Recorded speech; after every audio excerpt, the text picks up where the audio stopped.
You are watching the Vodka stream.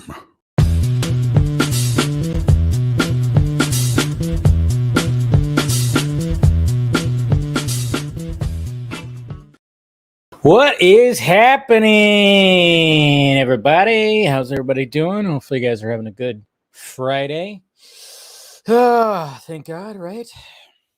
Long week, but, well, it's still going to go into the weekend. It's still going to be a long weekend, too. But, hey, we're on the Vodka stream. Hopefully you guys are doing okay. Hopefully you guys are doing good.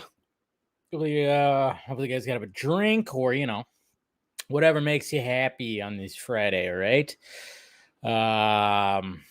Make sure you smash that like, thumbs up, subscribe to the channel, do all that stuff. I have a little bourbon today. That's right. Was feeling the bourbon. I also got, this too. I got to balance it out. Because, like I've said before, I've waking up with too many. I've woken up too many times on Saturday with like just gnarly hangovers, and I need to do some stuff tomorrow. So that's why I'm like, all right, let's just do a little bit of both right there. So cheers, everybody. Gotta love that bourbon. Gotta love the bourbon. Okay. All right. So, well, apparently Axel's already drunk. That's pretty crazy. Isn't it like morning over there? Or is it midday in the land down under? What's going on, Ryan? Good to see you. We got Phil right here. I'm going to kill Aquaman and destroy everything he holds dear. Yes, Black Manta. Sad that I'm kind of rooting for him, but hey, what can he do, What's going on, Keely? Good to see you as well. Ahoy, ahoy, Mr. Jason McKenzie. Welcome to the Vodka stream. That's right. So good to see you. And we got Nate right here. Let's see. Okay. We got Nate right here. I'm super hyped to see the Black Manta get his time to shine. I think we all are. I think that's what I took from that trailer for sure. Good evening. Yeah, quite a lot. We're going to talk, of course, about the Aquaman trailer. We'll kind of go through it, see what everybody has to say about it. And then, of course, we'll talk about Ahsoka because, man, that episode 5 was pretty... that was some good Star Wars right there. That was some good, delicious stuff right there. So we'll talk about that. And we'll talk about some Deadpool stuff. What's up, everybody? Everyone in that episode? Yeah, I know, exactly. See exactly what's going on, Paul. What's happening? All right. Let's see. We got, hello, of course, Droga. Hello, everybody. All right, cool. So, all right. So hopefully, guys, I thought about doing a video when I watched Ahsoka, but I, decided not to.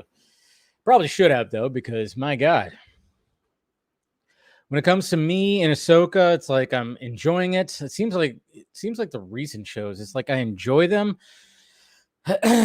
but overall, I'm just kind of going, maybe these should be movies. I don't know. It just seems like it just gets like they stretch all this out, and I'm like, all right, should they be stretching this out, or should this be a little more condensed? A little more condensed story. I don't know. That was just kind of like one of the things that I've thought about when like Secret Invasion should have been a movie, but with a better ending for sure. And then Obi-Wan felt like it should have been a movie. And it's just, I don't know. It's just interesting. It's just interesting when you watch this because you're like, you can just cut the fat. And people do that. There's an Obi-Wan cut out there that condenses it down to a movie. And it's like, yeah, there you go. There you go. There you go right there. So I think, that's probably going to happen to Ahsoka as well. But I mean, that when it comes to some of the stuff that led into episode 5, again, this was episode 5. And this is like a nice, episode 5 was like just a nice act 2, not 3, act 2. It was just a nice act 2 when it comes to this story. So all the stuff that came before, it's like, yeah, you could have a little bit of that, but some of it was just, maybe not, So, but it was definitely that whole episode. I was just like intrigued.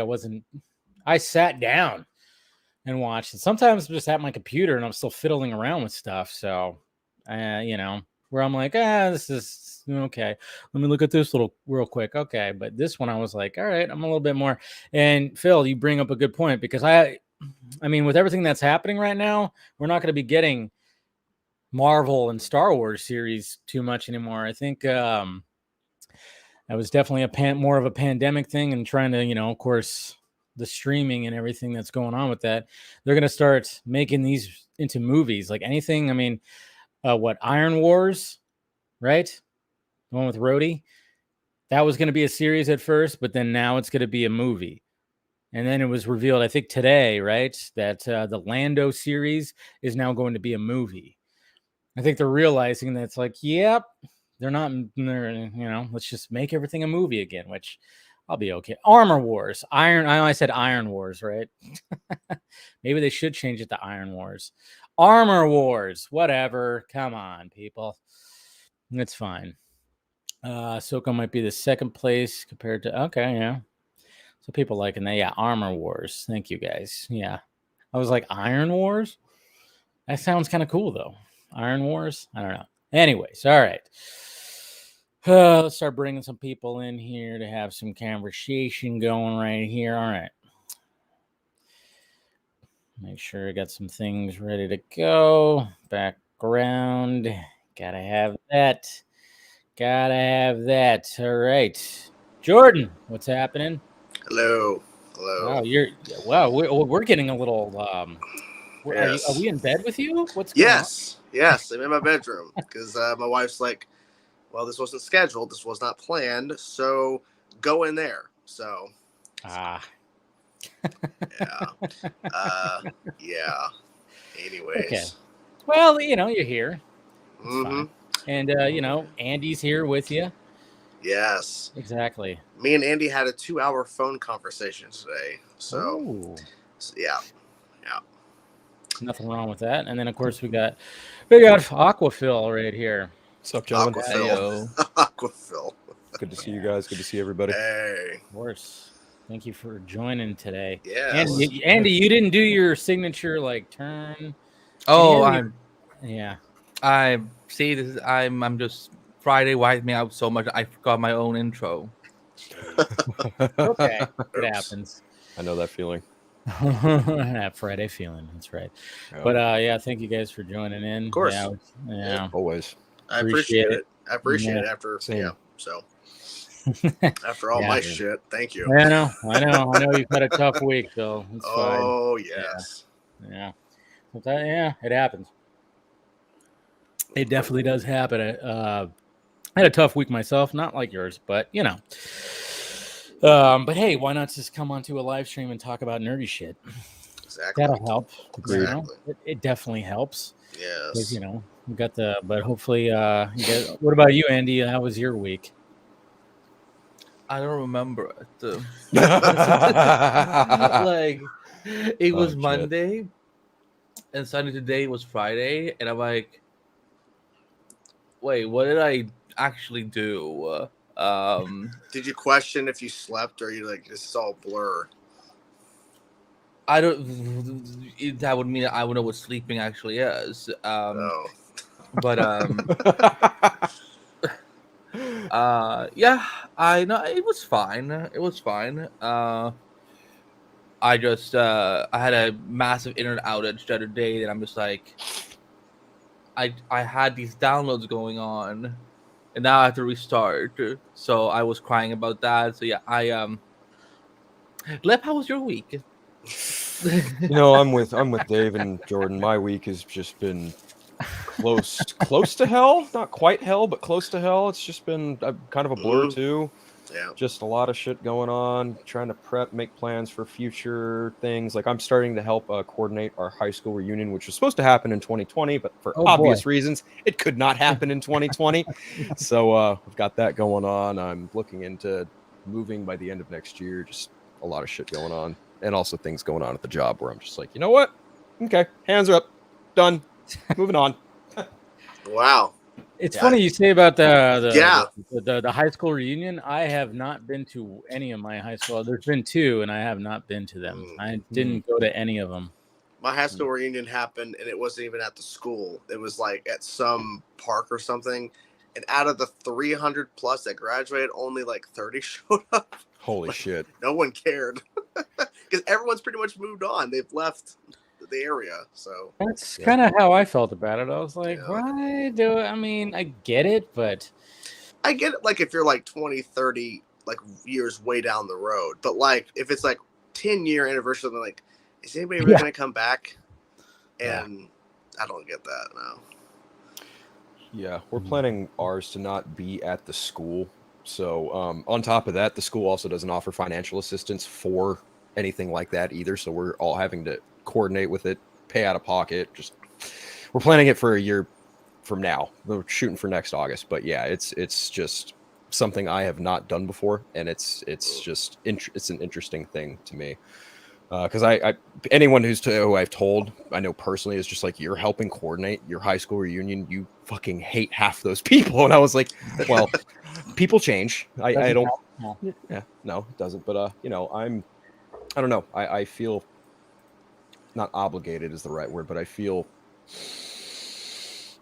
nostalgic. Maybe I don't know. Yeah, that's what it kind of is, right? Because my class, when we graduated, we were a little bit more tight knit. We were like we class of 210, because there was like kind of a war between, you know, from 07 to 2010, which class had it better, whatever. It was kind of goofy, but either way, like it was nice catching up with a few friends that I hadn't seen in years to help coordinate the reunion. So it's been up and down. It's got its pros and cons. Yeah, I don't know. It's just like, it was always like weird to me. And then of course, you know, I'm, you know, a little older, so the 20-year one, like, man, I was like, when I realized that, because it would have been last year. Not even sure if they even had it. But when I thought about that, I was like, Jesus Christ, 20? Huh?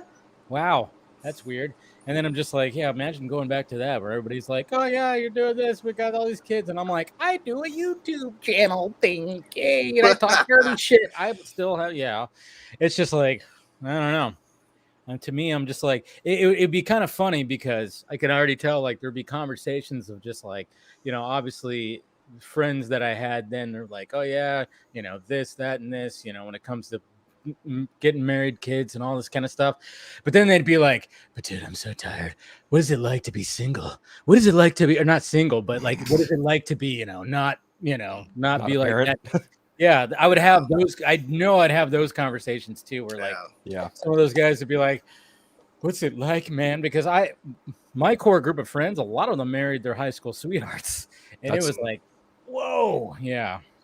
I was like, I don't talk to anybody from my high school anymore. I have one of my best friends. That's about it.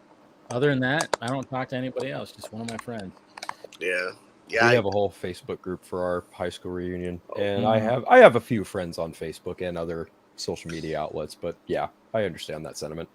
Yeah, I have all those people added that I used to talk to, and some other people that I had like some sort of interaction with. Never talked to them though. Like at this point, it's like people I talk to is my wife, my mom, and YouTubers. It's pretty much it. That's pretty much fair. My pool. Yeah, a pool of people that I talk to. Now, you started something new this week, Jordan. Oh, yes. Council of Creators. Yes. Yeah, talk about that a little bit. Oh, it was fun. The idea is to bring together all variety of content creators, reactors. I want to make a point, like, it's not just reactors. Because people are like, is it just, no, it's if you review movies, TV, even music, like if you talk about some sort of entertainment, like I want to have a variety of people on to kind of chat and just shoot the shit. And, you know, basically format it kind of like how you have it, where Vodka stream, where people can come in and out, like whatever they have to do. I want it like to that because, you know, there are certain shows, the structure is like you stay on the whole time. Like I was like, if you want to pop in for like 15, 20 minutes, you got to go. That's fine. Just whoever wants to show up. So people seem really excited about it. And it was pretty fun. Metal. Yeah. We spent literally 30 minutes telling Katie, who was an Arrowverse content creator, and she had not seen the back half of Flash the show. Oh, So wow. we basically just unloaded onto her all of the insane shit she's missed from the show, and she was flabbergasted by the amount of stuff that the show did. And she's like, I don't even know who that character is. I don't even know what that is. And we're like, so we had to pull up stuff, show her clips. She was quite shocked, but it was fun, just Good. talking with people. And hopefully we can have you on, Dave, and Phil For as well. sure. Everybody's invited. I have to ask, Council of Yes. Creators, is that a nod towards like the Council of Reeds, Council of Kangs, in that kind of idea, or am I off a little bit? No, you can definitely say that, because someone who's been consistently popping up on my streams, those random ones I was doing that kind of spawned this idea, 3W, I had reached out to him and someone else and said, hey, like, what do you think of this idea? And he responded back, Council of Creators. It's like, I'm trying to think of a name. And he's like, but that's a joke. And then the more I thought, I'm like, that's actually not a bad idea. Close. And then You he got started, E and C. and then he started like giving me other names. It was really dumb, like Geeks and Giggles or something, or like something stupid. Just funny. Geeks and Giggles. Nice. Yeah, and then he's like, and then he started like throwing in like Chainsaw with Friends or Chainsaw. I mean, no, I don't want my name in it. Like, it's on my channel, but I don't want my name on it. Like, that'd be like, oh, I'm the head guy and everyone's below me. Like, that's not what I want. So it was fun. It was a good first episode, and I'm gonna do another one next week, and then I think the stream after that will probably be my last stream in this house. So because we're moving, that's right, you're moving. yeah. So that'll be, anybody can show up. Like, it'll be kind of like that, but I won't call it Council of Creators. I'll just like, it's my last stream in my house. If guests want to jump on and chat and kind of take one last look, because we'll be literally driving in 2 days after that and leaving. Okay. So yeah, but it was good. But That's good. Yeah, it was fun. Yeah, and it's one of the things when you're doing this stuff is always trying to do new things, Yeah. And you just see things grow. I mean, like when it came to the vodka stream, I mean, it's crazy how it just started with just me sipping vodka until I was done, and it was like, ask me anything. Okay. And then all of a sudden it just like went to like, all right, now we have guests and panels and all, and all that stuff, which I love it. And I literally like paid homage to that with what I was thinking, because I was doing those random streams, and anything like we have topics, like you have topics and you get to certain topics, but me, it's like I have topics in the thumbnail title, but will we get to them? Maybe not. They're there in case we need something to start a conversation with, or at least have something to talk about. But like, there was one stream where, as a joke, because we were looking at people's prices on Cameo, that I signed up for Cameo on live, and they approved me to be a Cameo star. Really? Wow. Yes. Like, and they said, well, as you're applying, at the end it says, okay, we'll let you know when you're approved. I got approved immediately. That is freaking funny. Yeah. It was just, how much you charging, huh? $8. It was ridiculous, but it was fun, and that's kind of what I want, is like, anything can really happen. Anybody can come hang out if they want to, and you can leave whenever you want to. You don't feel like you're obligated to stay the whole time. But after we were done streaming, we spent another hour just chatting after we were done. So that was cool. We do that here too.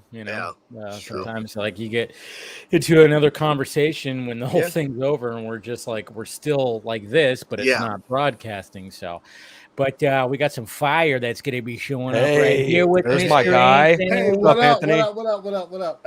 What is happening, good, sir? Everyone? Y'all doing all right? Hello. Yeah, doing good. Oh yeah. Just talking about the week, talking about high school reunions. Did you ever go to any of yours? My 20. I went to my 20. You went to your 20, okay. Yeah, and it was like, my 20 was last year and I didn't go to it. No. I went to mine and it was like 5 years ago. That tells you how old I am. But yeah. I went to it was young. It wasn't that bad, man. It was great. A lot of the people I kept in touch with, you know what I'm saying? So like it was put together well, and there was like a band, and it was fucking bring your own cooler full of whatever you want to bring it full of. No shit. Yeah, it was dope. It was dope, man. And they rented like this spot where a lot of people get married at, like in my town. Nice. And it was dope, man. It was dope. But it was just 20 years. I was like, damn, 20. I know. That's what I was saying too. When I was like, and I realized, I was like, shit, it's been 20. And I was like, is that even a thing? Like yeah. I thought about it.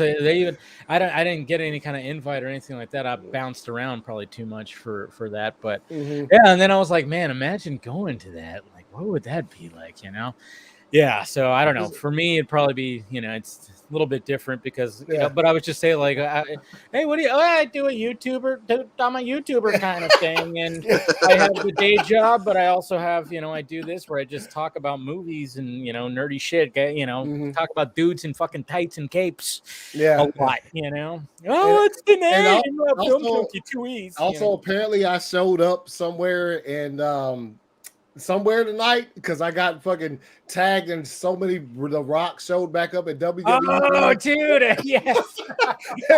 Yeah, The Rock showed back up on SmackDown. I was seeing it on my feed. Yeah, it's like, 2279 ACS has returned. I was like, bro, I'm still at home. I ain't go nowhere. I know. I was seeing that today or tonight, and I was insane. Oh, that's cool. But I'm like, it is insane that he just did that. Like, so like nobody knew it was coming or anything like that. I don't guess because like people were like literally shocked, and they got what's his name to present him. Shit, I just lost his name. The dude he made a ton of money. He used to be a kicker in the NFL for the Colts.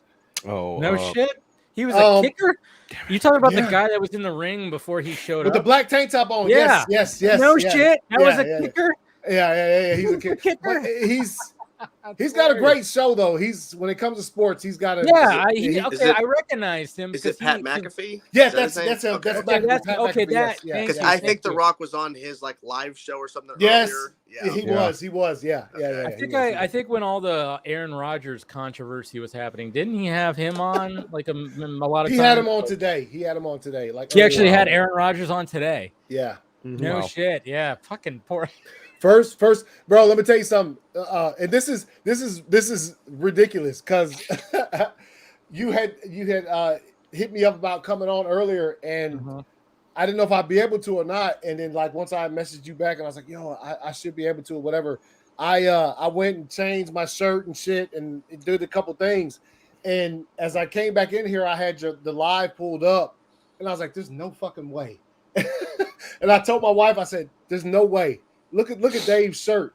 And then she looked at it and she was like, there's no fucking way. Oh, dude, you have laces out. Yeah, dude. That's awesome. Literally, nice. I haven't worn this shirt in like 3 years probably, but I saw that and it was ridiculous. And that's when it came to the Aaron Rodgers shit, I'm a Packers fan and I have been for 30 fucking years. That is the most insane shit I've ever seen. Literally, like I thought I saw some shit last year when DeMar Hamlin, for the Buffalo Bills, like he literally flatlined on the field. And then I'm a Packers fan. Aaron Rodgers left the team, goes to the Jets, and I'm watching it live. I literally was sitting here and I was like, I need to see this first drive, and that happened, and I'm like, what the fuck? You know what I mean? Like that's insane. That is insane. Like not cheering, not obviously never cheering for the dude's downfall, but at the same time, it's like he left the team, and this is what happens. It was in the same thing. So yeah, dude. When I was watching that, I was just like, when he got tripped up. I mean, obviously, he's up there in age, so anytime that you see like somebody going after him and he's trying to dodge it. When I saw like him do that, I was like, I think everybody kind of went ooh, and then it was like, he's fine. And then he just kind of like he sat standing there. Well, he was standing there. Yeah, when he was standing there first you see him standing there, and you could just see the look on his face, like, fuck. And then all of a sudden he goes, well, and then he just sits down, and it's like, and then everybody went, no shit. Yeah, my wife literally said, why did he sit down like that? And I thought, is he really, really hurt? Like the no joke, because that's he comes over from Green Bay and it's the first game and there's all this anticipation and you think it's a joke. Like there's no way that this just happened, but it did, and it did. Yeah, it did really happen. It's insane, man. But man, hey. I don't know what to say about it. You know what I'm saying? Yeah, it's the game. It is. It might have been, a thing where like, dude, your time's up. Apparently, maybe, but I mean, it was a freaky thing. I mean, obviously, there's always that talk about the turf too. Mm-hmm. The turf. that that these players play on, and there's always been controversy about that, and they were playing on turf, which of course could add to it because slipping or something like that, the cleats don't exactly because turf is like artificial turf is like carpet. In other words, grass and dirt and all of that like regular elements, they give way when what I'm talking about, when like cleats go through them or whatever. Carpet's not going to give way. So like when your foot gets stuck in it, it gets stuck. And that's because a lot of professional athletes, whether you're talking about baseball, football, whatever, basketball is different, but baseball, football, any sport, soccer that plays on grass, they play on that their entire young lives, through elementary school, through middle school, through high school, or whatever. And then if you're good enough to make it to a professional level, you're playing on carpet now. That's a different, you know what I'm saying? That's a different animal altogether. Yeah, it is. And what your body's used to adjusting to and be able to make cuts off of and all that kind of stuff. So it's a real point. Like all the athletes that came out right after Aaron Rodgers got hurt, and they were like expressing stuff on social media. That's real talk, because it's not the same. You know what I'm saying? So, and it's the reason why most people are pissed off, because where the Jets play football, they pull up the field and put grass down for like soccer players. When soccer is played there, they do that for them. Wow. Yeah. They don't do it for the football. Yeah, so there's that is, and it's sort of a damn a two-sided thing where like you're both sides like, wait a minute, but you do it for them, but we need this as well, because we'll see if they improve it. Hopefully they do, but that was insane to see. That was insane to see. They should. They definitely should. Yeah. Crazy. It was just crazy opening week. When I was younger, I played a little bit of indoor soccer, and it was the same deal. They used turf instead of regular grass. I mean, obviously it's indoor soccer, so it was going to be a little different. But it feels different. You feel the difference, definitely. Mm-hmm. Yeah, screw that. No. And then we got let's see, what is this called? Aquaman? Is that what that is? Yo. Yeah. Y'all see my trailer for my new movie coming out? You're trying to sound like Jason Momoa right now? No. Yeah, you are. Jason Momoa's trash. I am the true Aquaman. Oh my god, Aquaman. I just want to know where you found that.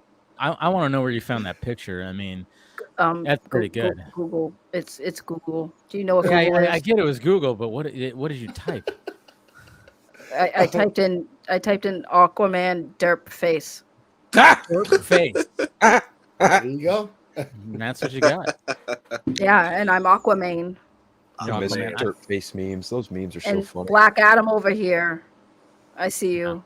Me? Yeah, you. Yeah, you. Black Adam. Hey, he just flew back in. He was on SmackDown. Now he's here. I mean, your movie is, well, I feel like my movie might do maybe slightly better than yours, but not by much. Them's his fighting words. Probably. Uh-oh. I mean, your movie has the hunky Jason Momoa in it, so yeah, it just might draw a bigger crowd. I don't know. Dwayne is pretty hunky too. I'm just saying. That's fair. I was gonna say, are you downplaying? Wow, Black Adam, Dwayne the Rock Johnson. How do you feel about that over there? Fine, I think. I feel offended for you that this gentleman just said you weren't as hunky as me. But wait, I'm not the Jason Momoa. I'm the white version of Aquaman. You're the surfer. You're the surfer Arthur, right? Yeah, I'm the OG where my powers were just blonde-haired, blue-eyed white devil one. Yeah, the evil one. Can you confirm you're getting your third movie? You're getting a trilogy? Hell no. They literally are scrapping me. I don't know why my movie's coming out after The Flash, and my cameo was Jason Momoa's cameo was very lackluster, and I'm ashamed. Ashamed. It was embarrassing. Okay, so this is interesting. By the way, hi Saggy, which everybody's saying that in the chat. I love how everybody knew it was you. How did you know? Because what gave it away? I don't know. Yeah. Saggy have an unmistakably fabulous voice. That's there you go. He's being nice. He's looking for a word that wasn't offensive. You have a very unique voice, Saggy. He's also hoping you put him in a stop being after-credit racist. sequence. Yeah, He wants to be in the after-credit sequence of Aquaman 2. Wait, Dave, what the hell did you just say? I said, don't be racist to a Bostonian. I don't think that's how it works. I'm pretty sure me and Aces share the same same heritage. That's the joke. Oh my god! I said, don't be racist. It's not 1947 anymore, Dave. Bostonian is not even a race. Dave, take a time out. Take a time out, Dave. Wow. Take a time out. Did not Dave just assume my 1947 anymore. state? Did Dave just assume my state like that? Wow. I just assumed your location. Yes, I did. How dare you? Yes. See, there you go. How dare you? That's Damn you, Google Maps. Canceled. My God. My God. But I do, you know what? In this conversation about Aquaman and everything like that, does anybody find it weird that James Gunn has not said anything about it? The trailer? I frankly don't give a shit. Oh, that's okay. I know you don't feel it. I know you don't like him that much. It's strange. No. It's strange because he's literally promoted every other DC movie. Yeah. Okay, so that's the only reason why. Yeah, well, the even weirder thing about it is his co-president Safran produced exactly. Okay, but he also did not promote Black Adam. That's true. Even though his fucking wife was also in it. That's true. Mm-hmm. James Gunn. Okay, well, I have a theory. Okay, what's the theory? Every time James Gunn promotes a DC movie that he hasn't touched, it doesn't do well. So he wants Aquaman. For Aquaman to succeed, James Gunn can't say shit. He didn't promote Black Adam, and that still didn't do well. Well, we already knew that wasn't. He was not the president of DC Films at the time, though. That's true. True too. True. Well, there's also just no winning because I think if you just look at the track record after Aquaman 1, DC's been just failing. If you're not the Batman or Joker, you don't perform well. So even without James's involvement or promotion, it doesn't change a thing. All these movies just don't perform well. So I think it's the DCEU, or maybe it's a bigger problem with DC as a whole. Maybe that's it's Gunn's curse. It's the Gunn curse. The landscape's also changed too. Like COVID accelerated streaming. Yeah, and that there's also a lot of people that just don't go to the theaters. That's true too. Yeah, because of streaming, right? Yep. I'm just kind of wondering, like, when it comes. Well, see, that's what's weird. Is like when I was thinking about it today, I went, maybe it was. Well, maybe it's possibly because it's like when it comes to Black Adam, Shazam, The Flash, and Blue Beetle, it's like, all right, which one of these movies is can possibly, with the characters, can possibly be a part of his DCU? Black Adam? No. Shazam? Maybe. The Flash and everything that happened in there with multiverse? Okay. Blue Beetle? Sure. Yes. Jason Momoa as Aquaman? Probably not. No. It's a weird thing. It's a weird thing. Blue Beetle is the only thing that the Blue Beetle is technically the only thing I see as a success because at least it made back all his money and also it wasn't as expensive. Also, it was just a better movie out of all those films. I also think it's going to benefit from being put on Max because it was initially intended for Max. So anything it does on Max is just more cherry on top for them. Mm-hmm. But I can see the Shazam 2 point because the fact that his wife shows up at the end of that movie. Yeah, but she showed up in. That's Black true Adam. too. I'm just saying. I get that point. Maybe, but I don't see many things carrying over. I think anything can change now because with the strikes and just in general seeing how these movies are performing, James might go, well, I said one thing, but we might backtrack on that. Because just because he put out a slate doesn't mean they have to stick to it. Marvel's done the same thing. They've announced stuff that never gets made or changes. So I have a question. More. Yeah. What's up? My question is, what is Shazam 2? Wasn't Shazam 2 Black Adam? No. It was Shazam 2. No, it was Black Adam. Black Adam was Shazam 2 without Shazam, and then we had Shazam 3. Well, Black Adam was actually a good I'm movie. glad it took you a second. Shazam 2 was just Zachary Levi making weird faces every time he was transforming. it's so awkward to me that Shazam 2, everyone in it except Shazam and Rachel Zegler were more interesting than those two characters. Like everyone else. Sorry. Oh yeah, fun police. But no, it's just jarring to me that almost everyone in that movie except Zachary Levi and Rachel Zegler were far more interesting to watch. It's just astonishing. Just baffling. is interesting. Is it though? Is it though, Aquafil? Not particularly. No. Right. I was gonna say. I was like, you had no shock in that. I didn't watch. Said, like, we I didn't didn't expect. even. I didn't even watch Shazam: Fury of the Gods in the theater. That was the only DC movie of the year that I did not see in the theaters. I waited till Max. I was tempted. Here's the thing. I haven't seen it, and I was tempted to because I'm like, I don't know if I even like am gonna have fun with this movie. I'm still on the fence. But I also have like a lot of stuff I'm watching, and Shazam 2 is like on the bottom of my list. That's why I haven't even seen it. Yeah. I think for me, I had fun. I think I said it here, and I said it in a couple other places. I actually really liked Lucy Liu in that movie. I don't know why. I just thought her villain was. She was in that. She was in that movie. Yeah, she was trying. Helen Mirren, nah, she just phoned it in. Yeah. Rachel Zegler tried to. There's a lot of things. Again, it was like, man, when it comes to Shazam 2, I think David F. Sandberg is a great filmmaker, and it sucks that he disappeared from like all social media and all that stuff. I hope whatever he does next is like something is like a passion project. That he's good at horror. It'll most likely be something. Did he delete his Twitter? I don't think he deleted it. I just haven't seen anything.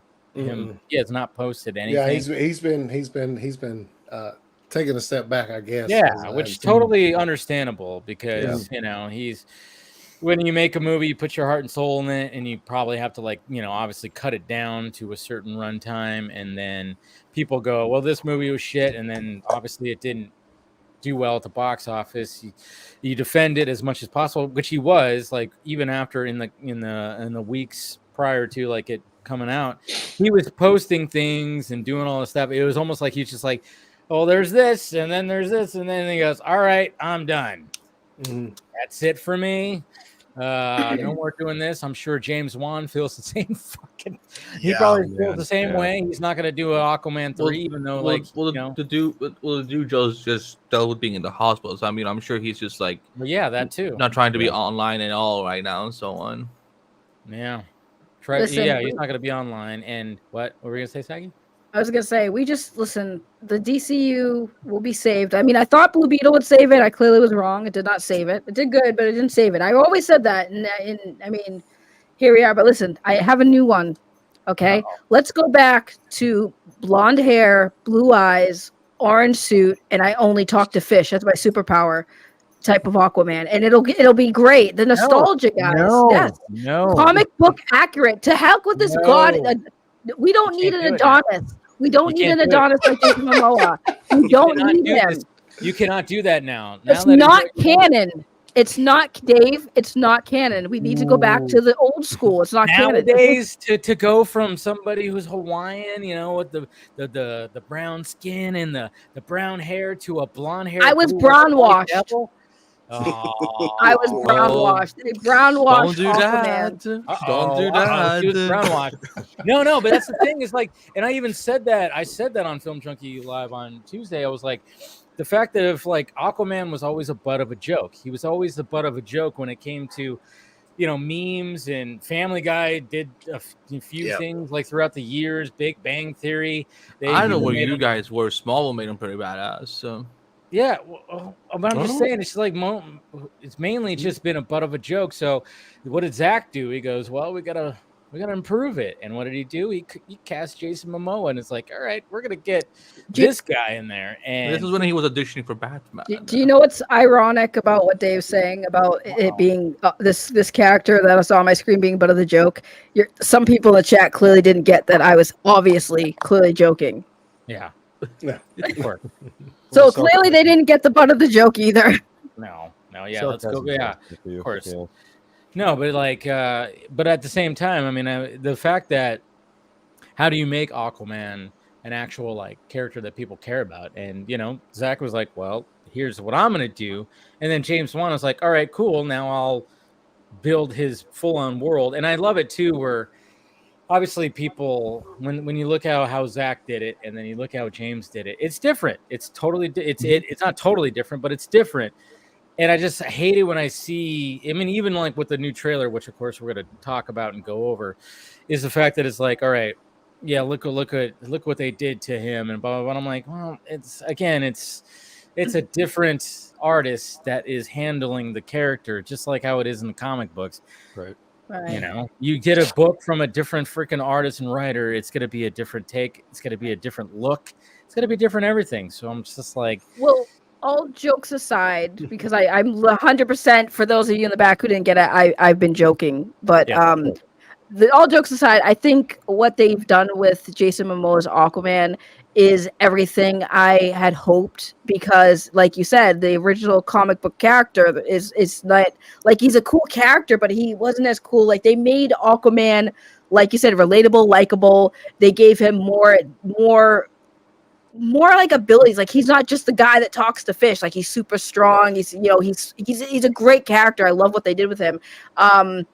I am looking forward. All jokes aside, I am looking forward to Aquaman 2. Even if it doesn't do good box office, I still think it's going to be a great movie. My biggest concern, though, is like, what is the future looking like for Aquaman, Jason Momoa? Because there is a reboot, and I know people are like, well, I don't know what they're going to do with Aquaman after the fact, because I think what they've done with Jason Momoa's Aquaman is perfect. It's like, what do you do? How are you going to change that? How are you going to make that the next Aquaman different and still make him not the fish guy, you know? Yeah. So it's kind of like my concern with the future of Aquaman, because eventually Jason Momoa is going to step down, regardless if it's a reboot of reason or because he just wants to move on to other projects. They're eventually going to have to recast, and that means it's going to be a rework of the character. And that's what I'm concerned about. I think it's one of these things. I think if the movie is successful, they will find a way. If it's not successful, he's just going to be Lobo or someone else, because he clearly is doing something. Lobo, he's doing something DC with them. But yeah, I think that, if you're getting a new Superman, a new Batman, presumably a new Wonder Woman because of the show, then at this point, just go to new Aquaman. But maybe continue, continue what some of the best things about, take the good lessons you got with Jason's Aquaman and apply to the next one. If you cast another brown skin dude, that's fine. If you want to still keep making a badass, keep doing that. I don't think we have to somehow but that's the thing. Live action Aquamans, they've never been bad. That's the thing. They've always kind of made Aquaman in live action brutal, but kind of brooding and whatnot. So I don't think there's any way of going back to the jokey side of things. Also because I think DC wouldn't let them. Because I know. Well, we don't talk about baseball cap, but when the 52 cap came, that's Aquaman. That's kind of when Aquaman was fixed in the comics. Because I can't disagree. I really can't disagree. I'm right there with you, Andy. As much as I despise the dude in the ball cap, the best thing he's done in years was that Aquaman run in comics. Mm-hmm. But see, because I don't remember Aquaman. I don't remember. Sorry, I was going to say this. Go ahead. I don't remember a time pre-52. I don't remember Aquaman being a thing. I don't remember I don't Peter David's Aquaman, but to your point, more exclusively to your point, it was a thing, but it wasn't a big thing. Peter David's Aquaman was the Aquaman that they utilized for the Justice League TV show. They made him the badass king. They gave him the hook hand. They gave him Aquababy. They gave him Mera. It was straight up Peter David's Aquaman. But to your point, yeah, it was a thing, wasn't a big thing. Sorry. Go on. Well, I was gonna say, in a sense, it's kind of like with Jason Momoa's Aquaman. It kind of feels like the Wolverine thing, where it's if you were to cast another actor, even a brown skin actor as Aquaman, it's going to be everyone's going to do the thing where it's they're just going to compare it to Jason Momoa, and it's I don't want that, because I think Jason is the perfect fit for that specific Aquaman that they're going with. So seeing another Aquaman, they couldn't really. It'd have to be a completely new version. It could be, because it'd be too close to Jason's, and everyone's going to be well, if that's the case, why couldn't Jason just keep the role going for a longer time? So it's that's my biggest concern is when they do eventually get there, what are they going to do with the character? Because I think, again, the way they portray Aquaman in live action movies is pretty great. I can't really see Aquaman being different moving forward, just because that Aquaman in a modern setting just feels perfect. And I hate that I have to say that, because I know perfection is it's just I can't see it. It's like, I don't want them to ruin Aquaman. It's like, to me, if I had my way, I'd be like, okay, Aquaman's just gonna die and he's dead forever, and we never talk about him again. He just died. If I were them, because I think Jordan and I, we talked about this, like when these series happen, like if they don't do Aquaman, they could always do Calderon. I think it's time that we see him in live action. I wouldn't be surprised they do that. I also been thinking this too. I think we've talked about this, Andy, about the idea of, it seems that James and Peter's plan is there are certain characters they are rebooting, obviously Superman, Batman, and presumably Wonder Woman, but the idea of like, there's certain characters they're not going to touch for a while. Because the plan wasn't like, here's officially a new Wonder Woman. No, we're doing a prequel, kind of like Game of Thrones-esque type show with Paradise Lost. We're not going to be bringing the Justice League together, at least not right now. We're not doing this character. We're bringing the Authority in. We're doing Creature Commandos. We're Swamp Thing. I feel like Aquaman and the Flash are going to be characters that are not going to be touched for quite a while. And if they do, they may not focus on them. Like he was saying, Colin Ron, I'm also implying and thinking, what if they introduce Barry Allen? He's older and we have a kid Flash. And that's the actual focus, and not so much Wally Barry. in there. Get Wally. That was my thinking. Like, what if James goes that route of like certain characters will be there, but they're not the main focus right now because they literally just had their chance in terms of live action properties and they didn't do well. So let's focus on other characters and bring them in later. I think in Flash's case, because we just had 9 seasons of the Flash. Where I feel like maybe like. Yeah, like I think a Barry Wally adventure could be fun. Because it was funny because I was interviewing Mark Waid, who obviously has done a lot of great work. But Flash is one of his big things. And I remember asking like, what do you think? What do you think would be the natural direction? Because people are kind of like we should do Wall, and so on. But he was kind of speaking to Jordan's point of like, I think you need to start with Barry, because what investment our audience is gonna have if you introduce Wally and he's the Flash who took over for a different Flash who died or vanished or whatever was the case. So, but could be interesting. But I understand what the concern with Aquaman, Sagi, of like, but the problem is that you could, that's what's gonna happen in these type of roles. Like whoever plays Superman next, which is gonna be David Corns, but he's gonna be compared to Henry Cavill, Tyler Hoechlin, Tom Welling, Brandon Rao, and same thing. Whoever gets cast as Batman will be compared to Ben and Christian, Robert, and George Clooney, obviously. Yeah, obviously George Clooney. Obviously. But the difference with that though is like, yes, we've seen a lot of different actors portray these characters, but it's because we've seen many different actors because they focus primarily on Superman and Batman for so long. We've gotten many different actors and different iterations of them.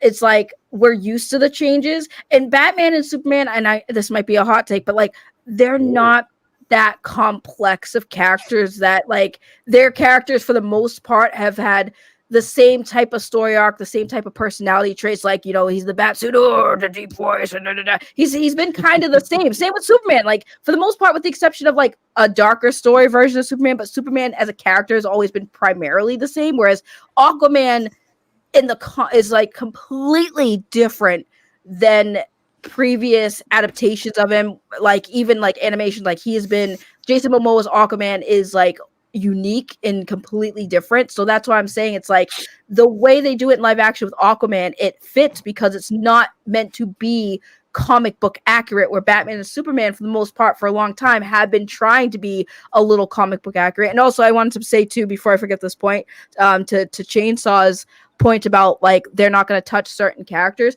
I partly agree, because I don't think they're going to touch Aquaman for a long time. I don't think they're going to touch Shazam for a long time. But with Flash, I guarantee you they will, because he's the connection of the multiverse. So we will probably see Flash a lot sooner than later. They will touch Flash and cameos because you have to kind of use him to connect the universes and the multiverse stuff. So Flash will probably still be around during the reboot to kind of like make it make sense. But everybody else, I 100% agree. I don't think they're going to focus primarily on like the popular characters that make them the most money, which obviously Superman, Batman, Wonder Woman, which I still think is weird that they're going to do like a Wonder Woman kind of show without Wonder Woman. Smart. I did think that was smart the way that they were like, because I would like, when you watch Wonder Woman the movie and you see like the Themyscira stuff, you go, okay.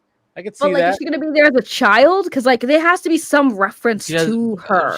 She hasn't been born yet, apparently. It's gonna be like that, and I think it'll so it's probably basically like House of Dragons. Yes. Yeah, that's what they kind of compare it to. Yeah, and to your point, Saggy, I think that there's going to be characters like you're saying, the Flash, that are going to be kind of background characters that won't get a solo project for a while.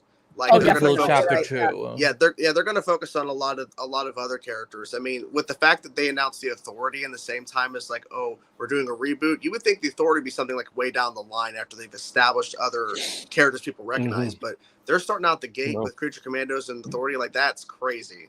So that's, that's ballsy. And I will say that I've been saying this for a while. Like, the problem I've always had with DC is they were never really too adventurous or took risks, because like I said, they focused on what made them money, Batman and Superman. And then they did and then in the animations they were more risky because it was animations. It's not where most of their money came from. It was mostly the theatrical movies, so they would spend all their time and money and focus on Superman and Batman. I'm like, guys, like, you guys should have been doing Wonder Woman, Aquaman, Flash way sooner before Marvel. Like, when Marvel came out, then they're like, oh crap, Marvel did the thing we should have been doing for years. Like, yeah, no shit. Like, that's why I think if they did this stuff sooner, they probably would have had more success with what's happening now, which is really a shame, because I think if the Flash came out like years ago, it probably would have performed a lot better.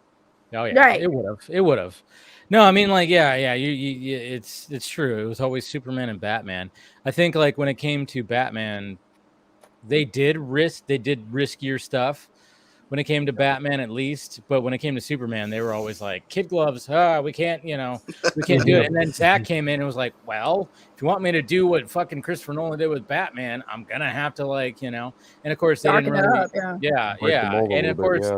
As successful as it was, they still were worried about it. And that's what sucks too, is like obviously Marvel started their whole run obviously in 2008, but of course that was in development for, years prior. Yeah. And it was funny too, because I remember like when I posted my video talking about how like DC was, when they started chasing the Marvel machine it was like when Iron Man came out and was a big hit. I'm like, that's, obviously that's when it was, but at the same time, it's like a lot of people were like, yeah, but the timelines. I'm like, yeah, you got to realize there's a lot of things that were in pre-production way before this, and DC knew that they were going to have their thing, so they were like, well, we got to have our thing. And then they went with Green Lantern. They shit the bed on that one, even though they had things that were, okay, but for the most part, it sucked. And they were like, okay, they're gonna have their a character that maybe the mainstream doesn't really know that's gonna start the universe. We'll have ours. It won't be, they could have easily went with Captain America or Hulk, and we could just go to. I mean, obviously we tried with Superman, but that didn't work. So they were like, we're gonna do Green Lantern, and that's gonna, because they apparently had a Flash movie lined up right after that to like kind of just continue it on. But after Green Lantern just shit the bed, it was like, all right, scrap that. Christopher Nolan, can you come back here and do some things? But the thing too is like they didn't even want to take risks on like side stories that fans really liked. Like, I'm sorry, I'm still gonna advocate for Batman Beyond. Like, why the fuck haven't we gotten a live action adaptation of that in all this time? Like, are you kidding me? That show was one of those shows that I remember came out out of nowhere. Right? Out of nowhere it came out and it was a hit. And like that would translate well in live action with all, and I just don't understand why they just didn't want to take risks on all these amazing side stories that weren't just like, you could have a Batman universe and not have it be focused on Batman. And some fans will be like, well, where's Batman? Like, they started doing that with the TV shows like Gotham. I liked Gotham until it kind of started going down, but it's like the TV shows, like, y'all would take the risk with the TV shows and the animations, but you're kind of like screwing us with the theatrical release. Like, why can't you make a good Batman movie that's not just about Batman or the Batman universe? Question to Sag, because because me and Jordan are like probably the biggest Gotham fans on the stream. when did you define it as going down? Because Gotham, like for us, it got better. We had a whole stream where we just went through like all the seasons. That show was like never had a bad season. Now I want to know, like, when did it go down for you? So, the last season for me was not their strongest, and I figured that the last season should have been it because it was like the final season. I kind of felt like there was more story to tell, some wrap-ups that I didn't feel were satisfying enough. And like, I'm sorry, that suit, and I feel bad because it's not the kid's fault, but he looked awful in that Batman suit at the end. I was like, what the hell is this? Like, you couldn't have least without question, one of the worst bat suits ever made. I'm like, listen, you could have just had another actor in the suit. He just didn't look the part. He didn't sell me. Wait a minute. So, because here's the thing, I think either Jordan said or I said it during that stream, which was that this was a bat. Again, think of it. This is a kid who just came back after being gone for don't know how long. Like, how long was he was gone for 10 years? Yeah, he came back, and like this was like his first suit. It's very much equivalent to the year one suit, basically. Like, it was never gonna be, like, I don't know what people were expecting. No, the suit itself was fine. The suit itself was fine. It was just like the actor, again, this is not really his fault. He's adorable. He made a great Bruce Wayne for me. I loved him as a young Bruce Wayne, but like, I figured at that point, and again, I feel bad because he has a baby face. That's not his fault, but like, he just looked like a baby.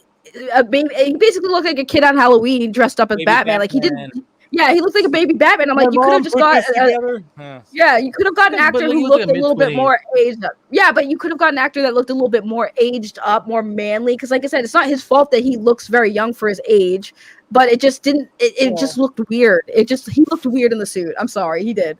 He's cute, but he looked weird. They had to rush it too because they were planning on this to go on obviously longer. Yeah, they wanted 10 seasons.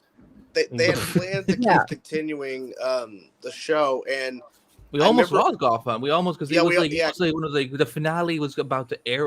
The finale had aired, and we didn't know it was coming back. And then they were like, "Yeah, you're getting 10 episodes," and then they changed it to 12 episodes. I remember, like, all over social media was like, Fox is like still deciding on it, and if they decide on one show, then Gotham isn't coming back. And they decided last minute to save it, but they cut down their episodes, and like, they didn't have the time really to wrap everything. But No, I get it, but it's like, I'm looking at Andy right now, and I'm like, Andy, like here's the thing, the Batman suit, like, it's just the mask that covers like to your nose and the bottom half, and he still looked like a child. Like, you put that cowl on Andy, and I would have been like, that's a man. That looks like a man to me. That looks like a man to me. I don't. Now we need to see this. Now we need to see this. I'm just saying, I'm looking at Andy. Put on right now? Yeah, I'm looking at Andy picturing a bat cowl, and I'm just sitting there like, listen, the world, you look like a grown man. The world's not ready for Bat Andy. No, the world is not ready for Andy. A Middle Eastern Batman. You say that. I do not want to be. Listen, I'm all in favor of a brown Batman. I just don't want it to be me. I don't want to deal with the I'm making a fan project right now. I don't want the backlash. Well, the point I'm making is, like, that ending, when I saw that suit, I was just like, oh, honey, you still look like a child. And it's still weird seeing you as Batman as a child, because that's just because again, it's not his fault. He looks young. Like, but it was just like that. And like, all of the characters that I grew to love through Gotham kind of just like, I don't know, they kind of just lost it for me in the last season. I don't know why. It just wasn't their strongest season. It wasn't. I can agree it was rushed, but again, it's like, it's Fox's fault if anything. It was a fun little mini arc of No Man's Land. I think the weirdest thing out of that season was definitely their version of Bane. Oh yeah. Yeah.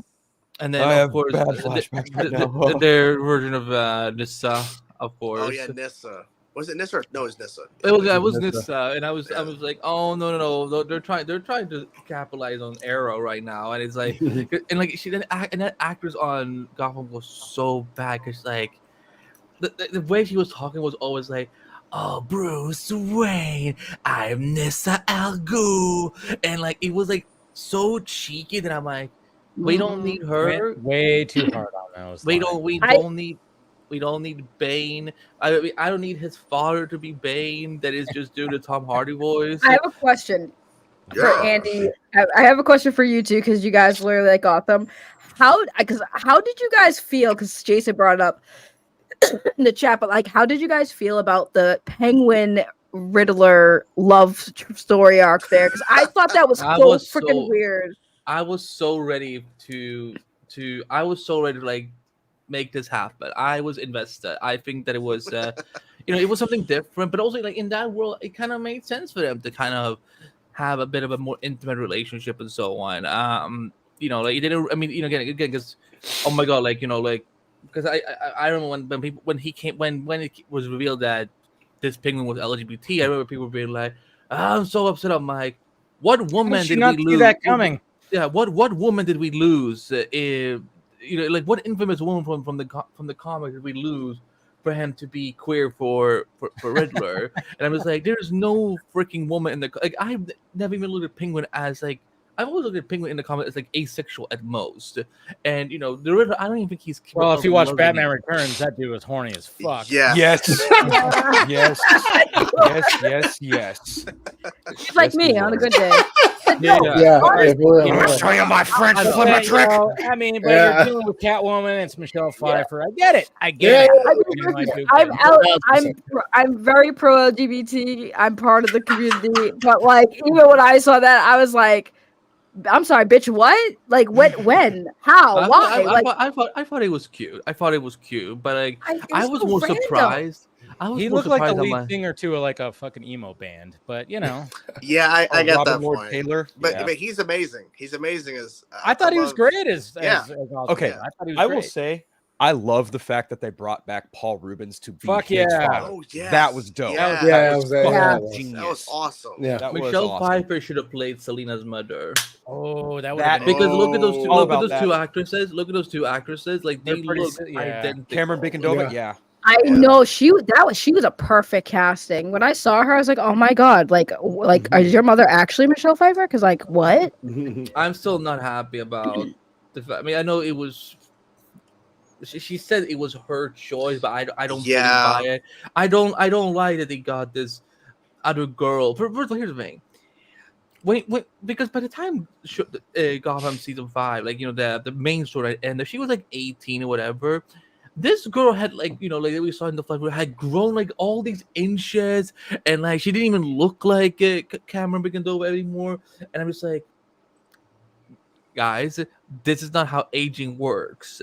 You don't they took the book out of the Poison Ivy where like just miraculously you age up and you grow taller and all that. What Yeah, book? they were tried- smoking they- crack. That's the book they made in the show for Poison They smoked Ivy. they were smoking crack when it came to It was Poison very Ivy. They odd. did the same thing for this. They're like, guys, let's do this instead.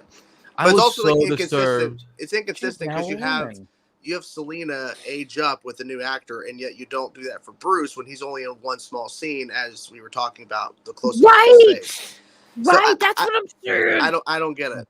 Well, But- because they Thank wanted to be they wanted to obviously let David But my into point community. is, I would have preferred her to been aged up makeup wise and have her in the flash forward if you're going to keep David in the shot. Like that's my thing. That would've Have been- it be consistent because the fact that it was inconsistent was weird. Yeah.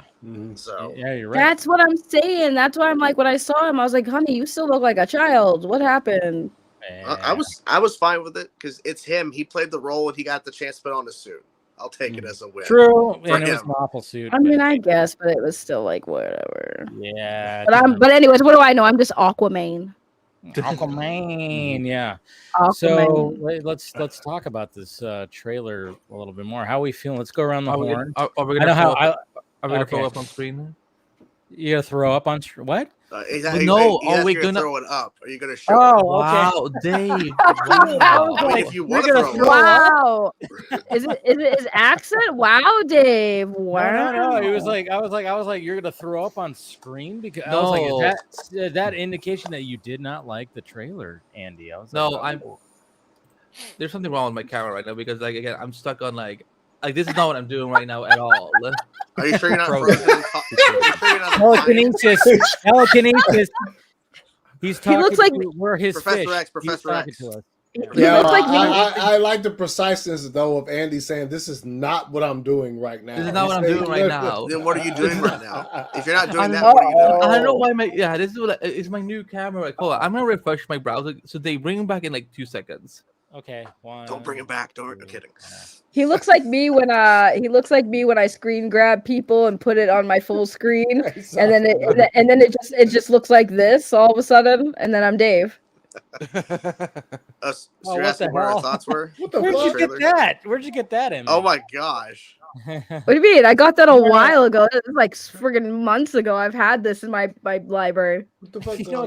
That was when I had my, I still had my green screen and I had the open sign up. So, Dave, are you here to confirm your Aquaman now? Yeah. Yeah. Yes, I am. Because Jason Momoa is also a Metallica fan who was at the concert that I went to. I saw that too. That was cool. Yeah, I was like, damn it. I was like, I knew. Why are there 2 days? No, because he's Aquaman. Because one is not enough. He's Aquaman. Andy, I was saying, like, so what I usually do sometimes when I want to troll is I'll screen grab somebody's camera and then I'll full screen it and put it up so it confuses everybody. So I was just showing that's what you look like is when I did that. I mean, he's smoldering, so it's a good shot. Smoldering. I guess I'm looking on my phone maybe, and then I don't even know when that was. I try to take good pictures of Dave when he's doing weird stuff. Weird. Oh yeah, I'm just gonna look at. So my question was, can we throw up the trailer on screen? Not throw up. I know. I was like, the trailer. All I heard was like, I gotta throw up on screen. I was like, what? Okay, Andy, I'll pull your hair back while you throw up. It's okay. I'll hold your hair. What hair? There's like nothing left. But yes, we are gonna do that. Let's do that. Let's go through the. Good, because I haven't seen it. By the way, it looks like a. You haven't seen it? I've seen screenshots of it. I've been busy. You know, I've been busy. Yo, that's reminiscent of the first Aquaman, that 5-minute tease they put out for the first movie, and like went across the water like that, where the WB sign was sort of. It's pretty cool. Yeah, it was in the water. Yeah. No, but wow. Okay, so you'll get my first reaction. 4 years ago, I was basically unemployed, a wanderer with no home. But now, I'm a husband. There's Amber Heard. And a father. And I wouldn't have it any other way. I don't know how you did it, Pops. My job was a little less stressful than yours.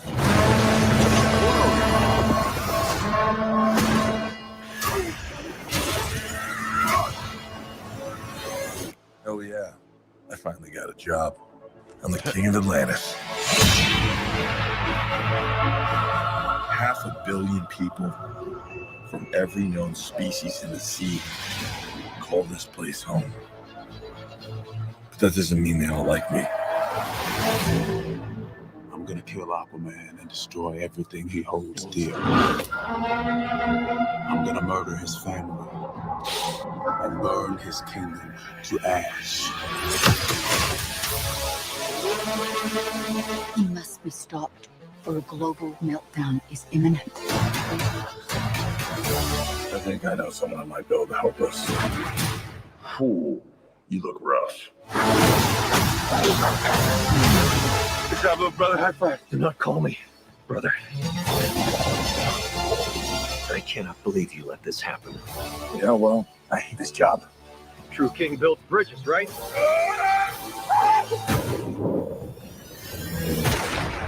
True king builds bridges.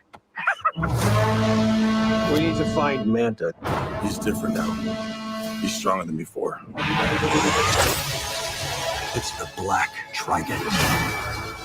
During King Atlan's time, there were 7 kingdoms. The Trident was a curse upon them all. The Trident's dark magic is spreading. He means to end the bloodline.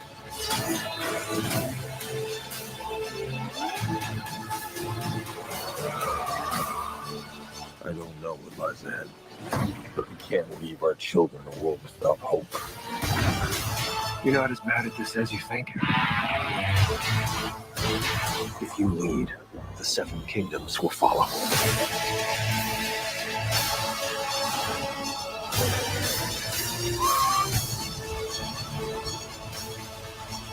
And there it is. It looks like an Aquaman trailer. It does look like Was that Cheetah? So But I- wait, go Water back. Does that not look like Cheetah? Now I know what you're talking about, but it's Atlanta. It's his Yeah. mom. No, Yeah. no, not Atlanta. No, I'm not talking about like. There's a creature that looks identical to Cheetah. Oh no, that's Atlanta.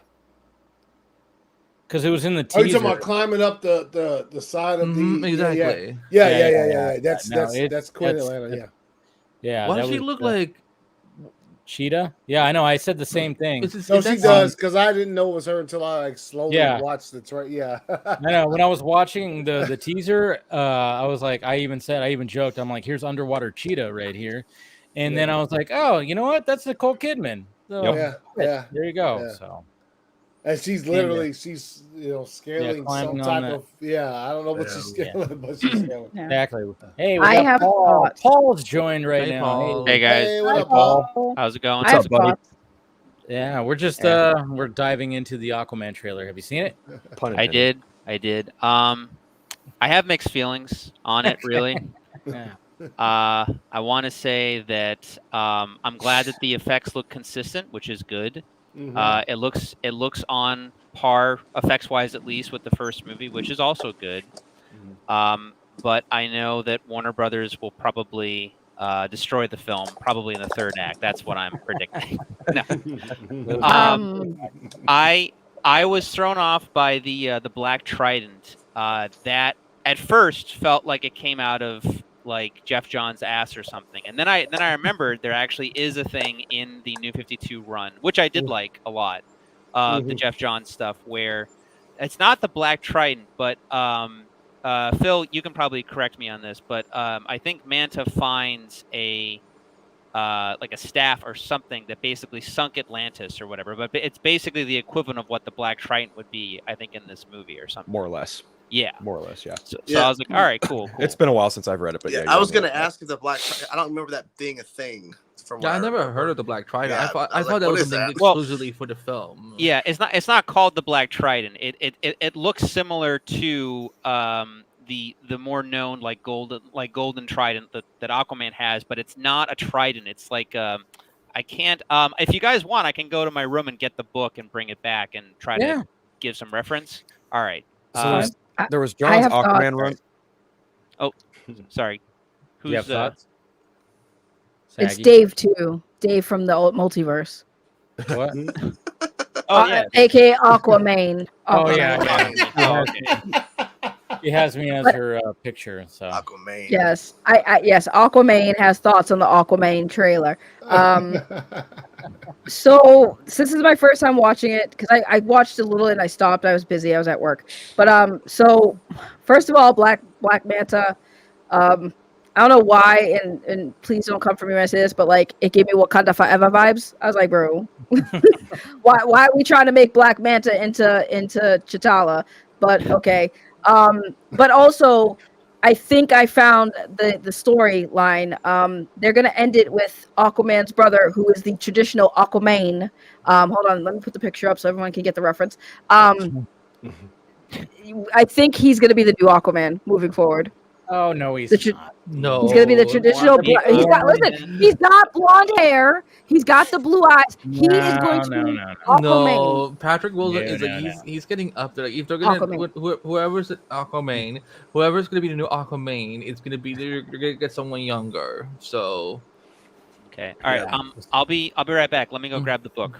Yeah. Grab the book. But I think right around the time Johns did the new Aquaman stuff for New 52, there was another companion story called Aquaman and the Others, and it kind of details not quite how the movies go from like they have 7 different tridents for 7 different kingdoms. In the comics, there's like different Atlantean artifacts that different factions of people in Atlantis all hold on to, and I think Aquaman has the trident.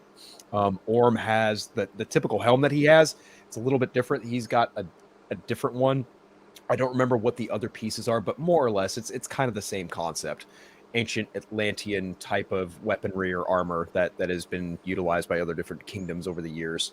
As far as this trailer goes, I love the first Aquaman movie. I've said it here. I've said it a couple other places. Like, Aquaman is my favorite DCEU movie outside of Zack Snyder's trilogy. I adore that film. I love Aquaman as a character. I've had a big affinity for him since I was a kid.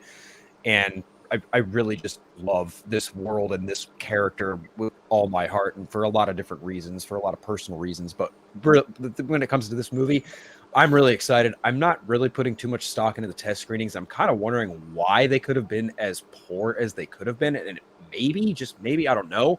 But will they go down? No, I don't know about that. Maybe, I don't know. But would they go down the route of doing what they did in the comics, having Aquaman's child be killed by Black Manta? I don't know. Everybody's talking about that for sure. No, don't kill the baby Aquaman. I'm hoping they don't do that, but who's the one who killed their kid? Black Manta. Black Manta. So everybody's putting that together. So it was like one of those things where it's like, oh. In all seriousness, though, like, I do feel like from watching the trailer, because I always like to be like, let me see what the story is looking like. I put money on the fact that Aquaman's bro is going to take over and be king of it, because you can tell in the trailer. Well, hold on, wait, listen. In the trailer, you have that line where he's like, where Aquaman's like, if you like he doesn't like the job, right? And he has a kid and he has a family, and I don't think they're gonna kill a kid in the thing. Like, I don't think they're gonna do that route. But if they don't do that route, he wants to be a family man. I'm telling you, he's gonna pass the torch down to his bro. I'm telling you, it's gonna happen. And if it happens, Dave, you owe me a boba tea. Oh, Jesus Christ. Why do you drink that stuff? Because it's delicious. It's expensive. It's got the tea with the balls in it, right? Well, yeah, it's not that expensive. It's like $5 for a large. She likes to slurp balls, guys. I need somebody who's gonna say it. Somebody was gonna say it. Well, of course, I was gonna say it because I'm going back to Dave. All right, Paul, what do you have? What do you have, Paul? Could you enlarge my my thing real quick, and I'll just show real quick. Yeah, I want to see. Enlarge him. Yeah. Is that the omnibus? Yeah. I wish I had the omnibus, but I got the individual stuff, and yeah, this does include the others as you were talking about, Phil. Yep. And centric to Black Manta and whatnot. So who wrote it?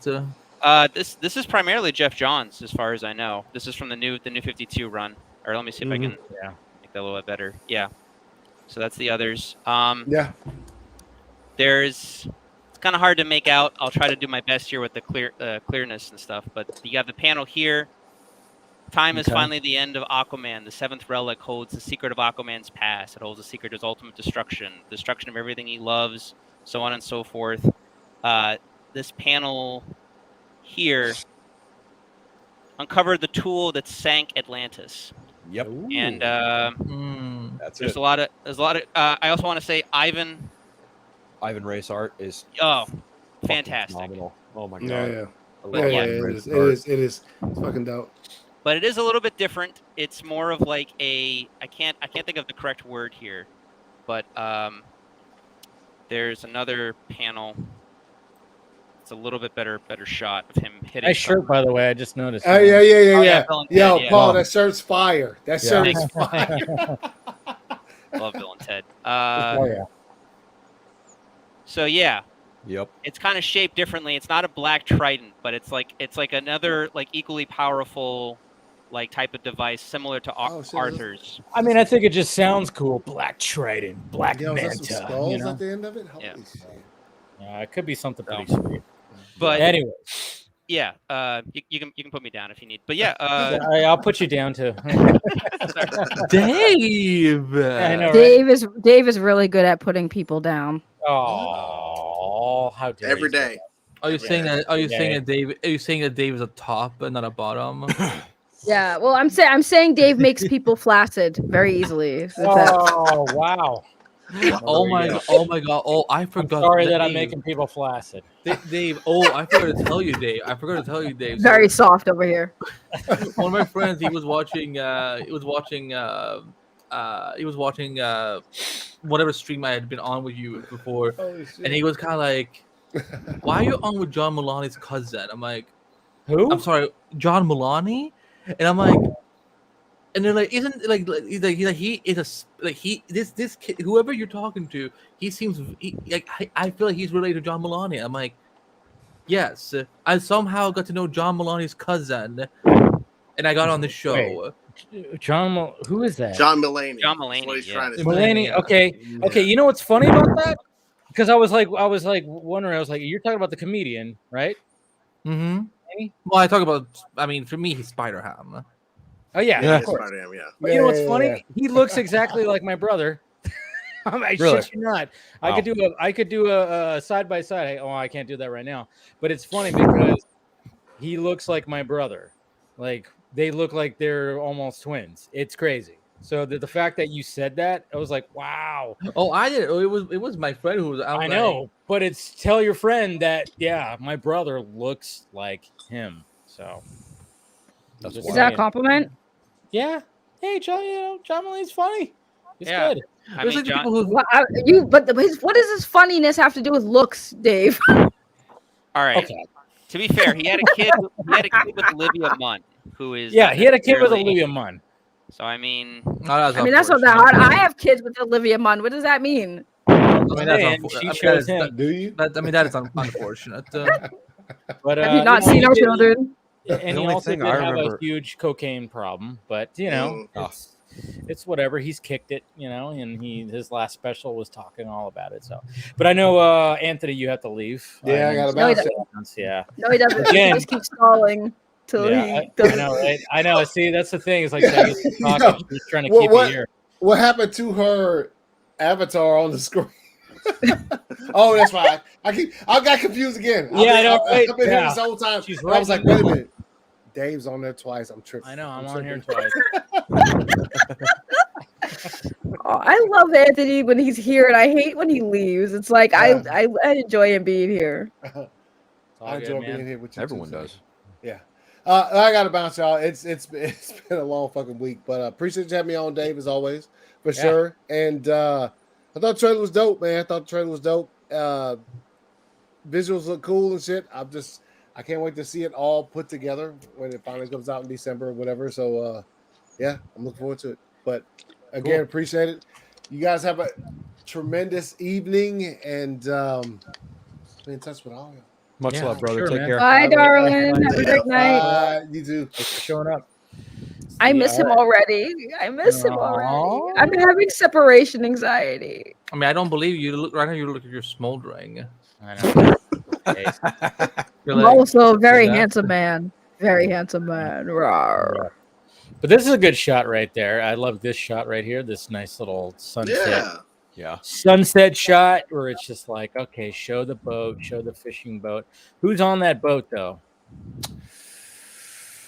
Batman. Black Manta. Yeah, that's where Michael that- Keaton and isn't Ben that Affleck Arthur's are on dad? that boat. They're both on it. Yeah, they're both chilling. I almost Isn't want to that say Arthur's dad's boat? Yeah, it is interesting. So that kind I love- of. I love the have to line pee when they real- I show have this to quick boat. pee real quick, so you guys talk amongst yourselves. Yeah, All I was gonna say I love the like line when they show the boat. It's like I don't have a home. Like you have a whole ass boat you were staying on. Like I would have loved to live on a boat. Oh, I think I would be over it in a day. I think you'd be over half a day in. You'd be like, okay, You know that's more accurate because I'm like I'm just done. I'm done. I don't like being I don't like being out in the ocean. Yeah, the few times I've been on a cruise ship, it's like it's weird. The only thing that gets me by is like, oh, it's like a unlimited free buffet. Okay. Other than that, it's like, We can get See, I- on land.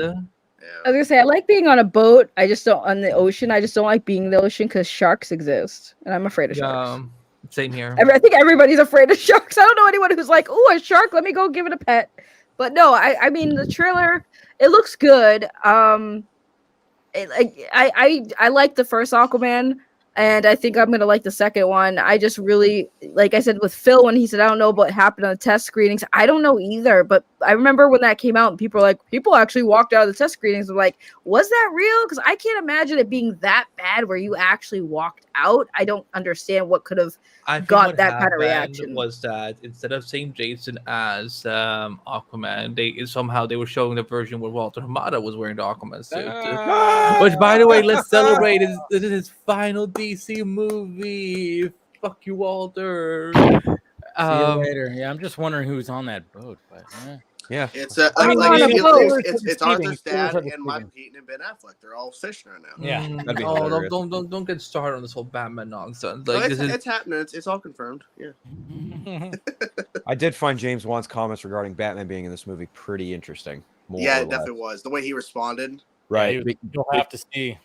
Especially after you factor in how much of the Flash James Gunn cut in terms of other characters from it, right? Yeah. So it'd be very interesting to see if they actually kept Ben Affleck in this movie. Who's all in this shot here? Oh, we got a Mira right here. She shows up twice. Mira Atlanta. Okay. Yeah. That makes more sense. Arthur and then Thomas. And Thomas, yeah. It's the whole family. They're just having a little barbecue right there. I wonder if they're making fish. Oh my God, can you imagine? Dave, you're so dark tonight. This is why everyone gets flaccid, Dave. Oh, come on. It's fine. The bad dad jokes. It's okay. Hey, what? He's with his dad right there. Why not? So I am the better Dave. I think realistically, we should start taking a pool about certain tropes and cliches that we feel this movie will do, especially with Aquaman. And we'll just mark it off. And will the baby live towards the end? I'm about 50-50. I really don't know because I'm right there with you. Yeah, I mean, I think they could just go, fuck it, let's do it. Another one, then WB executive was like, no, we can't do it now, and then so they have to reshoot. We can put a baby in a microwave, but we can't kill it. Well, I was just gonna say somebody said in the chat, and I think they were joking, but I actually think it's for real. Like the backlash from that scene with the babies, the microwave. I guarantee you, they will not be brave enough to kill a baby in a movie. There's no way. There's no way. Okay, but it makes you wonder, though. James Wan probably was like, "Fuck that baby, let's do this," because it's James Wan. And I, you know what? And they probably pushed back. Oh man, I'm wondering. I really hope James Wan walked into a room full of people and said that as they're like trying to flush out them kids. Fuck them kids. Fuck that baby. Yeah. Okay. I've got one for you guys. Okay. Yay or nay? Does Aquaman lose a hand and get the hook hand? Yes. Ooh, that's what I'm hoping for too. I'm gonna say no because there was articles already out. Like I think I might have sent it to you, Phil. You did. Yeah. This is exactly why I brought this up. Yes. Yeah. Okay. I think it was probably a proposed idea. But I don't think he's gonna. I think if we were in another universe, I think he would have. But I don't think it's gonna happen in this movie. I have a very good feeling it's not going to. If it doesn't happen here, James Gunn's gonna do it with his Aquaman, probably. Because he did say Justice League is his inspiration in that Justice League animated series. Aquaman has the hook hand. It won't be right away, but at some point he'll lose it. Now I'd be over the moon if they not only did the hook hand, but if they did the hook hand with the chain. You mean like where he shoots it out like like go all out? Yes, like a harpoon. Oh yeah, I thought Phil was gonna say, not only would it be awesome if they did the hook hand, but they also killed that baby. In the same movie. No, it's weird because when I think of like the Aquaman world and the Aquaman universe of characters, if you killed the child, but then there also brings an ample opportunity to Andy's point to potentially bring in Calderon and have that weird juxtaposition of, oh, you're the kid of the guy who killed my kid and you don't like your father. I can train you to take him out. Sure. Why not? It'd be like a win-win. I don't know. Fun times. All right. Do we think that Mira is going to be relegated to babysitting most of the movie in the lighthouse with the grandfather? Yes, we're gonna do what they did with Paul Walker in Fast and Furious. That is she's just good watching reference. the kid. And the female empowerment is going to come from Aquaman's mom through most of the movie, until maybe the final battle. Well, James Gunn's whole thing about being asked about that specifically, he said that this movie was always meant for to be James Gunn or James Wan? Sorry, James Wan. Sorry, it's been a No, long I was week. So James Wan was saying that this movie was always planned to be an Arthur and Orm's story, because the first one was about him and Mara, so this is about them. So take that as you will. I don't know if that's 100% legit or if that was due to certain decisions. I'm sure. I don't know. Don't know. All I know is Alex came in the chat and said, "What's going on with the DC slate and babies?" And I was like, "Oh, they're going to be killing babies. That's what we're talking about, killing babies, because that's the thing now in the DC universe. We're just going to put children in harm." Walter Hamada. Let's see some more dead babies. That's what. Right. Let's see some more. Let's see more babies in danger. That was his note. That was his note to the. That was his note to the script. More children in danger. More outrage on the internet, guys. I don't care what anybody says. I think the Flash scene with the babies is. I think it's great. I thought it was great because it was like, yeah, you guys went for it. You went this route. I mean, and I liked it. I liked it a lot. I don't care. It would have been better if the babies didn't look as fake as they did. They look like freaking dolls. I get how their faces look funny, but when people are freaking out about the babies in there, but it was kind of funny too, because you know what I noticed the last time I watched The Flash was like from The Flash might have powered it, but that's but not... at the same time, then it would have cooked it. Okay, yeah, well, it dinged, so it wasn't on for very long. But also true, like that's true. If it was electricity powered, that baby would have been like at least hot on the outside but cold on the inside. Oh God! This conversation just got so anyway. Dark right now. I love it. I'm gonna say something. You know that I mean I know it's not popular opinion, whatever. So on, like I'm bummed we're not gonna see a lot of Mara. We're not gonna see a lot of Mara in this movie because I know she looks goddamn beautiful in that fucking tight. Well, the thing is, Mara's like one of the best parts about Aquaman. Like here's the thing. I could not give two shits about that trial because again, me neither. I think both of them are bad. Do not look good. They're both of them look bad in that whole situation. They're both toxic. That's all. Yeah. But well, like, if it wasn't for that trial, I wouldn't be in a Netflix documentary. But I need it to happen in order for me to get my Netflix fame. I think the ethical aspect of two people's real life situation being broadcast to the whole world is, I think there's just something morally wrong about it. I agree. But yeah, I think Amber Heard was was one of the better actors in Aquaman. So yeah, I hope that she still has some good moments in this film. If she's just babysitting or just. So I'm assuming that this shot is like at the beginning, right? And they're doing like their. Yeah. I mean, it almost looks like they're doing like a, this is probably the opening of the movie right here. The fact that we won't even get the birth of the kid, they're just like, hey, here's a kid. That's what I don't like. I don't like this time jump. Well, maybe they will.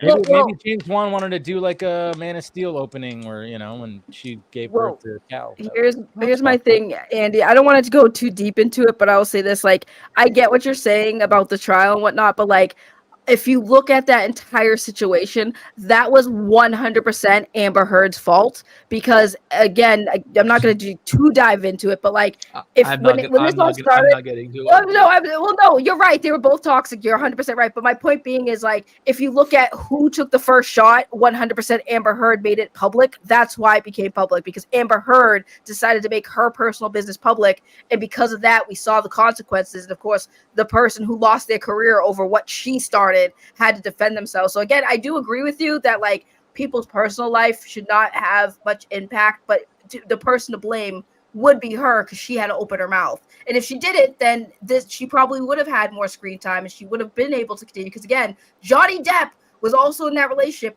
He never said anything. He just divorced her and moved on. She said something, so she ruined it. And I agree. I think her performance as Mira was good. I would love to see Mira more, but she screwed herself out of that when she opened her mouth. There it is. No comment. No comment. Yep, no comment. I say we go back to the pool real quick, and 50-50, the baby is called Aquaman. Oh, I forgot. I'm sorry, Phil. I love you. I love you both. What's the baby's name? Baby. in the comic or of the time when it was happening, this whole Black Manta arc and stuff, the baby never officially had a name. It was always called Aqua Baby. Aqua Baby. And that was Yep. kind of the running joke. Now they've had a kid, I think, in the modern comics. I think it was a girl, and they actually did give her a name, but that was tied into some other stuff. There's a few different ways it's been done, but yeah, you're right. I bet they'll give the kid a name. I think. Yeah, I would hope. It's gonna be add more personality because if they end up killing that baby, you're gonna feel more of a connection because you know that name. Right. And that's gonna Is it gonna be Martha? Oh my god. Why did you say that name? Jonathan. That's why Ben Affleck. It's one of my is in the movie. That is one of my favorite scenes in BVS. I think it's a powerful scene, but yeah, if there, the only name that has like any like personal stakes to it, and there my camera goes again, so I'm just gonna turn it off. The only name that has any personal meaning in the DCU is Martha. So like I see Arthur. If it's a boy, because I don't know if they specified if it's a boy or girl in the trailer. If it's a boy, he's probably going to name it after his dad, and if it's a girl, he'll name it after his mom. That's what I see happening. Makes sense. Yeah. They should just name it Aquaman. Aquaman. That's All I know is Aquaman. all I know is this bike right here is probably actually owned by Jason Momoa. Probably. Yeah. that looks like something he would own. That's kind of cool. Like incorporate something. They from were just his... shooting him on set when he just walked in holding a baby with his bike. They're just like, hey, we're getting a shot of this. In the event I ever meet Jason Momoa, I'm totally buying him a 6-pack of Guinness. There you go. 100%. I'm with you there. I mean, 6-pack Guinness and my hotel room key. I'm not going to go that far, but you do you, Daggy. What? You do you mean? You could invite him to your hotel room and have some drinks, play some video games, and chill. I would offer him a 6-pack of Guinness and an axe throwing competition. That's what I would offer Jason Momoa in my free time, if he were That's fair. to hang out. Oh, I would give him. Well, my y'all key. just assumed that I gave him my room key for something like just degenerate or something. Like I was just gonna be like, hey, let's play some like video games. Let's play some Batman Arkham Asylum or something. Like let's have some fun. Yeah, you guys sure. made that dirty. Yeah. How dare you guys? Yeah. But here's the. I love how is he wearing what? Seagull or what are those? Penguins? Yeah, seagulls, right? Seagulls. Did you just say penguins? I was like, for a minute there, I was like, Dave, slow down the drinking. Never. He's got bourbon. He's not slowing down. No, he's definitely not. No. Bourbon. He's got Boulier bourbon too. I fucking love Boulier, by the way. You kid, but you were definitely gonna get some poop jokes right here, as you can see. Clearly. We're gonna get Aquaman changing the diaper. We're gonna get some. And I like. We're gonna get a lot of dad humor in this one. Yeah, we're gonna get some dad humor stuff when it comes to this scene right here. And I mean, to start off the trailer where it's like, whoa, buddy, yeah. See, you could already see his face right there. Where it's $10 says the baby pees on him. Probably possible. Yeah. Well, he did make that pee joke in the first one, right? I could just pee on it. Yeah, exactly. Yeah. So, and then of course there's the Guinness right there. At least they got that, right? Yeah. Between the two of them. I love Tim Morrison, man. He's so awesome. Yeah, he's great. It's funny because this is stitched. I mean, it's like he's got a full beer and he's got he's already was he looking at the camera in that shot? Because his dad can drink him under the table. I know. Was he looking at the camera at that shot just before you cut away? Wait, which one? It looked like Momoa was looking at the camera for a second. I was like, the fuck was that? That right there. He's selling Guinness. That's what's happening. Yeah. Buy this beer. It's delicious. Subliminal messaging. I'm not a big fan. I'm not a fan of Guinness. I'm not a fan. Really? I don't really like it. Okay. It kind of tastes like if you took like 2 Tylenol and put it in water and let it float there and dissolve a little bit. That's what it tastes like. Yeah, Guinness is an acquired taste. It really is. I mean, I'll drink it if it's there. It's not like I'm like fully disgusted, but if I'm going to choose like a darker beer, I'm going to go because I know like sometimes people do that the half and half and they mix it together. I'm a Newcastle guy, like a motherfucker, you know. Okay. For that, I like Newcastle way more. But yeah, Guinness had just never really had that. But I heard like if you actually go to the actual brewery, like it's way better than it is here. So we got some cool little special effects shots right here. This is pretty sweet. Is that he's just working out, you know. That's all. As you do. AI generated. Typical day in Atlantis, no big deal. Wait, is that Black Manta's ship? I don't know, because he has like a hammerhead looking ship, right? Hammerhead shark looking ship. So he's got like some kind of giant sub or something this time One around. thing- Yeah. Yeah. One thing about Aquaman I really appreciate is the underwater battles, how they make it look really, really good. And it's like looks pretty good underwater. It does. Like everything And right here, like, and just kind of stopping it. Yeah, that's not. Well, I don't think that's Manta's ship. Maybe. It looks like a train or some sort of transport system within Atlantis got derailed, and he's trying to stop it from causing more damage. That's my thought. This is Aquaman. This is Aquaman saving the day, right? Yeah, and he's doing. Yeah. And guess what? He's doing that thing that he kind of, obviously with his trident, he's like trying to stop it from, Yeah, I think Paul is spot on because it doesn't look like he's trying to destroy it or attack it. It looks like he's trying to stop it. No, I think Paul's right. Is. He's kind of you're right. And then all of a sudden this shot right here I've seen so many times on the timeline. Yep. Of people just like hating this shot right here where he walks out and there's laundry and we see the costume. How are we feeling about this, folks? Are we liking it? This is an MCU guy. It's cheesy. It's very cheesy. It's corny. It's corny. It didn't need to be in there. I think also the fact that it's the shot, and if I remember correctly, he's like, turns out I'm also king of Atlantis, like at the same time saying that. So it feels like it was like a reshoot or something. I'm not saying it is. I'm just saying it has that feel to it. It's understandable. Here's what's so disturbing about it. Why does it need to dry it if he's gonna put it in water? Exactly. I didn't really. I didn't really care about this shot either. I was like, to be honest, the opening of all this, I was like, okay, whatever. But hey, it's whatever. I don't. Really... It goes with the tone of the whole aspect of he's a family man. He's a dad. It's supposed to be like a gag of like this is dad things. They're throwing that costume in there, which again I understand why it doesn't make sense, but that's the point. It's supposed to be a gag, and I think it makes sense like an MCU to the gag, story.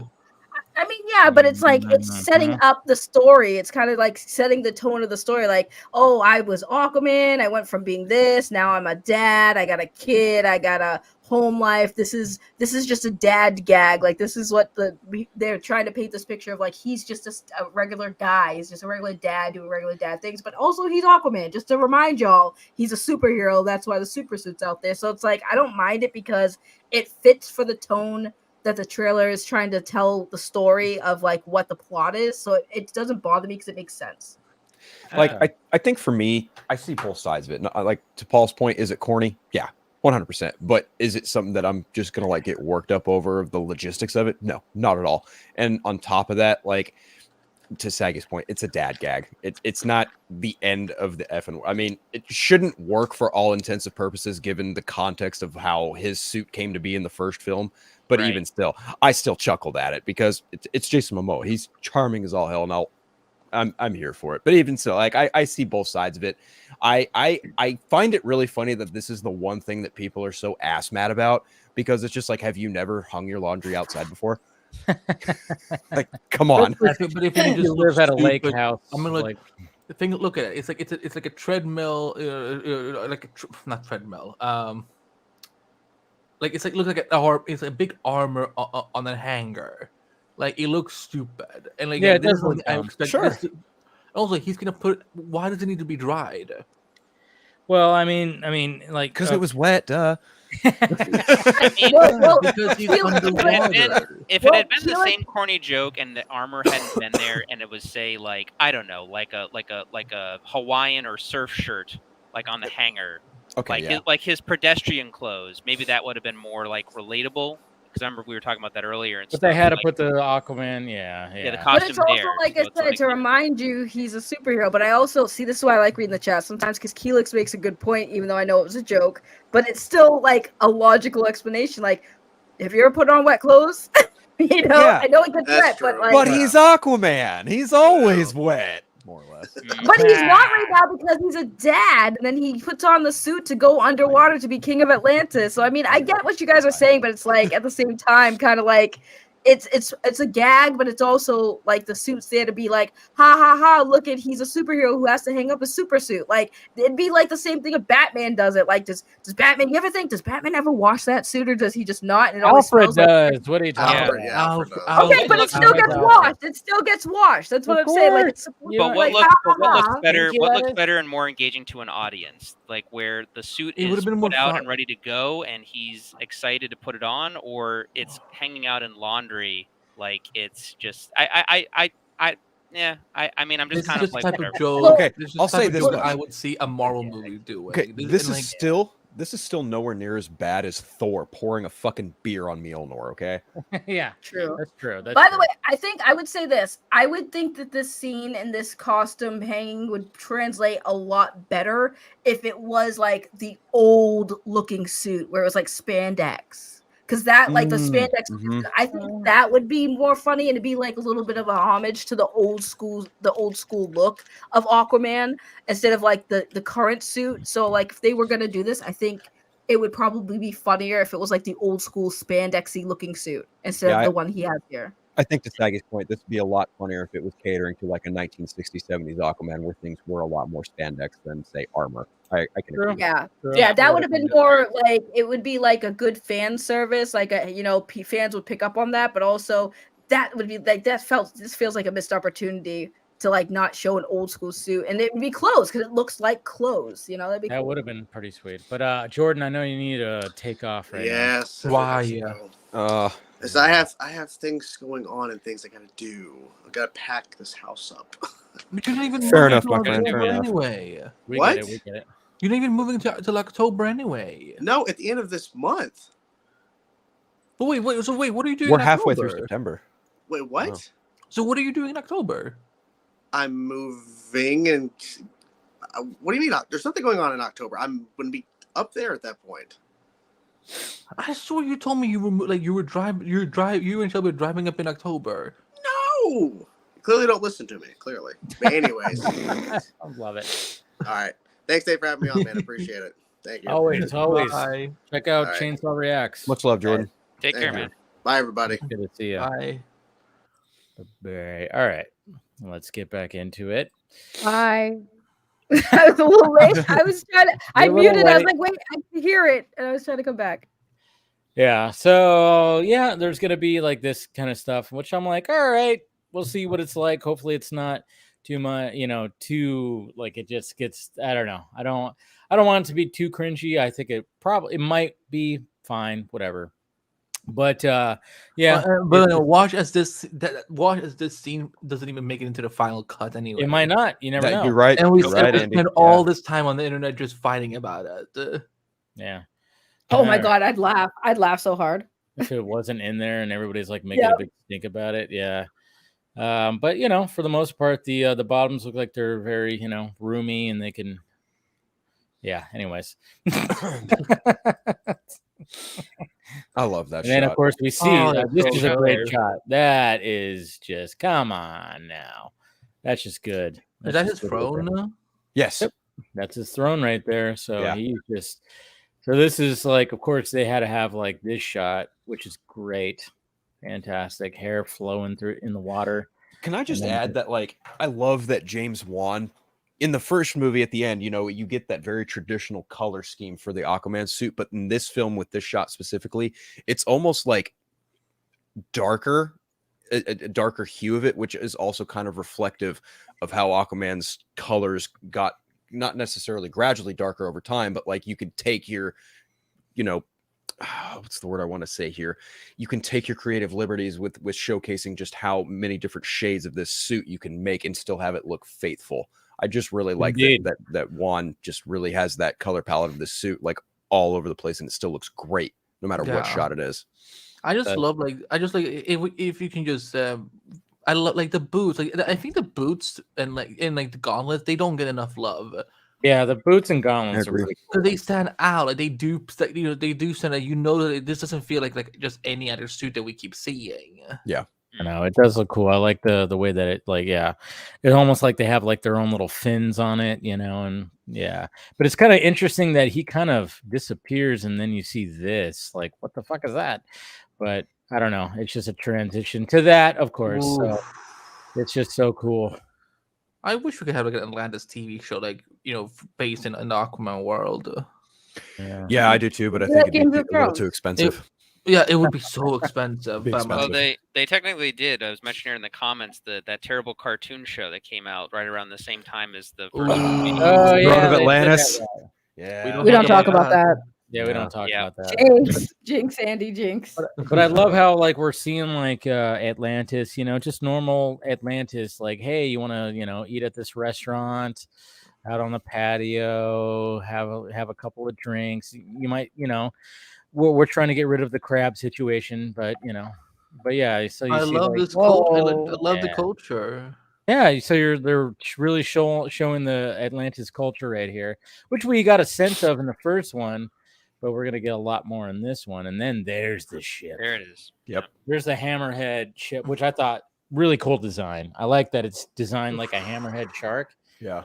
That's pretty damn sweet, right? I like it. It looks like a really demonic face. Oh yeah, with the red lights and everything. The red lights, it's also even has a nose. Oh, he's. So I'm wondering, fun. since at the end of the first movie, Black Manta winds up in the but he winds up with Stephen Shin.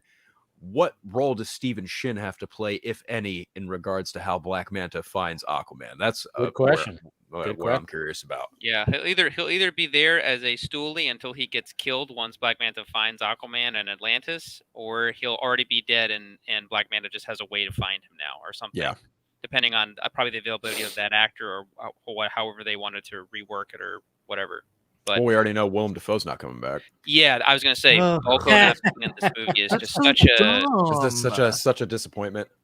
Yeah. Did he say why he's not coming back? Or they said scheduling conflicts, but let's be honest. I mean, now Volko does play a big part in the original Jeff Johns New 52 run to a big degree, but I think they were doing something differently when they first started off the universe with Volko and Aquaman. Obviously, from Zack Snyder's cut, there was a lot of difference there too. He's sort of this Obi-Wan figure kind of, and now that Arthur's established, and yeah, I don't know. Volka's just not needed anymore or something probably. So I don't know. Yeah, it's dumb, but we'll see. Yeah. We'll see what happens. But yeah, I do like the the pretty cool looking scar that he has on his face. Yeah, well, he got fucked up in the first one. Yeah, he got really fucked up. So just to have that right there is like, yeah, there you go. Well, that's also, if I'm not mistaken, that's also a thing from the comics. Like David Kane has a scar from Aquaman on his face too. Oh, cool. Okay. And then he gets into. He can fuck me up. I just love Yahya Abdul-Mateen as an actor. I really like him as Dr. Manhattan and Watchmen. I'm kind of curious to see how he portrays Wonder Man if that gets back on traction. So, pay your writers, pay your actors, AMPTP. 100%. And Nicole Kidman. Oh, yeah. Oh, that was my first crush, Nicole Kidman. Your first, really? First movie I ever saw in the theater was Batman Forever. She was my first crush. Oh yeah, she was goddamn just so hot, man. It's so good. Released. Mother is thriving. Yep. And then we got this right here. So we got the lighthouse. So Aquaman was off. He was off somewhere fighting something. And then, of course, there she is behind him. So Atlanta's behind. And then, of course, we see the house just demolished. So, yeek. Can we just talk about the fact that I love how the first movie went against this trope of the mother is dead, and then it's like, no, actually the mother is alive, and she gets to play an active part in his life again. Like, I love the fact that we can now have this. Like she and her son are fighting side by side. I'm going 90% that Aquaman's dad dies permanently in this. Yes. Yeah, I'm right there with you. I'm like 50-50 that Atlanta might not make it out of this movie as well. Well, she's right here. Black Manta's going for blood, that's for sure. So yeah. So I mean, he's right here. We got Atlanta right here, and then we got looks like Orm probably right here. I'm guessing because there's 3 people. Oh no, there's more than that. That's Mira. Mira also is right here. Oh wow! Look at that. I didn't even notice that until I was like, oh yeah, that's got to be Mira right there. Fuck the people who edited this trailer of just giving Mira like all these like distant shots. Look at that shot, Jesus! Oh, that's so cool. Black Manta looked great in the first movie. This film, he looks even better. He looks just like so good. Go. Yeah, he looks more evolved. Like, he looks like this time, like, it looks like this is an armor that is like it's finished. Yep. It, because again, that was one of one of my favorite scenes in the first movie is like when he's playing around with the weapons and then he eventually creates the helmet, and like it's not perfect initially because it overheats. But I love the fact like now it's like this is a more experienced Black Manta, and he's more in charge in his suit. But like now, like this is a perfected armor. Yeah, totally is. This is a cool shot. Like some shit's going down right here. Jesus Christ.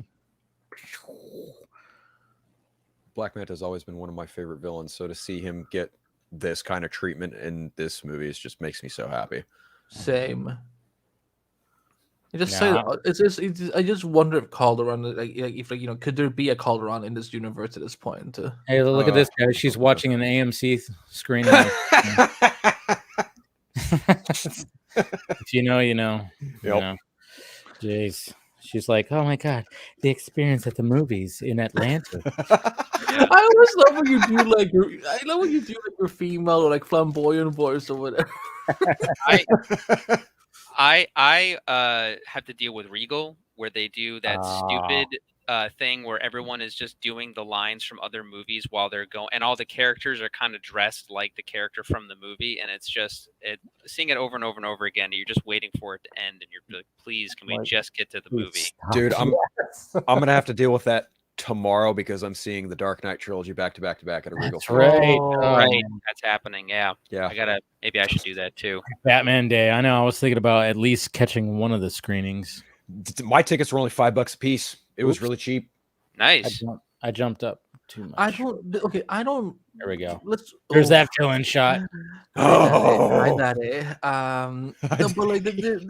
didn't know the Green Lantern stuff was in this movie. He's gonna recite the oath right here.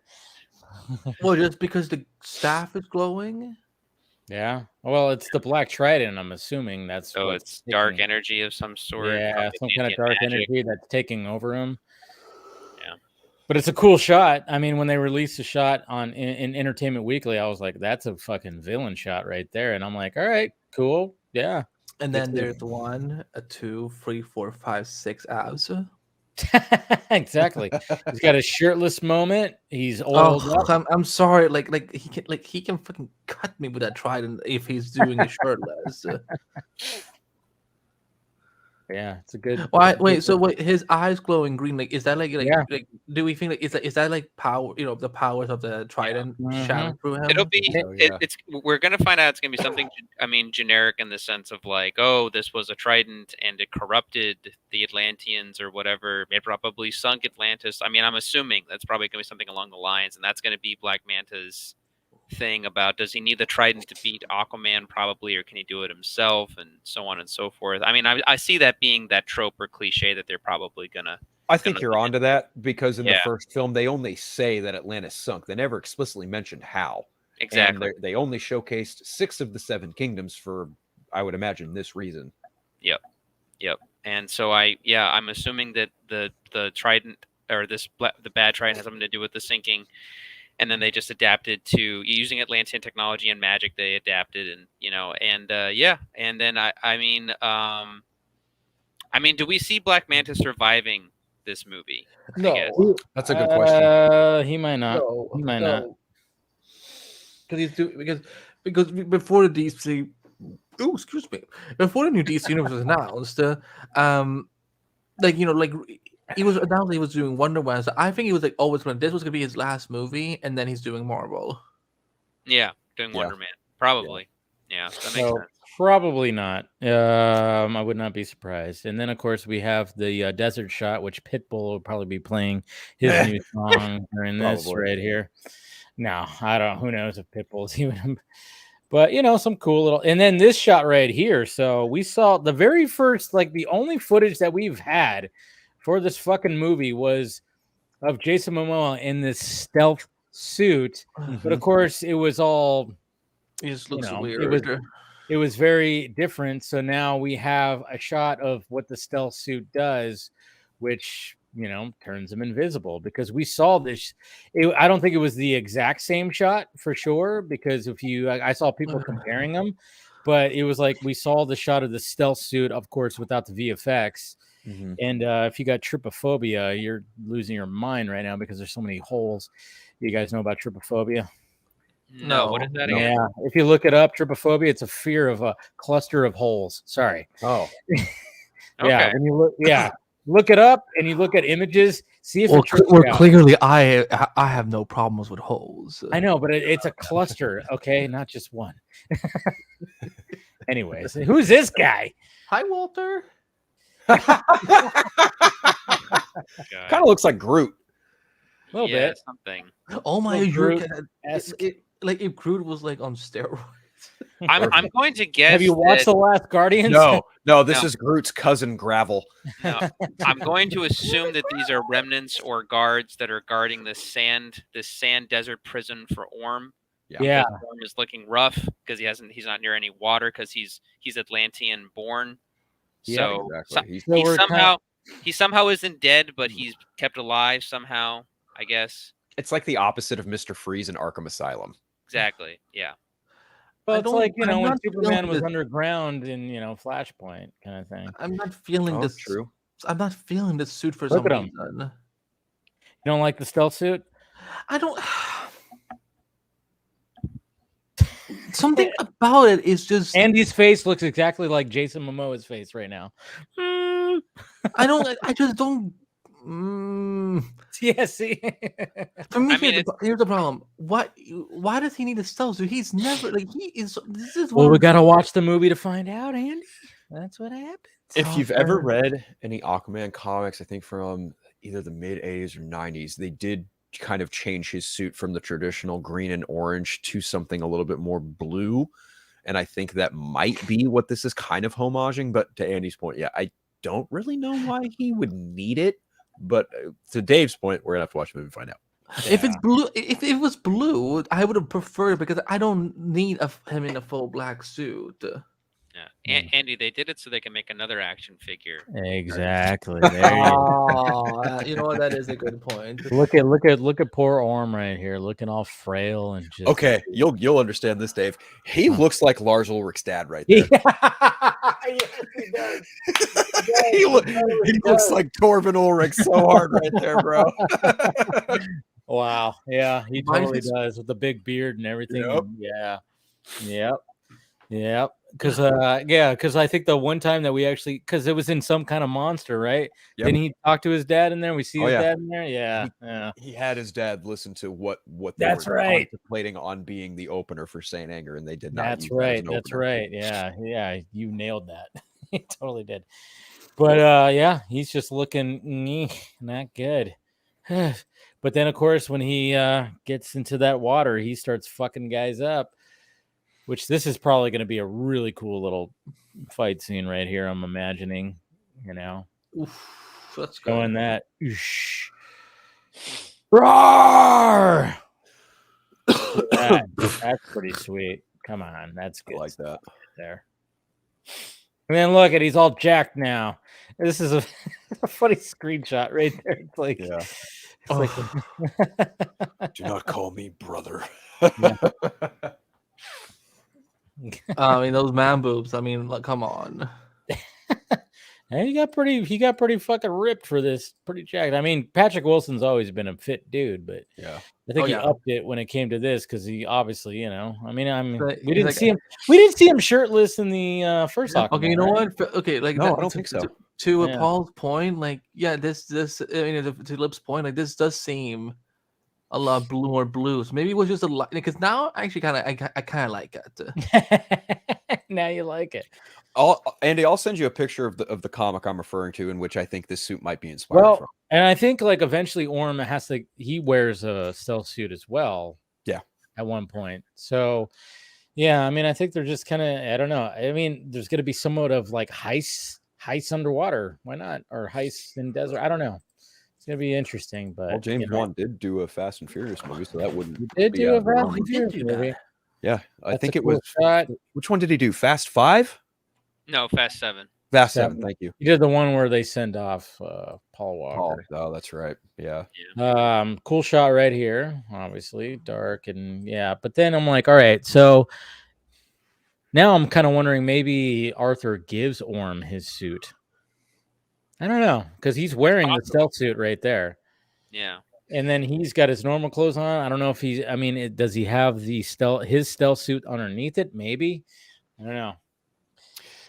How do you guys feel about the relationship between Orm and Arthur in this film? Do you guys think it's going to devolve by the end of it? Is Orm going to be angry at his brother again if their mother dies? Because I think that's kind of the route they might be going down. Well, I mean, we talked about Manta dying. I would not be surprised if Orm dies as well, to be honest. Okay. Some kind of, I mean, there's a lot of talk about death in this film. Like, who's? I mean, it's called the Lost Kingdom, not the Dead Kingdoms. But I think it's a matter of a few things with us. With one, the fact that the Black Manta, like it looks like they're doing a storyline where Black Manta, like they're emulating the comic, and that he wants to destroy Aquaman's family members, to get vengeance. And also the fact that this movie is in a weird place within the film productions that nothing matters anymore. So let's just, let's just go gung ho. And, I mean, either they're going to go gung ho and it's all going to be crazy, or, they're going to play it safe and it's going to be whatever movie. And then it's not going to matter anyway, because we're just going on to this next thing. So it could go either way. I don't know. And then we got this right here, beautiful little. Now, is this? Yeah, is this the world between like where he finds? Is it connected? You think to when he found his mom in the first movie? That's what I'm thinking. It looks similar. It looks very similar. It looks just like that. Yeah, that's exactly what it looks like. But can we talk about this location? Like fuck, where did they film this? That's all on a set. I don't know. Yeah, it's got to be. I don't know. Yeah. This looks just too good. No. It's all on set. It's no. What they're standing on is, and all that right there is all real, but everything in the background is VFX. I would say everything from where the water starts is probably all VFX. Yeah. But I mean, even like those big leaves that have like the blue, that might be VFX too. But there's at least a base of, dirt and some of the vegetation that's in there. But yeah, I would say most of this shot is VFX for sure. Yeah. So, but it's kind of interesting. Like, and again, I the reason I think, or rather why I feel that the Aquaman film is like one of my favorites alongside of Snyder's trilogies, because I think James Wan is probably the closest to get like visually, like make these characters look and feel visually real, Yeah. But yeah, I'm thinking that he's wearing the stealth suit. Orm is, and so I think there's only one stealth suit in here. I think he just gives it to him. I don't know, maybe not. I don't know. It's just weird because now we're seeing like Arthur back into like just normal. Hey, here's my normal clothes right here, my necklace, and I do like this, even though it's not that. That's not. I don't know if that's the same shot. This seems like this is something different than that statue. I don't know, maybe not. It's just, that is the base of the statue. Never mind. But I do like the fact because wasn't there like a mention? I don't know if it was Zack Snyder or it was James Gunn that said, well, he's like a big blunt object. And one of my favorite shots of the first one was when that bell was going to fall down on that kid. And it's like, how does Aquaman, a big brooding blunt object, save that kid? He doesn't like go and swoop in and grab the kid like Superman or somebody else would do. No, he just knocked the bell. He put his shoulder into the bell to knock it away so it wouldn't hit the kid. Oh, I know what you're referring to now. It's a conversation he has with Mara in the first movie. He refers to himself as a blunt object. Yeah. Oh, is that what it was? Okay, so it was James Wan that said that. But I just love that because again, like when you see like a superhero saving somebody and he just used his body to deflect something very, very heavy, in a different way. So we're kind of seeing that right here. So, yeah. Build bridges. Yep, exactly. So obviously he knocks that over. Okay. But yeah, there's that blonde hair. I know Saggy says he looks more like Aquaman. Yeah. And then we got this shot right here. This is just a cool shot. Come on. Yeah, that's dope. So I kinda hope eventually those they two get captured by somebody. About these, I mean, these guys got to be working for Manta, right? I It's kind of either hope those Manta- two are brothers. I kind of hope those two are brothers. Just as a I'm good sure they fun. are, but there's a guy in the back too. You know, It's either Manta or it's going to be the other character that is being played by, I don't recall the actor's name, but he played a character in Game of Thrones, and allegedly he's the Scavenger. Oh, okay. So it could be that. Could be that. Okay. Ooh, look at that shot right there. That's pretty sweet. Manta pushing the doors open. Bam! That's like straight out of the comics right there. That's so beautiful. Oh, yeah. That suit is just, I mean, come on. It's just great. It's just great. Yeah. Hey, you're back. I fell asleep. Did you really fall asleep? Wait, really? Yeah. I heard noise and I was like, wait, oh crap, I'm in my streaming room on the computer. I totally nodded off. It's like the time I nodded off on the Poindexter's Lounge. Yeah, like I legit was like I muted and I like closed my eyes for a minute and then I was like, I hear voices. I woke up, I was like, oh, I'm still sitting here with my headphones on, and I probably should I should probably hit the hay from falling asleep on stream. All right, yeah. Thanks for joining. I mean, thanks for having me. Thanks for lulling me to sleep with your soothing voices, gentlemen. Yes. Sorry, we were that boring for you. No, I was a long day and I'm exhausted. So I was like, yeah, it's time to go to bed. But no, thank you for having me. You guys enjoy the rest of the stream. And yeah, it was a pleasure always. All right. Much love, Take it Saggy. easy, Saggy. Take care. All right. Take Good night, guys. Bye. All right. But yeah. And then, of course, so obviously right here, this is what we got. We got Arthur and Orm right over here. So they're, whatever's happening right here, they're getting fucked up, getting launched back. So I don't know if this is like part of like the previous scene where they get captive. And then, of course, we got this right here, which is like the ultimate villain. Like, I got the trident, bitch. Boom. Look at that. That's pretty sweet. I just love the way he whips that trident. Oh, yeah. Man. That's pretty awesome. Did they say who's going to score this movie yet? Is Rupert Gregson Williams coming back to score I it? have no idea, to be honest. Yeah, That's a the good score question. was pretty solid in the first one. I like. Let me. I will look it up. Hold on. And then we're gonna get a little bit of a history lesson. This is King. What's his name? Atlan. Yeah. Atlan. And that's not Graham McTavish either. I know. There's Different been 3 different ones, right? Yep. There was one in Zack Snyder's Justice League, first Aquaman, and then the second Aquaman. They've been different actors, but they've done a pretty good job of making them pretty. Rupert is back with a sequel. Yes. Okay, so it is him. Okay, cool. Good. You could argue too. I mean, other than continuity, or because I think the one in Zack Snyder's cut is also supposed to be the much younger Atlan, like when he's like a younger man, and but he still has complete power of the trident and using all of that. Yeah. I just saw on Twitter where they showed like and they were mentioning the 3 different actors who have played him. So, but yeah, that does make sense because obviously that was way back when. And it looks like we're getting a history lesson here, of course, too, right here. I mean, this is like, I don't know that's a pretty cool damn shot right there. I agree. But it looks like it's going to be another little history lesson that's going to be happening in the DC movie right here, folks. Which a lot of cool little shots. This could be really freaking cool. And it's got that. So is that ship that looks like an octopus that we see eventually like show up with Orm? I think so. It looks like it. So it's like there's something significant about that ship because it just seems like this is just some kind of history. I love that. Yeah, especially when it like focuses in on the right there. It's so cool. Look at that. That's pretty sweet. So they're fighting the group people, I guess. Looks like. Yeah, and then we get that. Okay, so yeah, I mean, it's a history lesson to the Dark Trident. So allegedly, those are actually the trench being powered by the Black Trident. Okay, that's pretty sweet. Right, because the trench was supposed to be the Black Manta movie. Right. And Right. until that got canceled. Yeah. Right. So maybe they reincorporated it into this film. Yes. Well, James Wan said that. Yeah. Yes. Exactly. Yep.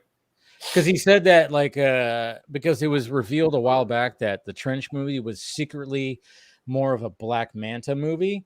So when that got canceled, he was like, "Well, I'm just going to incorporate some of the ideas I had for this movie." So, I mean, yeah, that's pretty much when you see this scene right here. I mean, that's the Trench that is definitely they all got green glowing. So yeah, There is a lot of green going on here. Yeah. Heck yeah, look at that. Jesus Christ. That's fucking creepy and what the hell. I mean, it's almost reminiscent of like Hela and Thor Ragnarok, but I think this is going to be done a little bit better. Of course. A little bit. See, that's the thing is like, as much as I'm worried about this movie, there's going to still be those Wanisms in here. And this shot is totally a Wanism right here. I mean, look at how fucking creepy that looks. God damn. And then this shot right here. Boop, and then we get Black Manta right there. Something happened to his pants. They're a little fluffier than usual. But anyway. Yeah. He's giving such daddy vibes. Okay, so the Black Trident got cut in half, and then he just puts it right back together. Okay. Interesting, but that's such a cool shot. And then, of course, please don't say she dies. Please don't. She might die. This could be it right there. That could be her goodbye to Arthur right there, maybe. I don't know. Quite possible. But what's going on behind her? That's what's interesting. And then they portal. Some kind of yeah, you're right. Because of what's interesting, what I just noticed right here is like it looks like an eye, and then there's an eye right there. That's green. I don't know. Very interesting. It's Walter Hamada's eye. And then this shot right here. Holy shit. That's the lighthouse. That's the lighthouse. Yep. Oh my God. My God, look at that. That is crazy right there. I think we're all pretty convinced that Tom Cruise is not making out of this movie alive. Not. I mean, right now it sounds like we're thinking everyone is dying. Jeez. And then there's Orm. Hey, Orm. How you doing? And then, of course, again, it's like we're going to get like a fight with the tridents right here, which is what I think is going to be pretty sweet to see. Like when I saw this in the teaser, I was like, cool. And if I'm noticing this correctly, it looks like one of the eyes of Manta is broken right there. So that's pretty The theory running around is that the Black Trident might give him the ability to breathe underwater. Ooh, okay. That makes sense. This is freaky too, because I'm a little arachnophobic, and this it's like one of those Wanisms you were mentioning earlier. It's just like that. Look at how Jesus Christ! What the? That's not family. Ah, jeez, freaky spider underwater, and then this right here. So he's in normal clothes right here. He's punching his way out of the Chrono Bowl. Just kidding. No. Leave the Flash out of this. Just saying because the it just kind of looked Chrono Bowl-esque. Even though I still defend the Chrono Bowl and why it looks like that. But yeah, so I just and that didn't work.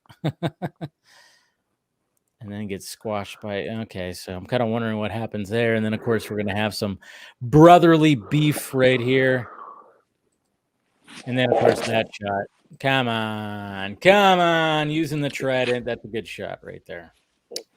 And the signature Aquaman call using the the rings that come off of it. Yeah. I liked in these movies they make that a thing that is unique to him. Yeah. He use that to communicate, and then that's not a thing among Atlanteans. It's just mostly him because of his bloodline or whatever. He's able to talk to the Kraken, so on and so forth. So, yeah. The Kraken. This is a cool shot right here too. And then, hey, there she is. There's Miss Mira. Still looks badass. Yeah, I'm not gonna lie. I mean, looks pretty cool. I wonder what's happening. She's probably trying to get the baby back from Manta. That's what I'm Probably. kind of wondering. So the baby probably got. Yeah, you might be right. See, there you go. There's your thumbnail right there. Boop. And they're Oh, storming the cleavage. seahorse. And then of course we get the seahorse. Didn't they just confirm what the seahorse's name was? It's Storm the Storm. Seahorse, and that's Storm. also Topo. That's right. Yeah, That's right. Okay. that's the octopus that was playing the drums. Yes, in the yes, first one. yes, that too. So we have that, and then it looks like Orm is also riding it too, holding a different kind of trident. I can't even see Orm. Like, where is he? Right here, right here. Yeah, Aquaman's really? holding him. Look where the damn. finger. Yeah, so that's his head right there, and Wow. there's his arm, and he's holding like another like a red looking trident. So that's what's curious. That's what I'm curious about. I'm like, all right, so where do you find that one at? You know? Oh, okay, I see it. now. Yeah. Wow. So yeah, he's right behind there. I think, unless it's somebody else, but yeah, he's holding some kind of red looking trident. So that's that's lit up. So I don't know if that was maybe it's unfinished VFX. No, I but who knows? But and then of course there's that octopus ship thing that's just like so cool. Ooh, and then another. Oh. Look at that shit. I mean, come on, James Wan. I love it. I love the designs. The designs are freaking cool. Let's face it. And then, of course, This is actually good VFX. It is. I mean, these designs are freaking cool. I just worry about this thing got freaking fucked up when it comes to the studio. I think if anything is going to be meddled with at most, it's probably not going to be anything visual. It's probably going to be more story than anything. But the visuals help the story. That's what I just worry about. True. And then of course we got this, hero shot in the rain. Oh, come on, that's just badass too. I like that. Now, is that like a giant snapping sea turtle? Yeah, kind of got two horns on its freaking head. Yeah. It's pretty gnarly. Like I said, these designs are just so freaking cool. Yeah, it looks like because it's got a shell on its back. Yeah. Sweet. And then there she is, which everybody was like, "Hey, it's underwater." Yeah. I mean, they got to work on a little bit of the polishing of the VFX right here.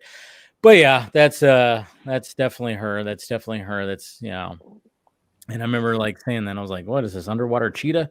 But it's not. Yeah, it's definitely his mom like getting into the fight. But I just wonder like where in the movie that doesn't look done. It doesn't look done at all. Yeah, it's got some work to do. And then of course we get Arthur doing his thing where he just launches out, and it's like, all right, good way to finish the trailer right there.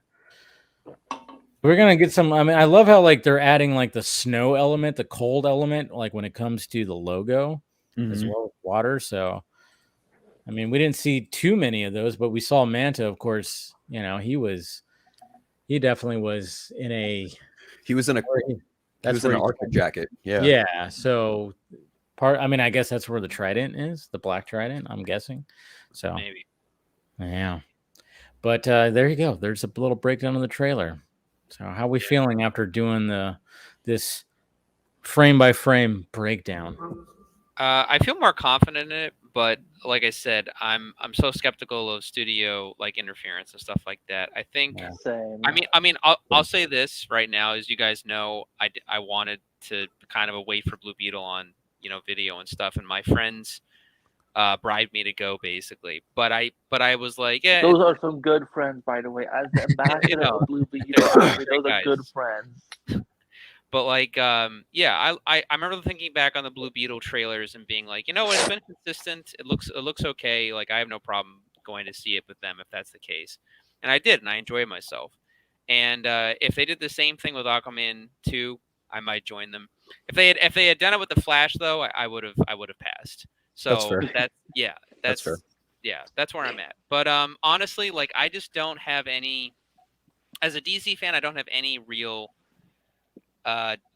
true desire. I enjoyed and loved the first Aquaman a lot. But I also loved and cared about the first Shazam movie a lot too. So I'm kind of like I'm more skeptical. But like It looks like it's doing some stuff that I wanted though. So like I'm on board with that. I like that Black Manta looks threatening and looks like he's a psychopath, which is what his character is. He's not cracking jokes, which is also good. So I'm on board with that. But yeah, I'm still weary. But at the same time, I feel like you guys are gonna kind of be my canaries going into the cave. Phil, I know you're gonna see it day one. So let me know your thoughts on it. I was actually surprised to see that the Aquaman movie retweeted my tweet. Oh, I saw that's right. That happened. That was Yeah. awesome. And then I got a notification today from the same account saying, "Hey, we'd like to use your stuff for future." And I was like, "By all means, go for it." Let's Nice. go. You'll be in a TV spot. You'll be in a TV spot. Maybe. We'll There see. you go, I don't know. man. It looks like could be. Well, I know Phil's enthusiasm is genuine. So yeah, and I hope for people who enjoyed the first Aquaman movie that this one is just as good. You know what I mean? Because Aquaman is underrated. He's got great potential. It's just like, where the fuck does his future lie in whatever the fuck plan Warner Brothers Discovery is doing? Yeah. That's my whole thing. So yeah. I mean, again, like I made mention, like Aquaman is like one of my pillars of DC characters. Like he's one of my favorites, and much to Paul's point, I'm very like trepidatious in what they are going to do after this movie happens, and success or fail either way. I'm just like, there's a part of me that's like, yeah, keep Jason Momoa, he'd be great. But then there's also a part of me that's like, I don't know that James Gunn is going to do that.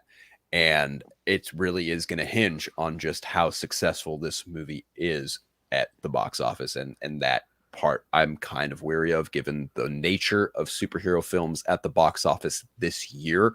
I don't know what this film's success looks like, if any. But if it's anything like the first film, I would certainly hope it gets. I would certainly hope it not. I don't think it's going to reach $1 billion. If it did, that would be fucking shocking. Yeah. But I am very much excited for this. I mean, I'm an Aquaman fan. I'm going to be there, but at the same time, like, where does Aquaman fit into that plan for Gods and Monsters, if any at all? I think if they are going to try and fit it into that plan, it's going to be after the film comes out, if it even has a part to play. It's going to be interesting. Yeah.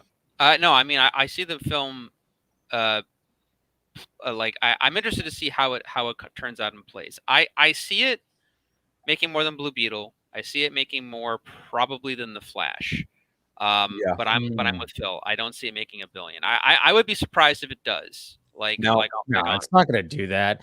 My question was always like, I mean, when I posted a clip today from Tuesday when I did a stream, I was like, wouldn't it be hilarious because everybody's just kind of going like, Aquaman, what? No one's gonna, it's just gonna flop and blah blah blah. I'm like, okay, so yeah, it's not gonna do like gangbusters, sure, but I think it'd be hilarious if it ends up being the most successful DC movie of this whole year, because I mean, there's not a high bar, first off, I mean, obviously you'd have to take into account of like budget versus what it makes, and right now it seems like sadly it's just crazy. Like right now, when it comes to budget to what the movies make, Blue Beetle's doing a fairly good job because the budget was low. Right? Is it profitable? No, but it's still doing better than the other ones. And then of course you have Black Adam that came out last year, and that did better than the movies that have come out this year. And then I'm like, all right, well, what if Aquaman does better than Black Adam? It's just everything's just so weird right now. Also, all the way down to the whole, James Gunn still has not tweeted out anything about it. It's weird. In regards to Black Adam, that film is also apparently the most watched film on Max this year. Yeah, there's that too. Wow. It's interesting. It's very interesting. You got to take that word. What do you say, Paul? I said, this is my personal opinion. I don't think James Gunn gives a fuck about Aquaman 2. I just don't. I think he may have already offered Momoa another role in whatever their new plan is, basically just to kind of keep him because as we know, Momoa, when he's pushed, he can go on again, he's got a very big social media following. Like when the Ray Fisher stuff was happening, he went toe to toe and was like, yeah, like this is what happened. Like we were fucked over. And so like, I think they know not to like poke him too much, basically. So they're probably like trying to already, if there's backlash on Aquaman 2 or whatever the case is, they're probably like, hey, Momoa, like, here's this next thing. I mean, that's at least what the vibe I've been getting from it. But as far as as far as the box office and like, I mean, right now, Aquaman 2, from what I can tell, I mean, we've just now gotten, I mean, it didn't shock really any of us, but how big and terrible the budget was on The Flash, and Aquaman 2 seems to be in that same category. One, because even before reshoots, the hugely hardcore VFX movie, and then with all of the extra reshoots, I mean, we're looking at a $300 million plus budget, like easily, at the very least. Yeah. So it could make like 350 million worldwide, and it would probably still be considered a loss. Yeah. Oh yeah. 100%. Yeah. You gotta double that, at least double and a half. Bare minimum. Yeah. So yeah. I don't know. I really don't know what to make of it, because honestly, and I say this in saying my love for Aquaman 1. Aquaman 1 has a lot of problems. In a lot of ways too, it while it's something new and special, it is a little bit generic in how it does. Like, the writing's not that strong in my opinion, but it's fun. It's such a fun fucking movie, and it just, like, when it needs to hit, it fucking hits. Yeah. And I'm hoping that's the case with Aquaman 2, or at least some of Wan's original intent is in there, because that's what I want, because that's what I enjoyed about the original one. So, but on one hand, it's not doing the special stuff as much anymore, because we've already done a lot of the Aquaman stuff already. We've already seen the seahorse. We've seen certain things. So I'm just hoping that, like, they can expand upon that and, like, make it interesting and make it engaging. So, I mean, I'm hoping for good things. I'm talking more as just a DC and an Aquaman guy. But on the other hand, like, it's just the current environment with Warner Brothers and everything else. It's just like, who knows, But yeah, that's the best way to look at it. Yeah, we'll see. I mean, it's going to be interesting when it comes, December, and But I just would not be surprised if that one actually ends up being the most successful one of the year. I mean, I was banking on The Flash. I thought, all right, that one's going to do at least something, right? And then, Jesus Christ, it's just such a weird thing. But I just worry about when it comes to I worry about the tone, because it almost seems like, what's you're going to have this tone of, like, Arthur as a father and trying to learn all that. And then all of a sudden we get these dark trench elements, it's like, and I just really hope that, I mean, I know that James Wan could balance a tone like that, but at the same time, it's like, now we're talking about, all these reshoots and different things that have happened. So I'm, like, worried that the tone is just going to be inconsistent. That's what I just worry about the most.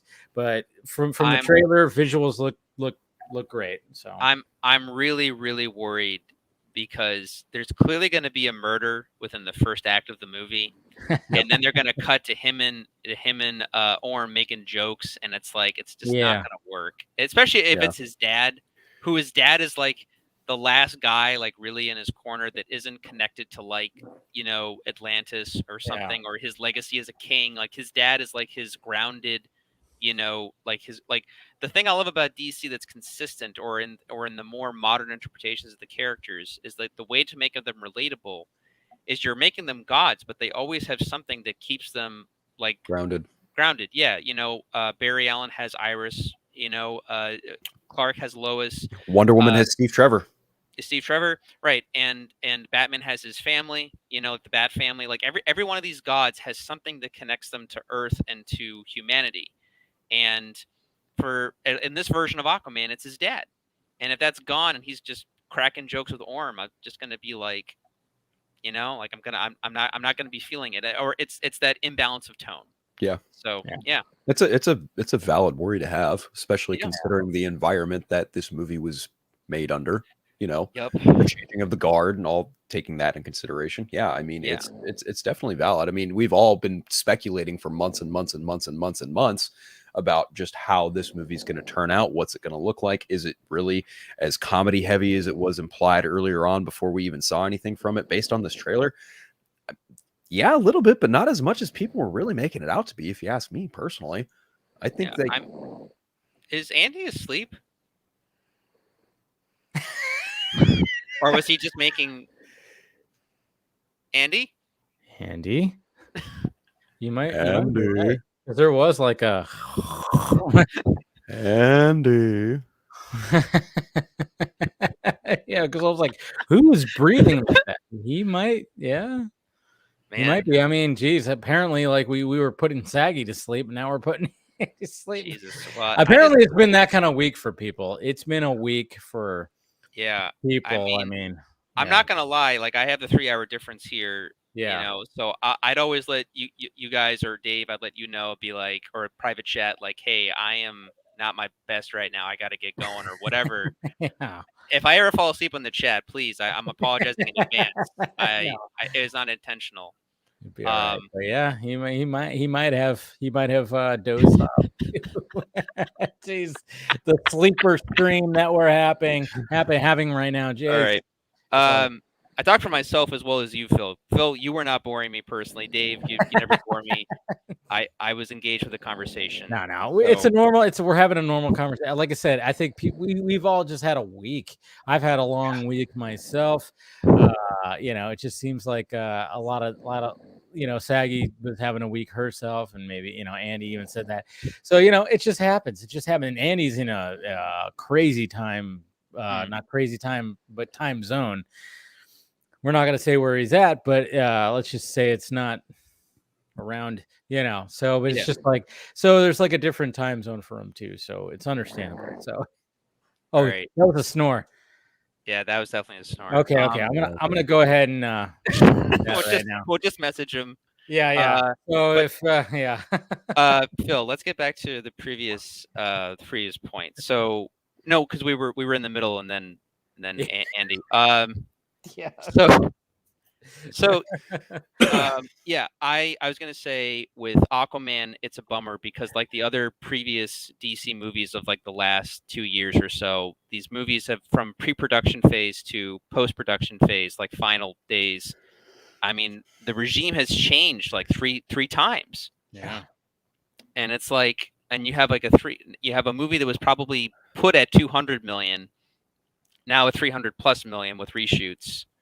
Like, I mean, poor James Wan, man, because honestly, he deserves better.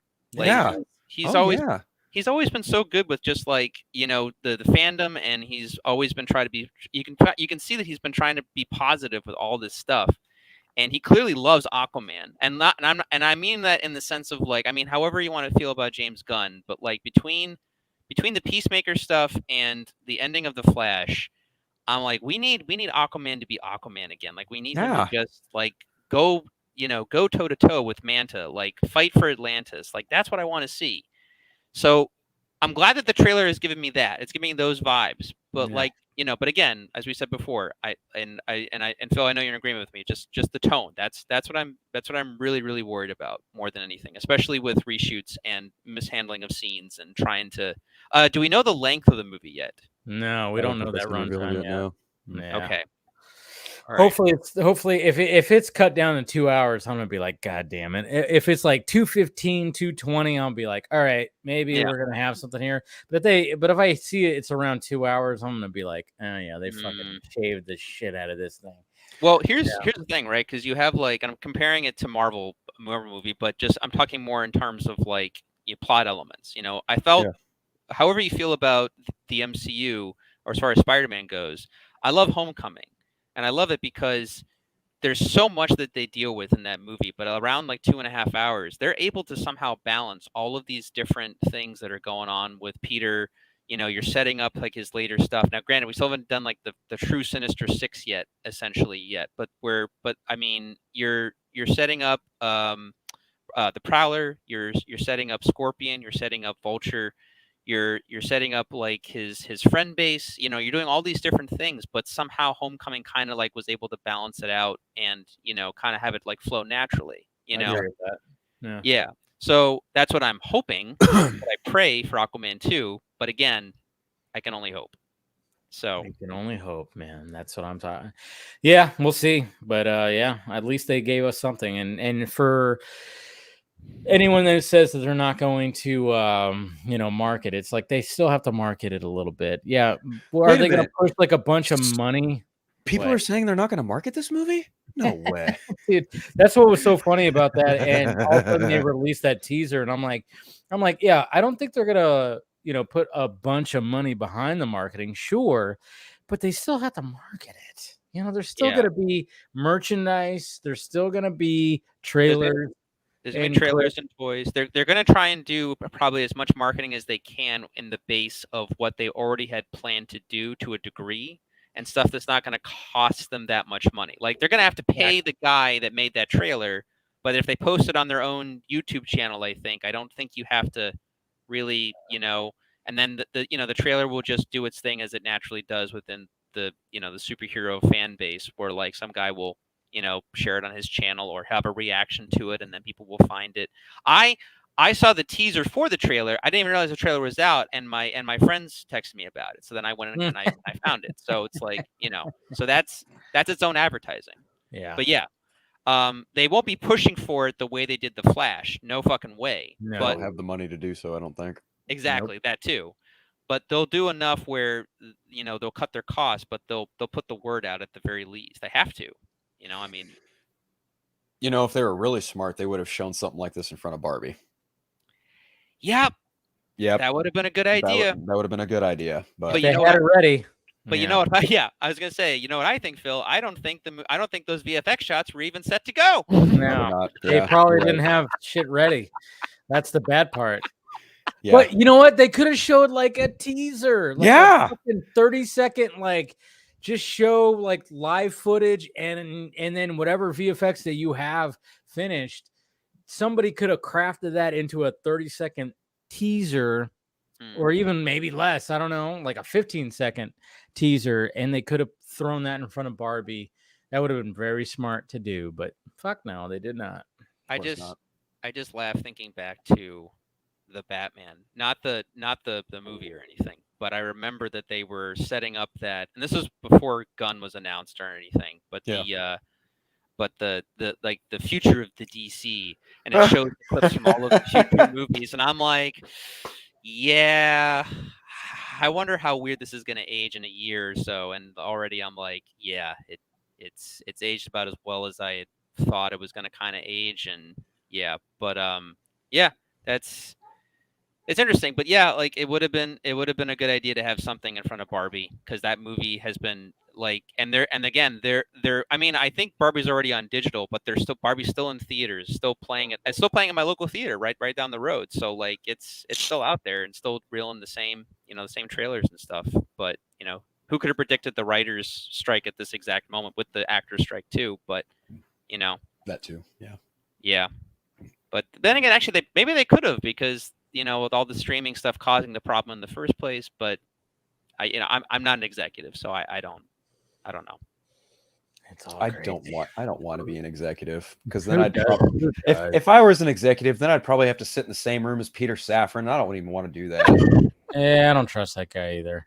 I'm going to tell you guys the same thing I've been saying for a little while. He's the new Toby Emmerich. He has the same smug look as Toby Emmerich does on red carpets. What's going to happen is, once Aquaman 2 either bombs or underperforms, Safran will be sacrificed to the movie gods or whatever, and then it's just James Gunn now, and he's going to be the new thing doing the new. Forget that other guy. Like, again, that's because or at least that's what's been my opinion, because that's so far been their MO with whatever the thing is. Like, well, this guy over here, well, we're going to throw him off, but this other guy, he'll figure, like that's. Look at Shazam too. Look at what happened after that. They tried to pin it on Dwayne Johnson.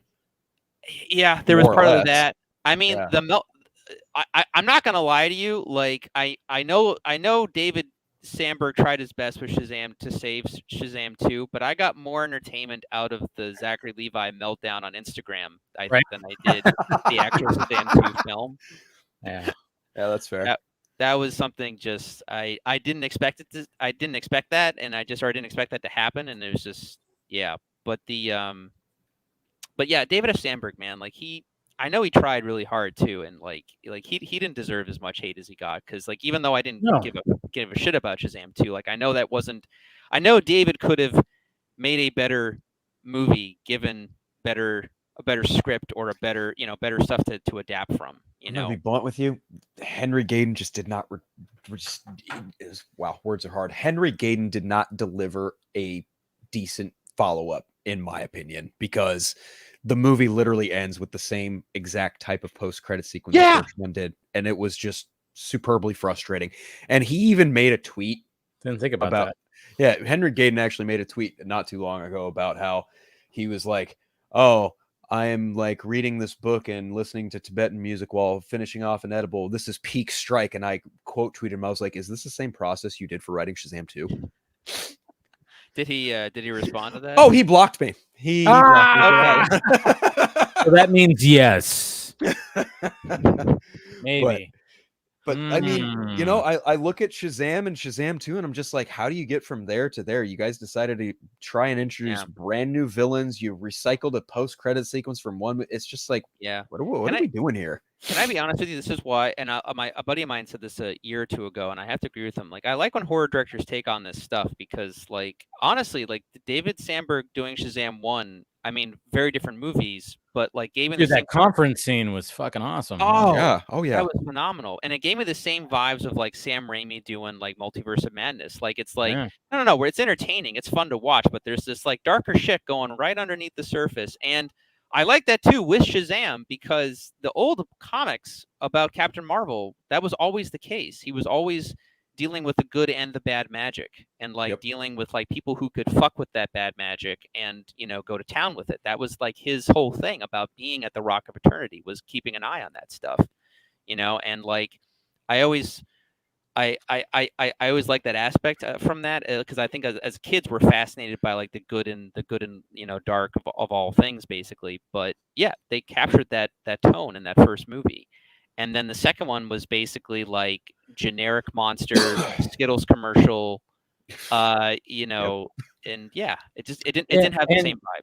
And it sucks too because like it's like I get like when you have the first Shazam movie that has, you know, Billy Batts and he's young and immature and whatever the hell, even though he's kind of, you know, it's mature because of, you know, his situation, sure, but then you get to this one and now he's like what, 18? I mean, it's 17, to the point where 17, 18 is like Shazam. It's like but Zachary Levi, they still had Zachary Levi play him as like this fucking like, you know, 8-year-old, you know, where he's just very immature and just acting like, and I'm like, can't we, you know, the character of Billy Batson grew, and apparently there was a lot of Billy Batson stuff that got cut out, which sucks, and that's again studio meddling. But it's like, can we also have, you know, the character when he plays the adult version act like that as opposed to acting like an idiot with certain things? I'm like, I get it that's the whole, you know, when it comes to Shazam, it's like, yeah, it's a kid that says the word, becomes a big superhero, so it's like that's the whole thing when it comes to him. But if you're trying to go into like, you know, the fact that this kid's like now 17, 18, it's like, make him a little more mature, please, you know. And I don't like, and you got, we said it before, or we probably talked about it, but like the first movie you can kind of explain it away because Billy's never had these powers before. He's excited. He's trying to get his footing, and he learns a lesson by the end of the movie. And then it's like none of that took to Shazam, and like he's exactly the same character in the second film. One of the things that bothered me so much about the second film was like when they had Shazam trying to run point on the rest of the Shazam families, he even got like an iPad trying to tell him what to do and how to do it, being a hero. And I'm just like, yeah, that was kind of dumb. I thought to myself, like, this is some of the dumbest shit I've seen in a superhero movie in a long time. It would have been. Oh, sorry, go on. I was just gonna say, mind you, this is like right after seeing Thor: Love and Thunder too. So I'm just what the fuck is going on here? I mean, I don't know. I think that there's some part of it where like they're trying to make it like relatable to the kids or something like that. But like even then, that's something that like Freddy would try to do and try to set up, or even the gamer kid, you know, like trying to organize something. Hey guys, maybe we should try this out or something, you know, and like having Billy trying to do it, and then like on top of being, you know, dumb Shazam version with Zachary Levi, like it makes it that much more cringe, and like just if that feels more like adults in a boardroom going like, well, what are the kids into? What are they like? Well, they're always, my grandkid's always on his iPad. Let's put that in the movie, and it just comes across like really, really like rough. They like doing TikTok dances. Yeah, no, it's always something stupid. Yeah, it's yeah. But I mean, but again, I'm like, to have Shazam show up in one of the future DCU projects, that's gonna be. I don't know if that's actually gonna happen, but it's just again, James Gunn did promote that movie, but did not. I don't know. It's such a weird thing. Maybe. He'll promote it when hey, tickets are on sale or blah blah blah. But it's just it is weird that he has yet to promote this trailer. I mean, obviously Jason can't.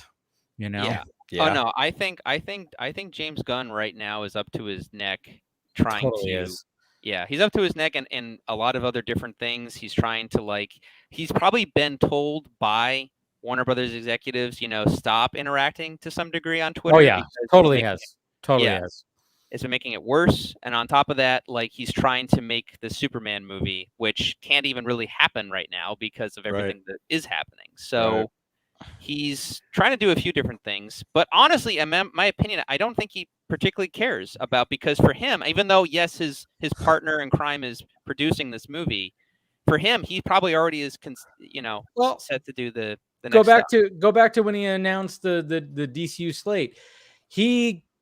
Before, obviously when he talks about he gives praise to Shazam, he gives praise to Flash and Blue Beetle, and then he goes, and then we got Aquaman coming out in December, and then he just passes right over, bypasses it. Yeah, he doesn't even give praise or nothing. That was one of the things that I emphasized. I was like, wow. So when it came to Shazam, Flash, and Blue Beetle, he took a little bit of time to praise those, and then he just brushes right over Aquaman 2. So it's which either means that Aquaman 2 is really that bad, like walking out of test screenings bad, or it would be ironic if James Gunn didn't promote it and it's the one DC movie that actually does well enough and the other ones didn't. So what does that say? I say, right? Yeah, I don't know. It's but no, crazy. That was a good catch, Dave, because I saw that promo and then I immediately forgot about it afterwards. So he totally just brushed right past it, man. When it comes to James Gunn and Aquaman, I try not to associate the two, even though I know they're tangentially related in some form. Just seeing that name with that movie, I'm just like, nope, don't even want to broach it. Don't even care. If he doesn't promote it, cool. Honestly, great. I don't want to see him promote it. I'd rather promote it. I saw I think it was last year. I think it was. I mean, it was after the Peacemaker show had come out, and Momoa was on the carpet promoting something. It might have been that Nemo movie for Netflix or something. Probably. I can't remember what project it was, but he was. And again, I don't think the reporter was trying to just be a dick or anything. He was just because the show had just ended, the Peacemaker. Yeah. And so he was talking to me. He was like, "Hey, but fish fucker, right?" And then you could just see Momoa die a little bit behind the eyes, and he's like, "Yeah, bro." And then he just and he does that, taps, and then just walks keeps going down the carpet. And I was like, "Yeah." Pretty sure wasn't that Brandon Davis? The guy? Oh, it could have been. I think it was Brandon Davis who asked him. I think so. I'd have to. It might have been someone else, but I think it might have been Davis. I'd have to check. I don't remember who the guy was. It might be. Now I'm thinking about it. Yeah. Yeah. But no, I'm kind of with Paul and Jason Momoa in that I do not like the fact that Gunn did that at the end of Peacemaker. Fish fuck. I fucking hate that so much. But it's because you love Aquaman, because you've seen him in the Justice League cartoon. Yes. And Zach with his movies, and James doing Aquaman 1, which was after. Well, Zach was still involved somewhat in that movie to a degree, but then Warner Brothers and Jeff Johns kind of took over a little bit. But let's be honest, Aquaman 1 it hit when it needed to hit, and it was Aquaman is more of a. I mean, I would argue comparison to the Snyder Cut and. From that interpretation to Aquaman 1, he's more of a, I guess you could call him a himbo in Aquaman 1, but Aquaman is still a relatable. Well, I mean, if we're being honest, but he's still a relatable character. He's still a badass. When he walks out of the waterfall with the suit and the trident, that's such a cool shot. Yeah, beautiful. That's fucking Aquaman. That's Aquaman, and he makes the suit look good. like because it was a suit that was in fucking Big Bang Theory as a joke, and it looks perfect. It looks so freaking good. Guess who's back, Andy? I'm back. Hey, you awake, bud? Yeah, sorry, I sometimes forget how comfortable my chair is. Why did I come back to hearing that Aquaman was a himbo? I was saying in comparison to the Snyder cut, and then you're looking at the Aquaman 1 interpretation in terms of like James Wan handling it. But again, I'm still liking Aquaman 1. I was just saying comparison. That's all. Okay. Yeah. And then when you mentioned Big Bang Theory, I'm like, Matt, I remember I was at a panel where the writers were, and because they were always making fun of Aquaman, and guess who showed up to the Q&A, to the Q&A portion? Jason? No, I wish. The granddaughter of Aquaman, the creator of Aquaman. Oh wow, that's wow, that's cool. And she was asking like, why are you guys always making fun of Aquaman? And then I think Will Wheaton was on the panel, and then like because he was the only who heard what she said. He's like, hey, I think you should say one more time what you just said in your introduction. And she was like, yeah, my grandfather created Aquaman. So that was pretty cool. That's dope. Yeah, man. But now that you're back, Andy, I mean, like we can start transitioning into other topics, and I wanted to get you guys is like, we all saw Ahsoka this past week, right? I don't watch Ahsoka. The only Star Wars show I watched is Obi-Wan. You should watch Ahsoka. Right.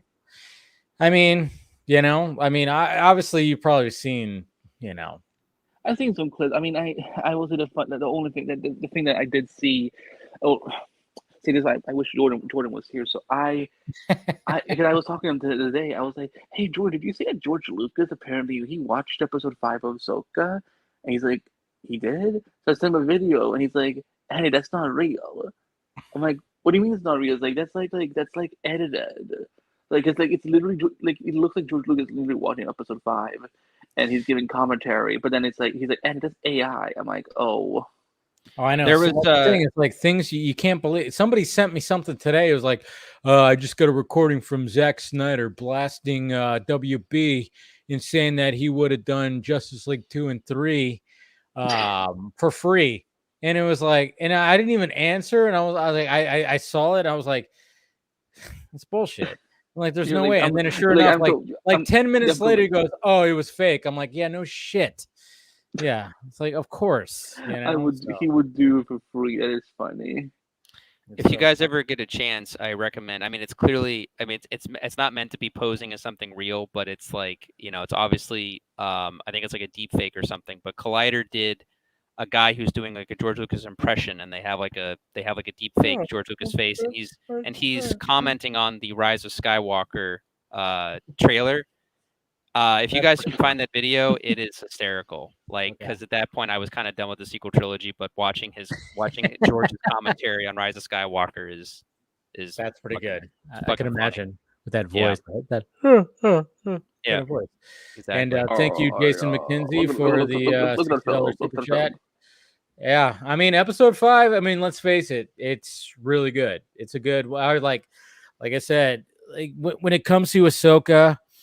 There's a lot of like, okay, it's stretched out, it feels. And I like when things are happening that are pivotal to the story, like some action and lightsaber battles, and even some of the more. I mean, I really like Ray Stevenson in this freaking. I like him as I forgot his character's name, but I think it's Balin Skull something like that. But he's great. He's absolutely fantastic. I'm not the Sabine character. I'm like, I don't know why. I'm like, why does she have to be here? Like, it just, I don't know if it's the actress, like in the way that she says her lines. It just seems like it's just too much. I don't know. But there's a lot of that where I'm like, But like when it came to this episode and the fact that they went there. And then, of course, because I was like, all right, so the end of episode 4, she goes into like the worlds between or whatever the heck it's called, the world between worlds or whatever. Yeah, that's and sees Anakin. And I'm like, all right, that's interesting that they're going to do it like that. But then, of course, because I was like, oh, I thought there would be like a Clone Wars flashback. And then, of course, you watch this episode. Yes, we do, in fact, get that Clone Wars flashback. And I thought, I mean, it was just really, I thought it was well done, especially like before when they like, their lightsaber fighting. And then we see like a glimpse of like him turning into the dark side with the red eyes. And then we go flashback to those Clone War flashbacks, and we see like, and then there's like the imagery of like the shadow that turns into Vader. And I was like, all right. Filoni, I don't know. I always say it. Filoni, yeah. He was what the kids say. He was definitely cooking. He was cooking, when it came to doing shit like that. When it came to this episode, he definitely was doing that kind of stuff. But again, I kind of go like, yeah, this would have been a great like second act in a movie. I'm like, the series sometimes I'm like, yeah, it took us how many hours? It took us almost like 3 hours to get here, like 2.5 maybe. Yeah. To get to this point. I'm like, yeah, I don't know if there's some things that could have been not really involved where we could have just had a movie runtime. And sometimes I get it. We want to, like, when it comes to storytelling, yes, we can have a series, and it's been shown that series are now turning very cinematic, sure, but then sometimes, like when it comes to something like this, and even like other series, like when it comes to Marvel and Star Wars, like they just feel like they're stretching it out when it could have just been like, nah, we could have just fit it in like this and that's it, as opposed to stretching it out in 8 episodes. And that's what I'm kind of feeling with Ahsoka. But episode 5 was that was some good fucking Star Wars. I didn't know because I was talking to Jordan earlier today, and because I haven't seen the show, but like of course it shows up on TikTok and Twitter, whatever, and so on. And he told me that apparently there was like history made with this episode, because this was the first time Star Wars had ever shown like a young Ahsoka in live action. Because I was like, I thought they just de-aged Rosario Dawson. He was like, no, that's Gamora, like young Gamora. Yeah, it's the girl that was young Gamora, and she was also in Barbie. So her name is like Ariana Greenblatt. That's right. Yeah. So I was like, oh, that's so cool. Like fans got that, like, and that's kind of what I've been really like.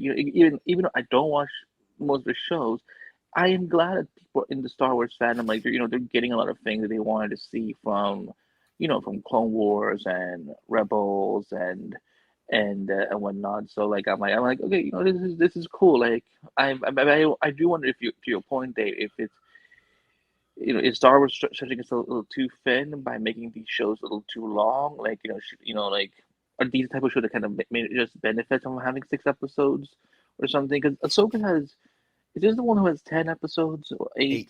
I think it's 8. 8 episodes. 8 episodes. 8 episodes. Yeah, which is, I mean, I get it. They're trying to lead to something, but yeah, I mean, when it came to Obi-Wan, I mean, they literally did take the Obi-Wan movie script and just stretched it into a series, apparently. And then, of course, you can go online and find an Obi-Wan cut that's the runtime of a movie, and it just flows better. It just feels better. They cut out the fat, and I'm thinking that's going to happen with Ahsoka as well. Someone's going to take it all and just kind of condense it down into a movie runtime, and it's just going to run better, but I think this episode, they're not going to cut out a lot of fat, because this was a pivotal fucking episode.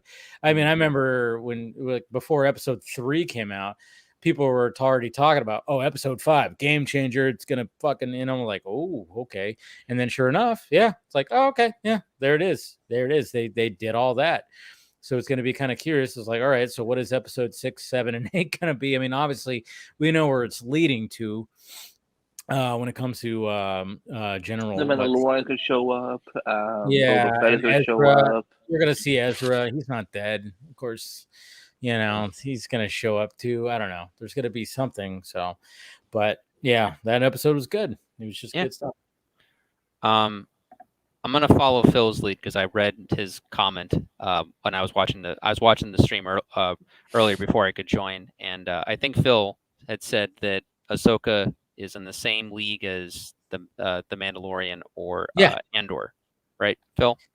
I think I said that yesterday on the Four Nerds. Oh, you might have. I don't know. I'm talking about the comments on this video before. Oh, you know before what? you joined. Yeah, I might have. Okay. Anyway, I think that Phil's in the right league. I think that I like Mando and Andor a little bit more. Obviously, I think especially Andor because that feels like a giant movie to me in a sense. But I think that Ahsoka is I mean yeah, this these last 2 episodes hit a little bit more than the first 3, but if I'm being honest with myself in terms of this as being a TV show, they joked about it a little bit before this came out, but I feel like it's kind of gone back on itself, which is that, oh yeah, you don't really see too much else to really get what's going on. But it's like, to me, this is Rebels season 5, Yeah. like in all honesty.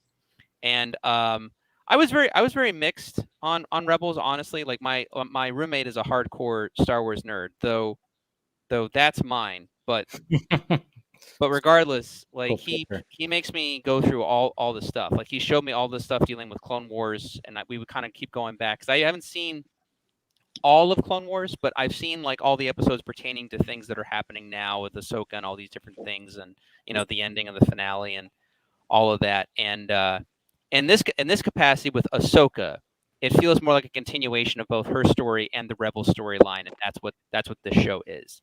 That being said, I don't disagree with what you're saying, Dave, in terms of things needing to be shortened. I think the real problem that's happening with that internally, as far as like Lucasfilm is concerned, is 2 things. One being that streaming is just easier to accomplish right now, especially with certain effects like the God, what is it called? Volume.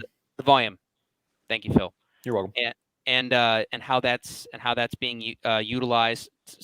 Some things to differing degrees, but the other problem is, in my opinion, and I don't mean to like bring it up in this way, but is Kathleen Kennedy, because she right now, I think, is terrified of putting out another Star Wars. She wants to, but every time she makes a new project ready to go, it falls through.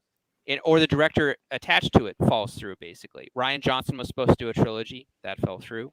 She wanted to have the Game of Thrones. Patty Jenkins. Patty Jenkins, the Game of Thrones guys. Yep. And coming soon, Taika Waititi doing Thor: Love and Thunder, which we're all good with the. Yeah.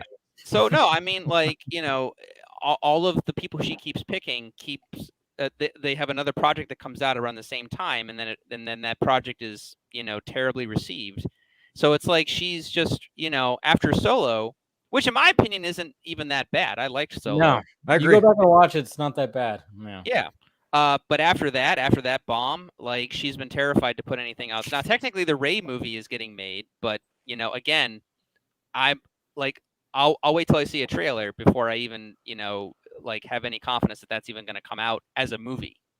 Yeah. So is it true? Is it true? Because I was asking Jordan this today too. I was like, is it true that Lando is being turned into a movie instead of a show? Yes, that's what I heard. Variety reported that. And what I was saying even at the beginning is like, I mean, now that we're when it comes to everything that's happening with streaming and the fact that these companies aren't making as much money as they thought they were going to be making when it comes to streaming, a lot of this, I mean, that's why when I like said, what's the roadie movie? Iron Wars? Oh, Armor Wars. That got announced as a series, but now they're like, oh no, we're making a movie now. And then look what happened to Lando. Oh, we're making that a movie now. It's just, I think that's going to happen more and more. If you have something like Andor that could really benefit from the long storytelling, which I think it did, and some of the stuff, even Mandalorian can, I mean, obviously now it's like, I don't know where Mandalorian is going to be going, but I mean, the first couple of seasons, it benefited on the series format, but I think like there's just like, it's like, if you have a Lando movie, do we really need do we really need that? When it comes to an Armored Wars, it's like, do we really need that? It's like, you just start like going like, well, you just start trimming the fat and you go, well, what do you get? For fuck's sake, the Obi-Wan, this is the series about Obi-Wan Kenobi, and it just felt like some of the shit was like just stretched out. And it's like, this is a Star Wars character that we love, and Ewan McGregor came back, but it's like you could totally see that they could have just made a movie. Yeah, and it probably would have done good because, like, from what I heard, the minimalized stuff, because the stuff with him and Vader, the stuff with him and Leia, the stuff with him talking to Qui-Gon or having those existential moments in his cave, that was all good. Yeah, you cut the fat. Oh, great. Yeah. What was I going to say? They're talking about doing Lando. They're talking about doing Rey. They're talking. I mean, supposedly they want to do a Filoni-verse movie, probably dealing with the end result of the Mandoverse or something, which I think has a lot of great potential. But meanwhile, as a fan, I'm like, Solo teased Maul at the end of that movie, and we saw Maul at the beginning of Rebels. I want to know how that Maul became that Maul. Like, tell us that story. And Maul is a fan favorite character. That's a movie. That's what I want to see, or a TV show. I don't know, but that's the story I want. And now we're getting. I mean, I love Donald Glover, but we're getting a Lando movie, and it's like, okay, I mean, that's fine too. But yeah, it's a little interesting. I mean, who knows if the Lando thing is going to actually happen? They announced the Lando series. Like, it just seems like that's been years ago. Ever since like Solo, because I think what everybody took from Solo was, I didn't really like it that much, but fucking Lando, man, Donald, he did a great job. So it was like it was almost like it was announced that, oh yeah, we'll do a Lando spinoff, because it was almost like, all right, yeah, we have this movie that we were trying and people didn't really like it, and I think people had a difficulty when it came to Han Solo not being Harrison Ford. And when it got to I never can pronounce the actor's name, but Alden Ehrenreich. There you go. Great actor. You know what I think is that people need to realize. Okay, so what would you rather have? Young actors who look similar to the actors who play them, or these old actors? And I mean old. I'm in respectful manner. You can't fuck with people's nostalgia, man. That's the thing. Yeah, but it's like again, we've seen it this year especially, that VFX have gotten into the weird state that it's like, what, you want to see Billy D. Williams look like a weird CGI figure? No. When I saw The Irishman and I saw like Robert De Niro, who was playing his younger self, try to like beat somebody up on the street, it was like, oh, dude, come on. Even for Scorsese, that was a rough scene to watch. Like, such a rough. He's like kicking the dude, and I'm like, he's kicking the dude like a 60-something-year-old or 70-something-year-old.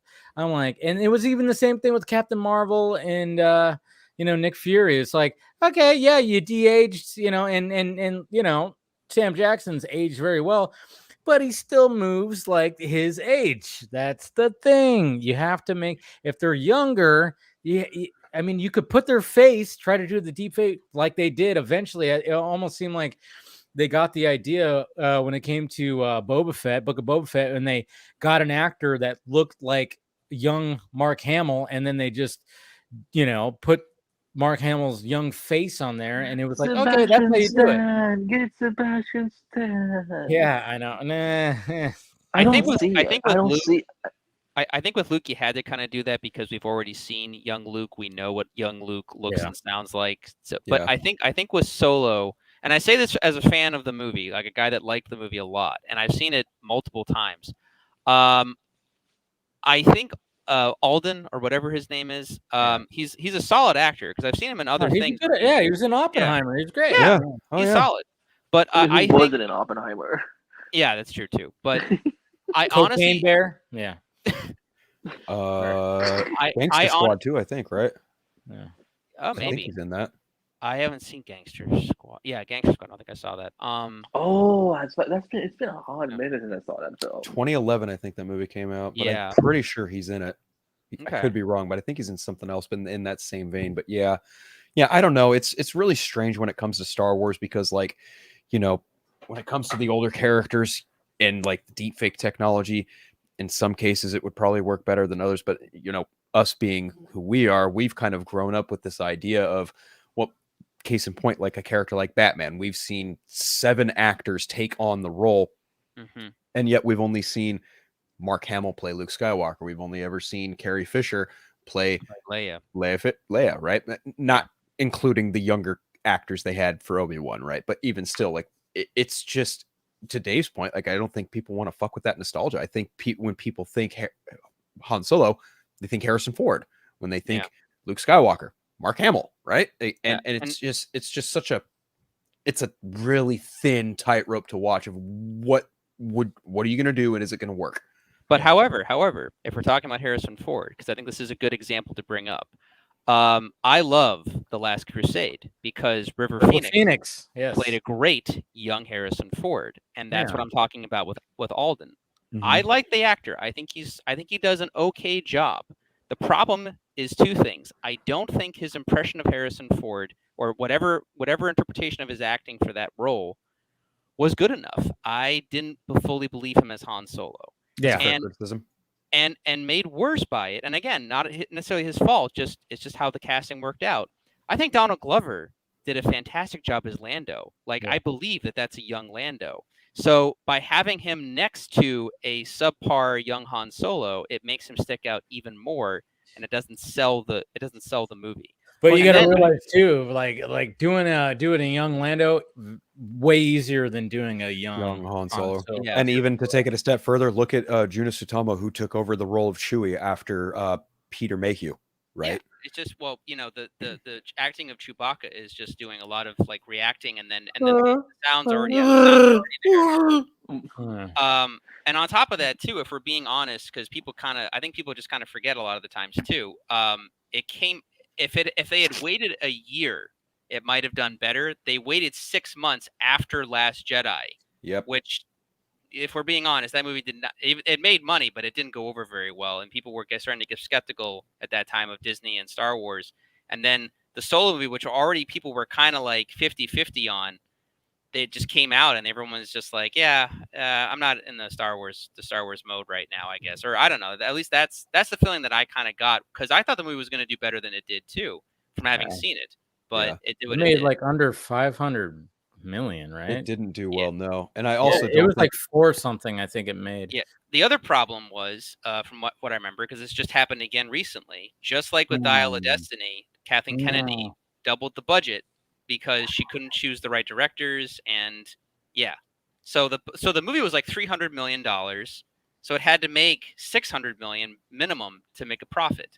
Right. So but at that time they thought every Star Wars movie was going to make $1 billion probably. So as a casual Star Wars fan, I hope I'm not speaking out of turn here, but something that I've kind of gotten the sense of over the last couple of years, I'm kind of I wonder if it's something Lucasfilm needs to start thinking of, is that I think people are,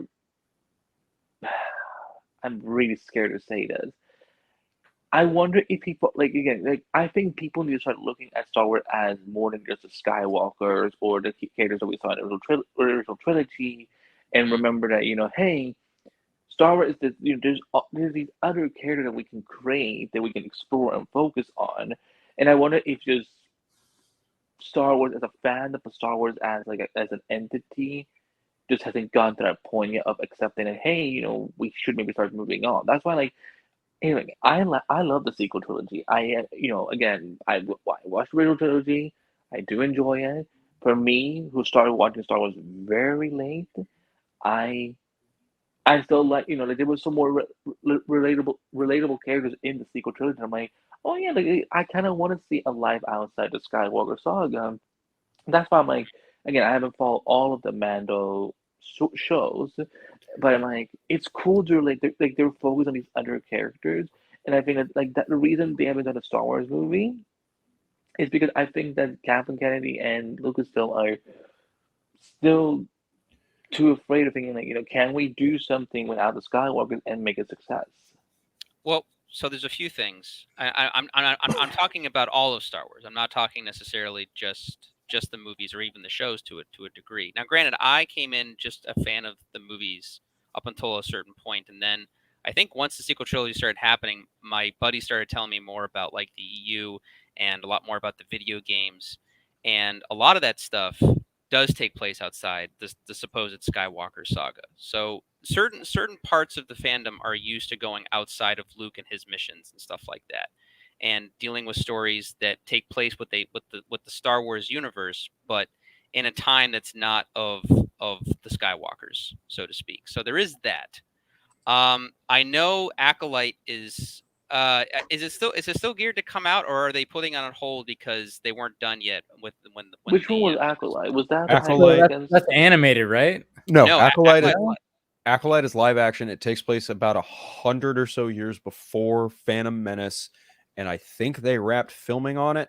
But I think it might also be in the same category as Ironheart, where they need to do some maybe ADR, VFX, and it's just not done. I don't know if it's supposed to come out next year, but yeah, it's. Well, that's right. It takes place during the High Republic era, I believe. Yes. And again, I'm getting all of this secondhand from my roommate, who's a much more hardcore. Like I'm a good, decent Star Wars fan, but he's a hardcore fan. So it takes place during the High Republic. We got the skeleton crew that's also coming out next year, right? Yeah, Right. that's from John Watts, who did the Spider-Man trilogy. Okay, yeah, that's cool. What was I gonna say? There was but yeah, Acolyte is when you hear Yoda and Windu talk about there not being a sighting of a Sith in over a century, they're talking about the Acolyte, supposedly. That's what Acolyte's supposed to be about. Like the last sighting of a Sith or something of that nature. But yeah, and then you have Skeleton Crew, which is essentially going to be Jude Law, and it's sort of like Star Wars meets Goonies, but not necessarily Rey going on like a treasure hunt with like a dagger or whatever, but like actual, like more in tone with like the Goonies, but set in the Star Wars world. There's also Star Wars Visions, which is all basically, in my opinion, it's more of like a multiverse aspect of the Star Wars lore, where every story is different. It's a vignette. There's it has lightsabers, Jedi, and Sith, but and bounty hunters and all this other stuff. But whatever story you want, they were allowed to make essentially.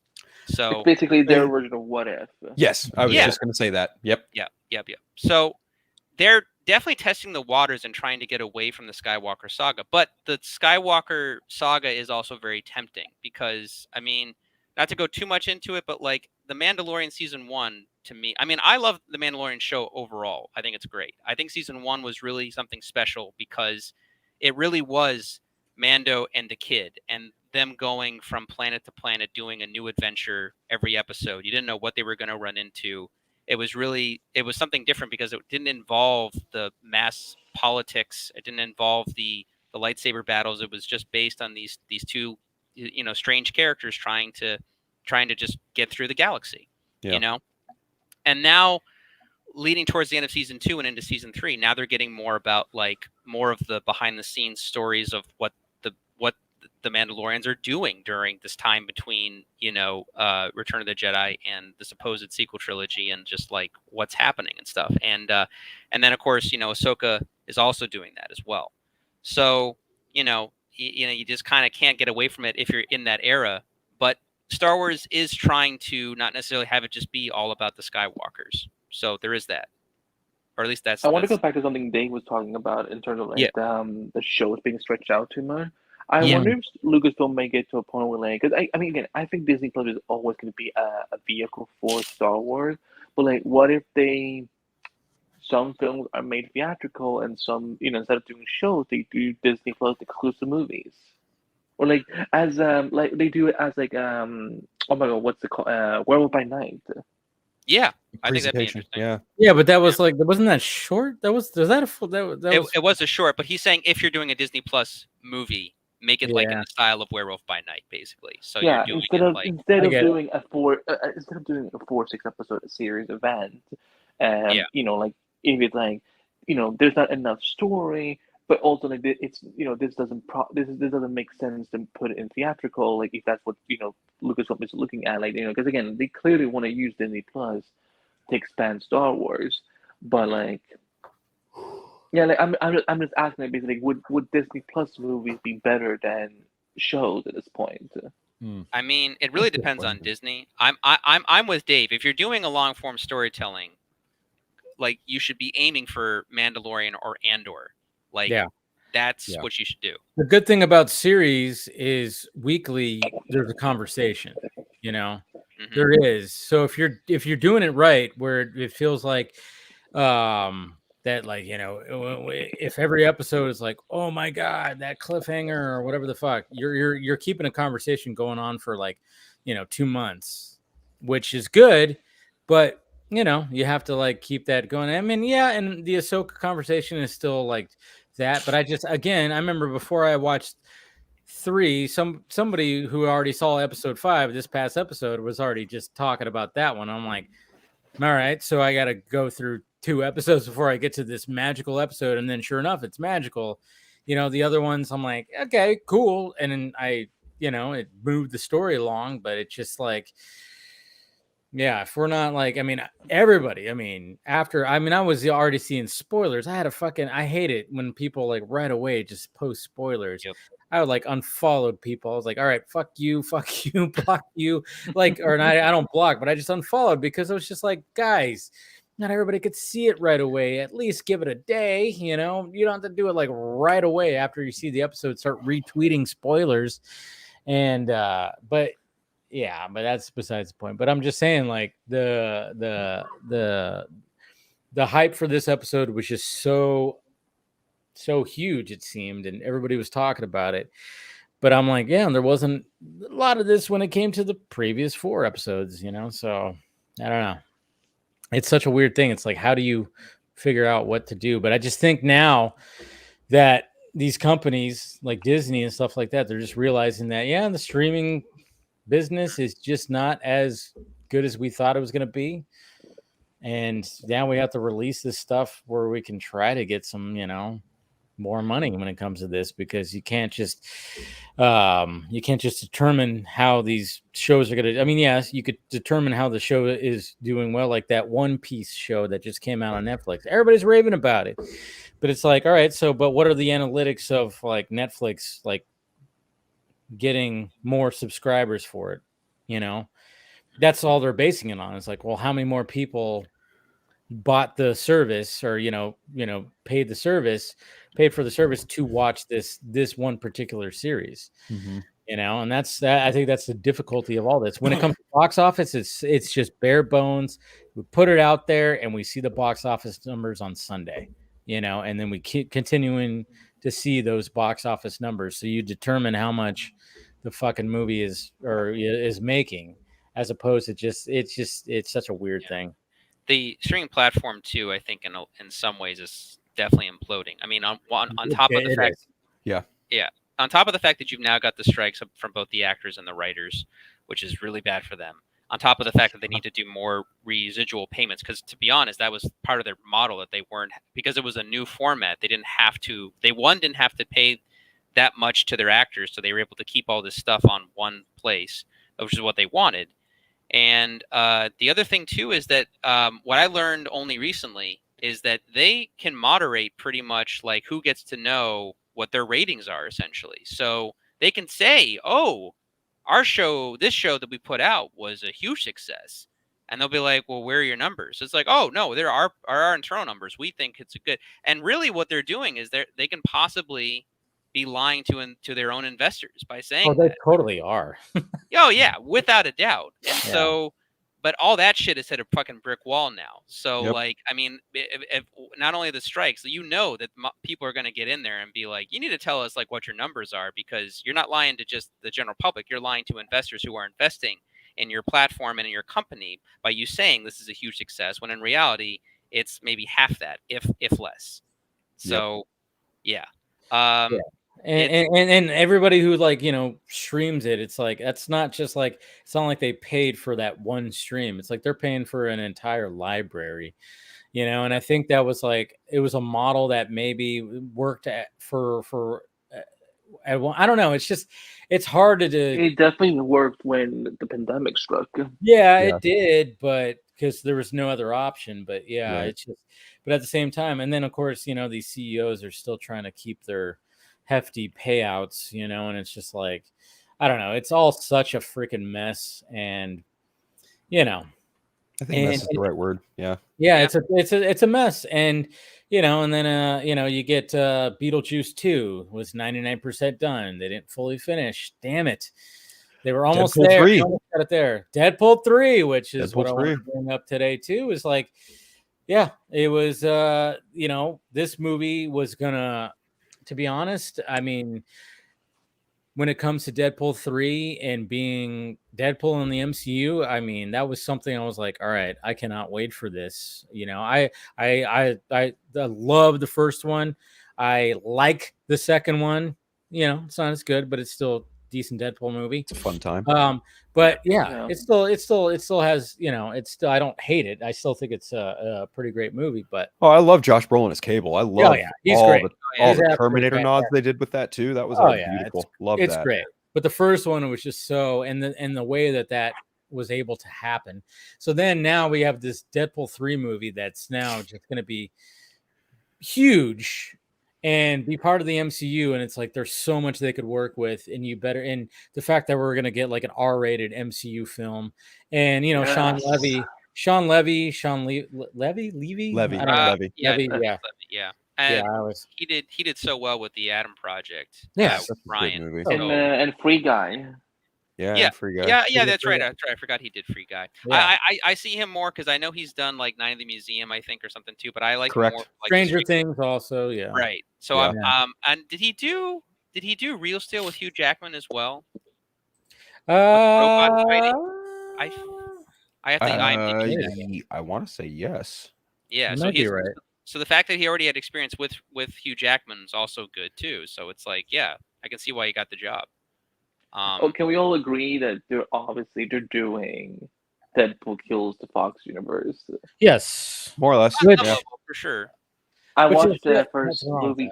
I watched Deadpool 1 and 2 yesterday actually, because I was writing an article about Deadpool 3. I'm kind of like, I haven't watched Deadpool in a while, so I just put it up in the background. It's like, man, because again, I actually didn't like Deadpool 2 that much initially, but now rewatching it, I'm like, there's some better quality to this film than I realized. And then as I'm seeing all these set photos and I see the 20th Century Fox logo just destroyed in the background, I'm like,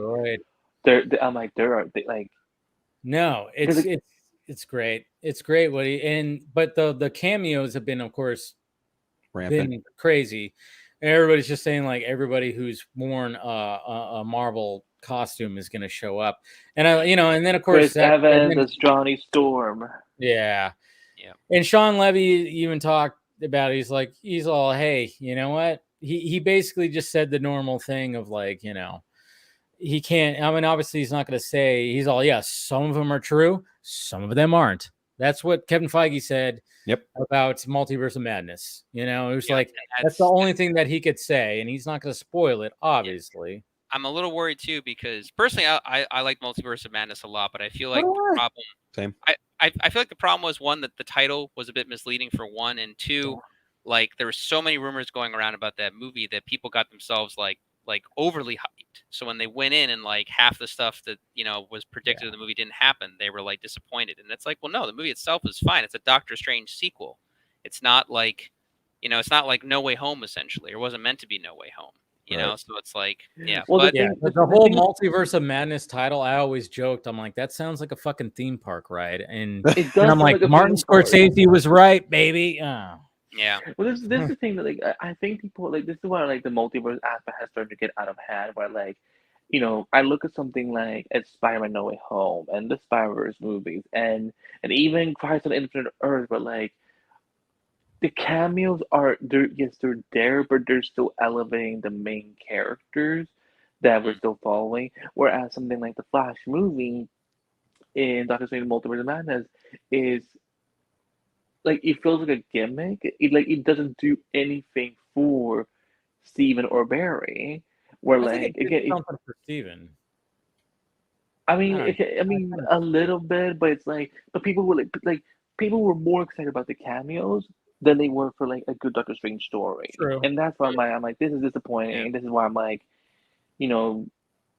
I think we can take a little bit of a break of multiverse stuff. The only thing I want to see right now in multiverse aspect, I want to see a bunch of Superman coming together. That's why I'm like, let's bring Tom Welling, Henry Cavill, Tyra Eklund, Brandon Routh, let's bring them together and just try and do something, like, because that I think will be way more special. Yeah, I think that's not going to happen for a bit, but sadly, but yeah, I know, but I just liked what Sean, had to say, and I mean, and it's great that well, sorry for Hugh Jackman. Apparently, he's separating from his wife after 27 years. Saw that today. That got What is released today. happening to love this year? No, it never lasts. I mean, they tried. I mean, they were together before he got big, and then, it's like it was. It's just if you're in Hollywood, yeah. I mean, I don't know how Kevin Bacon and Kira Sedgwick have done it, but I mean, they've lasted for a long time, few decades now.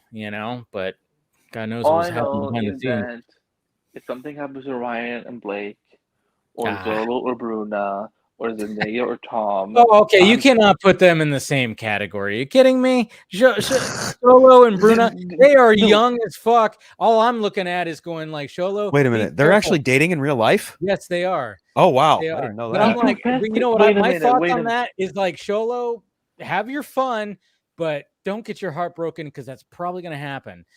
You're young. You're just now getting into, stardom. And she's a model and big in Brazil. It's like, you're going to get your heart broken, dude. They've been together for like 3 years now. Doesn't matter. No, 3 years. Has it been that long? When did Blue Beetle start filming?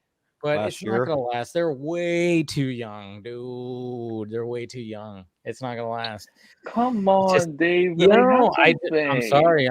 I know I'm a little jaded, but hey, I'm just saying it's just they're young, and it's like, and if now that they're more into the ether out there, they're more. Sholo is like getting with everything. I mean, obviously we still got Cobra Kai season 5 coming out. I mean, he's like growing 6.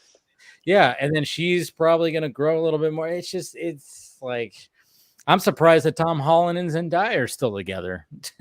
It's funny I'm because waiting for that one to fucking. We're gonna hear about that one probably in the next year or so. It's funny because Amy Pascal told them straight up, "Don't date," and that's exactly what they did. Well, I mean, they seem like a cute couple. I hope. I wish them the best. They do. Yeah, yeah. You're I around. always wish them the best, but I'm just one of those. Well, look at Joe Manganiello and his. Yeah. Situation, right? Like Sofia Vergara, I believe is. Yeah. Yeah. My friend texted me about that, and he said, and and again, I've met Joe, and he's. That's really right. You did. That's right. Yeah. Yeah. But I remember, and because he's a huge nerd, and my friend texted, said he tried to have it all. He tried to have a D&D dungeon in his basement and have a hot wife who served him cookies. He couldn't do both. And I was like, hey man, I like whatever happened. I don't know their personal details, but he tried his best probably, and you got to give him props for that, And it is what it is. But as the big shepherd I am of Bruna and Zolo, I'm just gonna read what he posted on the day the movie came out, and like he was celebrating people that who worked with him on the film and so on. This is what he said up to Brew. Brew, my Portuguese cursing habits say I spent the most time with you on this ride. This was one of the most daunting experiences, but ending each day knowing I wasn't going through alone was what made waking up each morning just one big step easier. Don't ever forget you belong. Our lives bringing us together fascinates me to my core, and I'll forever be grateful for that. Jaime fell in love with Jenny the first second he saw her, and it's safe to say that I did too. Yeah, don't you dare root against them, Dave. No, it's great, but shit just doesn't last, man. I'm just saying. That sounds like one of my best Hollywood friends. Especially. That sounds like when my best friend graduated high school in his senior year photo. He basically like told his girlfriend he was going to marry her and stuff, and that never ended up happening. Oh, say that much. But that's high school. Like, at least like Zola isn't. These are like Zola's like what, like 18, 19 years old. 22, 23. He's a little older. Oh wow, okay. He looks younger. He's young. That's what I'm saying. I'm like, you can't. I mean, young love in Hollywood. I mean, try it, but it just doesn't seem luck. like. I mean, remember Gwyneth and Brad? You know, I mean, come on. Who was the girl that Chris Evans married? Was she an actress or is she just like I don't know who she is, but a lot of people were saying he's like some pedophile because she's 26 and he's 40, like 3. And I'm like, how the fuck does that work, people? Yeah, it was very odd. Like that is. I don't see any woman turning down Chris Evans. So no, are you kidding me? Yeah. Hey, it's Captain America, for fuck's sake. Listen. No, but like, that's what happens with the internet, though. When they see an if I had the option of marrying Chris Evans, I'm like, listen, I don't care how, like, I could have been 25 at this point. If he had said, you want to marry me, I'm like, yes, when, where. Exactly. So not to be that guy, but there's a bigger age gap between James Gunn and Jennifer Holland. I'll just point that out. So there's that. Who cares if they're exactly. nobody, they're consensual adults. They're, as long as it's legal and they're adults, like they can do whatever they want. Like, I'm just happy, So like for me, I'm like, when I see you being this judgmental, I'm like, guys, are you guys so lonely in your own lives that you have to go? They are. That's what it is. That's what it is. Like people have to like do that. And it's just like, let people just, if they're happy, they're happy. Let them be. It's like people who are like rooting against Henry and his girlfriend. Oh yeah, that's an age gap too. That's an age gap too. But it's like, but I'm like, no. If he, it's even talking about the Chris Evans thing. I mean, the fact that so the woman that he married, I don't know if she was like a model or just, I don't know, somebody I've never heard of, and that's probably a good thing. In my, and maybe it was, when it came to Hugh Jackman, going back to him, is the fact that it's like his wife wasn't, in the same thing. So it lasted that long. I mean, it sucks that they're, after 27 years, they're now, throwing in the towel and, but, I honestly, I mean, look, here's a good example. Aaron Taylor Johnson, that dude, that's reversed. God. That's reversed. He married an older woman, and that's and people talk about that. I see people talk about that, and they're like, how is this man married to a grandma or something like that? And it's like, Jesus Christ. Actually, like, maybe that's a good thing. I don't know. Actually, that one gets worse, I think, because that one comes up like all the time. I see, especially when Bullet Train came out, that started popping up again. Yeah, same with Craven, the Craven trailer, same thing. Yeah. She knew him when he was like a little kid. So she's known him for a long time. It wasn't just like they met when they were doing like the John Lennon movie. Like, no, she's known him and his family like a long time. And then that's weirder to me. It is. Everyone was of age when they got together and stuff. So, I'm not pointing any fingers, but it is weird to say the least. I actually like that John Lennon movie. I've never seen it, but knowing I've Aaron never seen it either. I heard about it though. Yeah. I have to watch it. No, but it's just a weird thing. But I mean, when it just comes to the younger ones and they're like together, it's like, man, that must be. I'm just like wondering, like, how is that? Because I mean, when you're young and you're like this young, and you're coming up in Hollywood, it's like, the guys. They're going to, you go to the Blue Beetle premiere. Obviously, they couldn't really do that. It's like there are girls that are screaming for Sholo, and then of course you look at Bruna. Every dude looks at her and goes, "Wow, what's that look like?" It's like it gets, everybody wants to simply fuck you. Okay, that's what it is. So that's where I just kind of go like, holy shit, how is Tom Holland dealing with that? And Zendaya, same thing. It's like, Jesus Christ, that must be super fucking difficult to like deal with being young. I mean, when it comes to Hollywood, I mean, a lot of reasons why stars even get together in the first place, let alone the fact that they're on a set for a long time together, is that, when you get super famous, it's not really something that you can like communicate to your friends who aren't famous. It's like, I mean, they can have an idea of what that's really like, but, if you're not at that level, there's only so many people that you can really relate and talk to about that. Zendaya and Tom are great fucking examples. He's going to be known as Spider-Man for the rest of his life, and Zendaya is going to be known as like Zendaya pretty much. So, I mean, I'm hoping Tom can find other roles. Obviously, he probably will. He's a really good actor. So, I mean, tried. Cast him as Link in The Legend of Zelda. Yeah. Well, I mean, listen, Andrew Garfield, I think, is one of our best, younger actors. And when he did Spider-Man, it took him a while to bounce back, a little while too, honestly. And but he's done a lot of great things since then. So I mean, Tick Tick Boom is fucking amazing. You're right. I've heard that. I love Fantastic. it. I haven't seen it yet though, but I've heard. So good. You should You should watch that. It's powerful stuff. Well, what was the war movie that he was in? Hacksaw Ridge. Oh, that was phenomenal. Yeah, that movie gave me anxiety. Oh my god, that's a good one. Oh, sorry, Phil, go on. I was just gonna say he's also really good in The Eyes of Tammy Faye alongside Jessica I haven't Chastain. seen that one. That one's great. Oh, I totally forgot he was in that one. Yeah, he got nominated for that.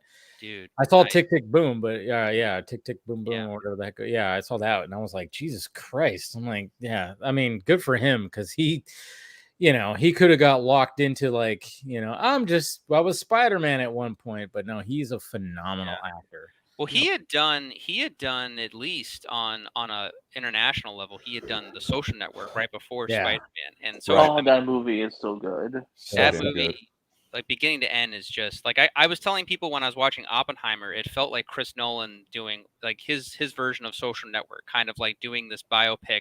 You know what? I didn't think about that. That's a good. That's the way to look at it because to approach that story the way that Fincher did. Jesus Christ. And then just with I mean, it just all worked in the way that like the unlinear storytelling of it all too. Yeah. Yeah. See that. Yeah. Well, also you got Jesse Eisenberg and they're playing Mark Zuckerberg. You can all see where that led to, right? So can I say that like again, I don't think that Eisenberg's performance as Lex is like the best one. Like that goes to Clancy Brown and like the series, but Come on.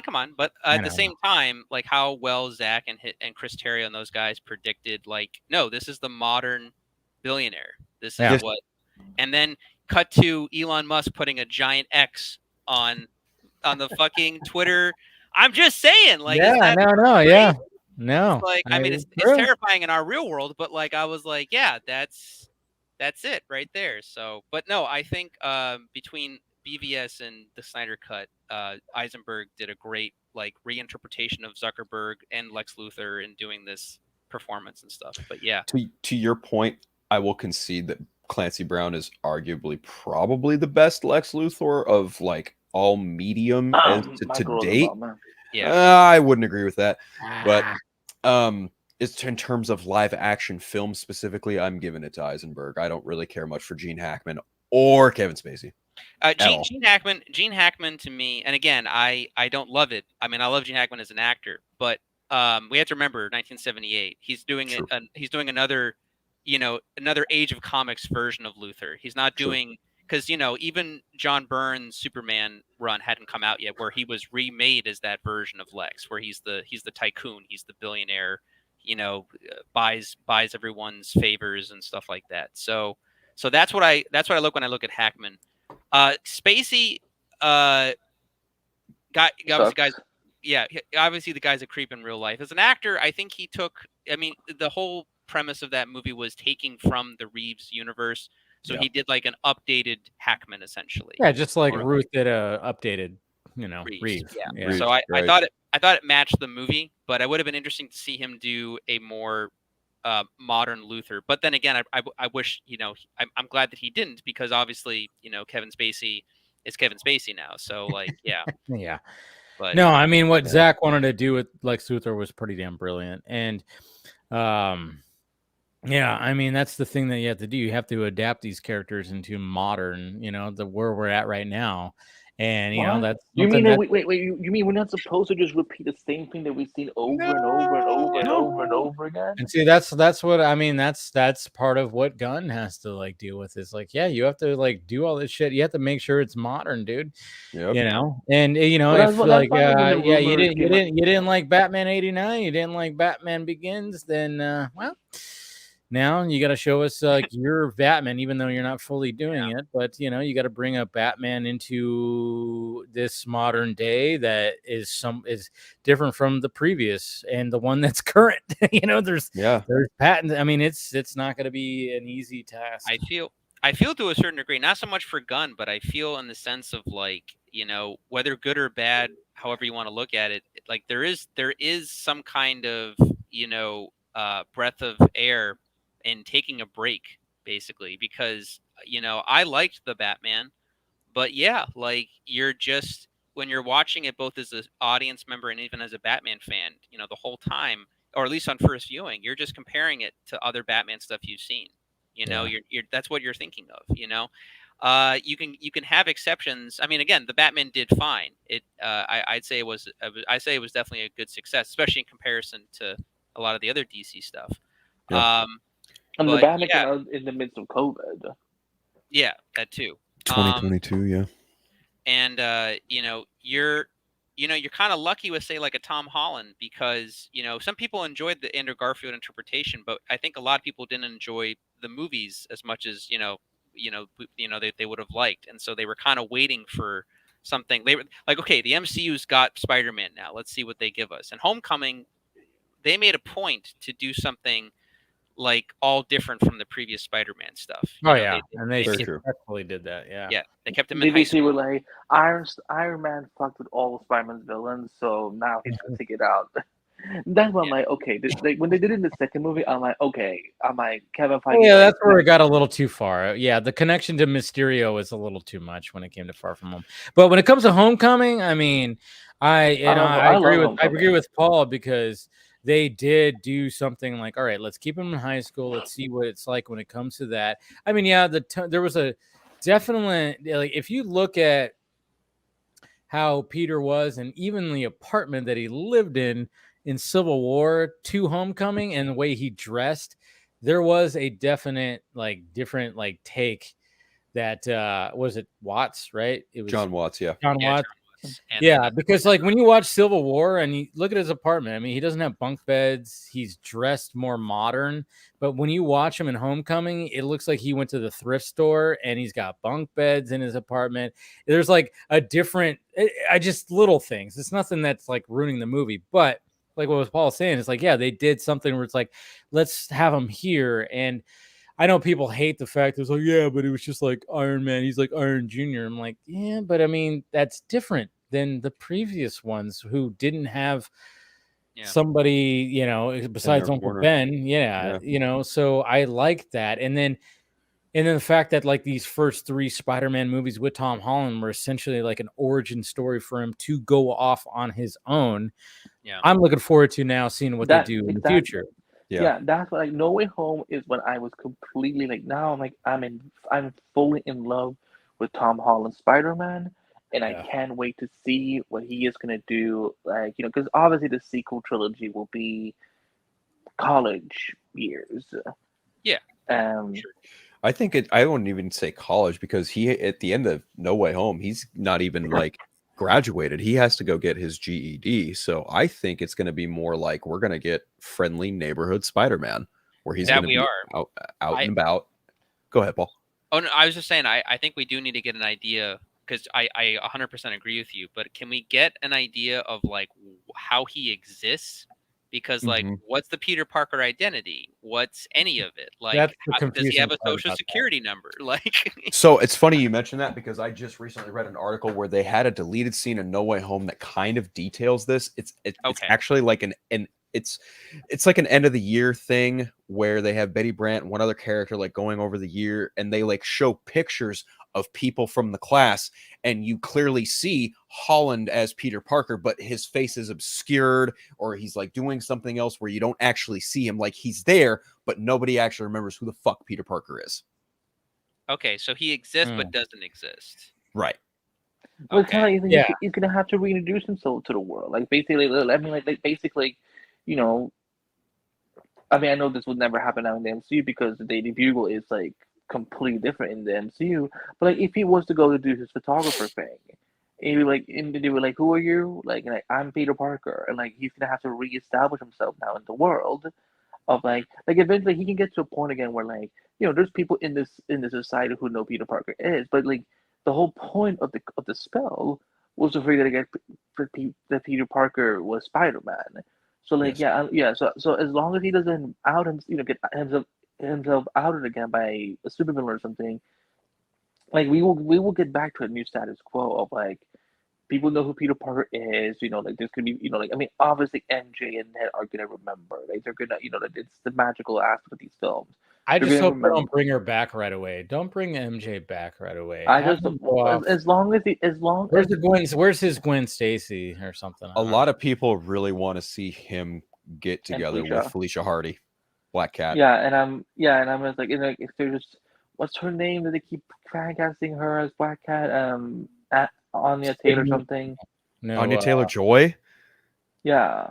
Oh, So I don't know about that. She wouldn't do that. She wouldn't do it. So the thing with Black Cat though, which is really interesting, or at least at the beginning of their relationships, when they have them in the comics, I think it's really interesting to play with the identity thing with her more so, because when they go out originally, the whole reason like why he goes back to MJ in the comic books is because Black Cat is in love with Spider-Man, not Peter Parker, and MJ loves Peter Parker basically, you know. So that's kind of the whole the thing about that. So the fact that, like, you know, if they do Black Cat and she's just into Spider-Man and he doesn't have to reveal his identity, like, and then but he's not going to want to anyway because of all the shit that happened in the previous movies. So yeah, I think there's room to play with that and have fun with that. Whoever ends up playing Felicia or whatever the case is. But you know, thinking about it right now, if she wasn't already going to be Julia Carpenter and Madam Web, I'd actually say Sydney Sweeney wouldn't be a half bad Felicia Hardy. Yeah, well, I can see that. There was like a rumor that she was for a bit. I remember that's why I even said I was like, wait, she's playing somebody else. Well, but that's the thing. Like any white blonde chick at this point will be like will get rumored as. Fair point, Andy. Fair point. Fair point. Yeah, and again, I love Sydney. Yeah, but they got to look good in the costume. Oh. Do you need a moment, David? I mean, it's funny because when it comes to Sydney Sweeney, I've never really seen her in anything. I've just seen what she looks like, and I'm like, okay, she has. You've seen memes of her on Euphoria. Pretty much, like I never watched the show. I'm like, maybe I'll get around. The show was pretty great. I mean, the showrunner is pretty. I mean, the showrunner is shitty, and I still think there's ethical there's an ethical issue here of him being the only one who writes every episode. I was like, I don't know how I feel about that, but the actors on Euphoria are fucking phenomenal, and that's why I'm like, when she got cast with Madam Web, and after I saw Euphoria, I'm like, oh, I'm so ready to see her in a superhero movie. If I could sum up Euphoria in one sentence, it's basically Degrassi on drugs. Okay, it's the best way I can put it. Okay, with a dash of Riverdale. Wait, what? With a dash of Riverdale. Yes, God. With a smidge of Riverdale. You're right. Riverdale. I recommend Riverdale the first season. After that, it just goes bonkers. I do like the first season. It's fun. It's fun, enjoyable schlock, especially if you've read the old Archie comics. True. Sydney Sweeney, I have not seen Euphoria really at all. I've seen bits and pieces, like clips and stuff, and my friends talking about the show. And I know Zendaya is great on the show too. But funny enough, Sydney Sweeney, the first and only thing I've seen her in was Handmaid's Tale, where she plays a girl raised in the fucked up part of the world where the handmaids, are. So she believes in the religion. I didn't know she was in that. Wow. Yeah. And she was, I think, also a bit younger too. But in comparison to how she looks in real life and on Euphoria, you're talking like a complete 180, where she's like very repressed and no blonde hair. So when I found out that was the same actress, I was like, oh, but to see her in that, I thought she was actually she acted really, really well, because you believe her in her, her devotion to the religion and whatever. So I'm glad that I was able to see her in that way as opposed to seeing her in the Euphoria way at first. It's like, oh yeah, no, I'm paying attention to her actual acting as opposed to other things. So it's like, so that's good. But yeah, no, I think she. So I was gonna say, Liv, the scene where Kathy says, I can play the fucking villain, and then a year later she gets cast as a superhero. I was like, the irony is so golden. Oh, I remember. Yeah. It's been a minute since I've seen Euphoria, but yeah, I know they're allegedly doing season 3, but Euphoria. Yeah, but I think we're not going to get that until 2025 at this point. Yeah, Euphoria. And they're all in high school and they're all going to be 30. Yeah. Cobra Kai, same thing. Like yeah, same with Stranger Things. It's like they're all gonna have kids. Well, thankfully, Stranger Things should do a time jump to like 1989, wrap it up. They really should. Yeah, explains the time difference, like what's been happening. Maybe it's post-apocalyptic because that ending is so post-apocalyptic. Yeah, you know, I think I remember someone from Stranger Things saying there would be a time jump, but I couldn't remember it. They can't help it. I mean, Jesus Christ, what are you gonna do? I mean, that's the bad part about like when you have a cast ensemble of kids. If you want to get as much as you can, you have to like go. And sadly, Stranger Things, as great as it is, it's just been suffering through the shit that we've gone through in real life. And it's like, all right, so now you have to, explain why you have like these 20-year-olds still playing fucking 15-year-olds kind of thing. It's like it just gets to a point more believable than having like 30-year-olds playing well, it's not Grease. Remember, you watch Grease, though everybody was like 30 and they're playing high school students. You had John Travolta, like, and Stockard Channing, who was literally 33 years old or something like that, playing a fucking high school student. John Travolta was like 24, but still, it's like Jesus Christ. Well, when I watch that movie, I just laugh. On the topic of Sydney and with Madam Web, like, where is that trailer? That movie doesn't come out till February, so I wouldn't anticipate a trailer for that at least until maybe next month. Oh, wait, did they finish Madam Web before all the strikes and stuff? Yeah. Yes. They finished the film last year.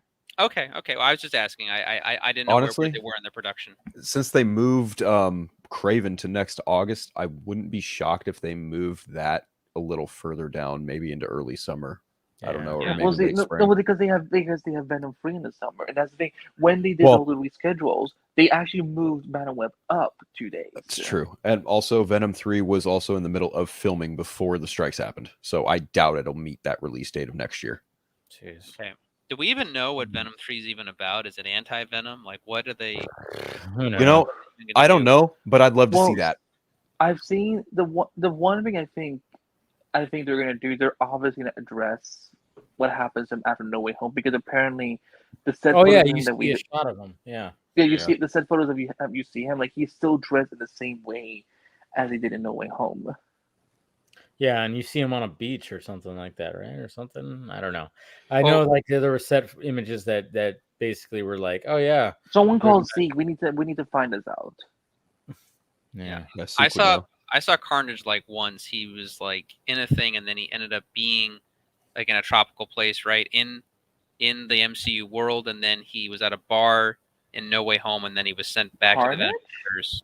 No. I was saying at the end of Carnage, Venom at the end of Carnage. or Tom Hardy was. Yeah, Let There Be Carnage. Yeah, I can't remember if he was at a place and then he went to a tropical location, because I think he was at a tropical bar in No Way Home. No. What happened at the end of Let There Be Carnage was he got pushed into that, and then Venom was like, didn't he see the TV and saw Spider-Man? Yes. And he goes, oh yeah, that guy, and he licks the screen. At the end of was in the post credit of No Way Home, had him at the bar. Yeah. Okay. Yeah. When he's interviewing a bartender about like who the Avengers are. And then he was just like, talking about, and then there's a purple guy, and talking about Thanos, and then and then all of a sudden he goes back, but part of the symbiote is left behind. Right. So then we're like, okay. So the symbiote can be used in the MCU without bringing in the Venomverse. But there you go. I wouldn't be surprised if in, Deadpool 3 or Secret Wars or something that Venom pops in for a quick second to do something, ridiculous, and then he pops back out because it's Battle World or something crazy to that nature or something. Oh, I mean, I think Secret Wars is gonna have I think they're gonna go nuts, but I think that's when we're gonna get McGuire and Garfield back. Yeah, you guys want to hear some real tinfoil hat nonsense? Okay. Liv Gallagher is in Secret Wars. I wish. Some real tinfoil hat talk right here. My ideal Secret Wars scenario would be Andrew Garfield getting the black symbiote suit on him. Ooh, yeah. That's what I would want that. I'd rather have that than Holland getting the black suit. I'll take both, but it's just like I feel, and I'm talking more No Way Home. it feels more like Garfield got over his dark era, or like No Way Home was helping him with that. And so to have him get in the black suit, I don't know if that's that detrimental to his development. I don't know. I'm just spouting my It own. would make more sense if Holland got his. Yeah. Yeah. Because I mean, now Holland, that he's alone, you know. Yeah, Holland True. might get his in the fourth one. I don't know. I mean, that's something that they could do, and then it could even affect his relationship with Felicia because she doesn't know what's going on, and neither does he, and Yeah. then they have to work around that or something. But I don't know. Black cat, black suit Spider-Man. That would be a cool look.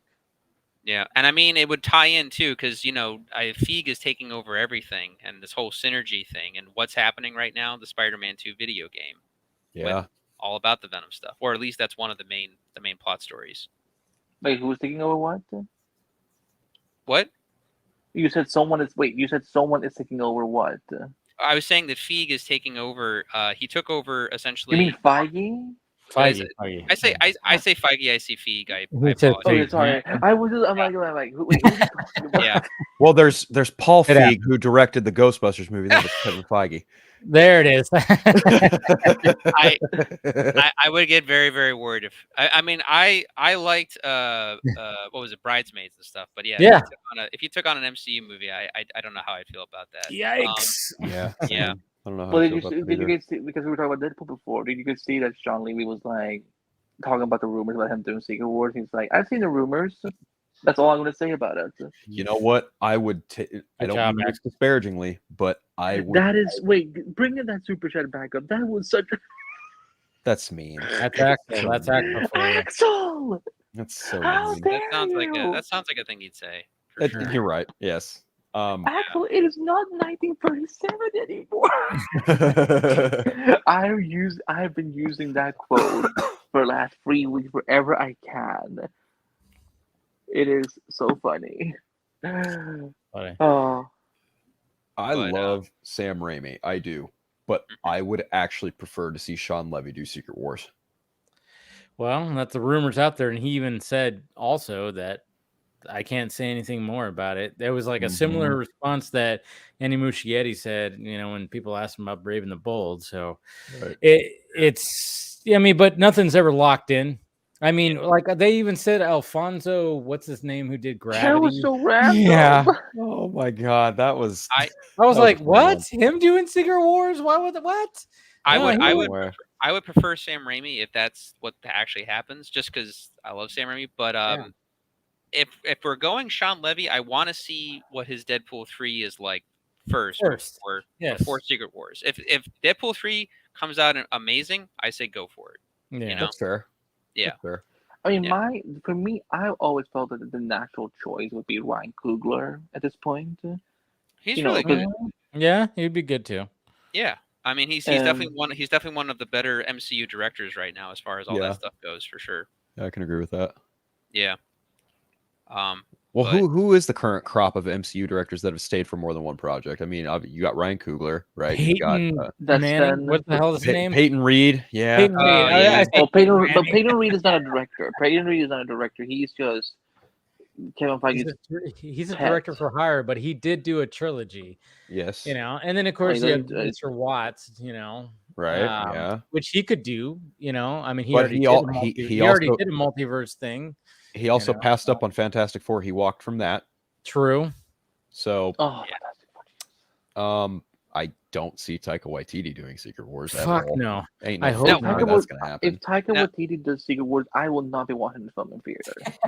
Now, did they get what's his name, Matt Shackman or whatever his name is from WandaVision to do Fantastic Four? That's I think he still they is did get attached him. to that. Yeah. Okay, because he was supposed to do. He was lined up to do the new. They wanted him to do the new Star Trek 4. Basically. Right, and then he took on Fantastic Four, and that absolved him from Star Trek. He was like, "Fuck Star Trek 4. I just want a Fantastic Four." So I might as well do that. It's like space adventure. Let's do this. Yeah. Anybody else? It's like right now, it's like they don't have Gunn anymore. I mean, there's always the rumor that they can convince the Russos to come back for Secret Wars, which I don't think any MCU fan would No. reject that idea. I mean, I I'm would okay only with that, reject but it. I would only reject it because I'm like, I love the Russo brothers and what they did, but it's like we need other voices. Yeah. Yeah, yeah, I get it. But again, that's the Russo brothers are again the safe choice. That's what I'm saying. Exactly. That would be a total safe choice. That's like Kathleen Kennedy going like, "Hey, JJ, can you come back and do Rise of Skywalker?" Yeah. Ugh, Well, man. hopefully, I would hope that Secret Wars would come out better than Rise of Skywalker. Personally, Fuck yes, but, I know. Yeah. They should have just let Colin Trevorrow just do his fucking thing, to be honest. But well, seeing what because someone did a whole like Oh, 2.5 hour thing on Duel of the Fates, and I didn't love it, but I definitely thought it was more consistent with that. it would have trilogy. been better than Rise of Skywalker. Wait, Yeah. was it a redheaded girl that was reading the script? I don't remember. It was all storyboarded out, basically. I know I'm that. the odd man out. I don't like Duel of the Fate script. I think that whole. I've never read it. Like, I don't know. I'm comparing it to Rise of Skywalker, which is the low bar. That's what I'm saying. I'm not saying That's fair. Yeah, I like Rise of Skywalker, but I hear you. Yeah, okay. I'm not saying that like Duel of the Fates would have been like the penultimate of all things, but I don't know that was in comparison. That's it. So that's fair. I mean, if Sam Raimi does Secret War, I mean that's why I'm like, okay, Maguire has to be coming back in that case. Oh yeah. For sure. And then a shit ton of Bruce Campbell cameos. What if they get Bruce Campbell from every other of his other Sam Raimi movies, and they give him like one little cameo of each one, and including his Pizza Man one from Doctor Strange? and he gets to play Mysterio too. Yeah. I was about to say. I'd love that. Because apparently that's what Sam Raimi was planning on, is making him Mysterio. So. Mysterio. Yeah, I'm just saying though, because there was rumors like but you guys probably already discussed it on here. I don't know if I don't know if I was even in there at that point. Or, I mean, just in general, like of the week. But there was rumors like way back. What's his name? Thomas Hayden Church had said something about like rumors of a Spider-Man 4. That was like 2 months ago, and he not that long ago, Yeah, and I mean, my brain started already like going in so many directions, just in terms of like what we're teased with No Way Home. Like, I would watch that like immediately. That's the thing, and I said it too, and I think I said it when I was responding to him talking about that. Is like, let's face it, the MCU right now is struggling. They are with their with everything that's happening. They're struggling. So, what is working? What worked for you big time last? No Way Home. What is working over in the Sony world? Spider-Verse. And guess what? The last one, guess what? They combined. We saw Donald Glover as Prowler. As Prowler, yes. And we saw Andrew Garfield and Tobey Maguire when they were explaining the whole fucking thing. All right, so you already have that. So lean into it.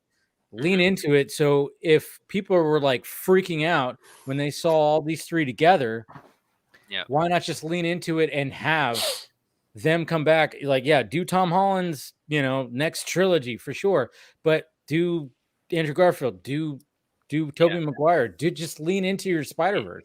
Yeah. Andrew Garfield will probably not happen, just because I think Andrew wants to make it special and come back for it when it's under more control of maybe the MCU. But here's the thing: if you can get Tobey and you can get Sam to do the project, and you can have Sony step back away from it and let it just be. Okay. Like, Paul's onto something here. Yeah. Yep. Also, and this is very very, very important. If you're doing a and I know it's funny to say about Spider-Man of all characters, do not make it a sad sack movie. I do not want to see a depressed older Tobey Maguire. I want him to be a content Spider-Man where he's at. He's gotten his footing. We've the Spider-Man 3 has happened. But you know what? Like, let's see what's been happening. Like have the opening scene be him stopping a robbery, and it's Mysterio. And sure enough, that's exactly how Spider-Man 4 was supposed to open up. Right, exactly. And he gets arrested. Who is it? It's Bruce Campbell. And there you go. You've already started off immediately, and maybe you go into Vulture, or you have that stuff that and again, it's a parallel to also like Homecoming, because it's a different Vulture, it's a different situation. But maybe like there's other stuff that you could work with. You could have it be that because this is so many years later, his villains have already been set up. Like the Sinister Six has already happened. They're in the raft, or they're in someplace like in like the Spider-Man game or something like that. You're setting up for other stuff, but you're staying focused on the main story. You know. I think the best storyline that I would love to see for Toby is that he's mentoring Miles. Yeah, you can even That'd set be a up good Miles. one, too. Miles could be Yeah. a student of his. He's a teacher. Yeah. Sorry, Dave. Yeah. No, I agree. I was like, when people were saying like when they want to bring in Miles live actions, like who should be the mentor? I'm like, I people were like, well, Andrew. I'm like, maybe Toby. Toby's more of. I mean, both of them could do something, but at the same time, I'm like, it just seems like Toby's like the more. Toby's the more apt age for it. Yeah. And It just seems like he would be the best idea to have that Peter Parker as his And the mentor. Spider-Man games have proven that that, hey, because people are like, the only way we can get Miles is if Peter dies. Like, no, we can have both of them. Oh, we can have both. Yeah, 100%. Also, like, to bring it even back to just the general conversation of like movie going experience, like look at what made the most money at the box office this year. You had Barbie, Oppenheimer, Super Mario's. These movies need to feel like an event, and then you couple in with like even Scream legacy sequels, right? What would be the biggest money-making legacy sequel you could possibly do? Sam Raimi's Spider-Man 4. Oh, as long as you have Sam Raimi, you give him creative freedom. Again, you basically say, we're still doing Spider-Verse stuff. We want to get to this point, but we want to make it you and Toby coming back together, to deal with like what Spider-Man been up to, and don't have it be a Logan, don't have it be a Dial of Destiny, have it be about Spider-Man just dealing with being Spider-Man, or being older and dealing with being an older Spider-Man and having that issue, and maybe he's trying to pass it on to Miles. Maybe that's the story, but then Vulture comes into it, and he's the disgruntled old crazy person because like that's his story because he's Vulture. I mean, I know it wouldn't happen. John Malkovich. I would want John Malkovich to come in. Oh yeah, without a doubt. Because that's who he envisioned, right? To be him, right? Yeah. Wasn't he actually? Like, didn't he get to the point like he was? I think it got to the point where he actually was going to play him. Yeah. Yeah, and then it all got pulled because Sony like got cold feet, and not just that, make him like Con Air, John Malkovich. Like he is Silas.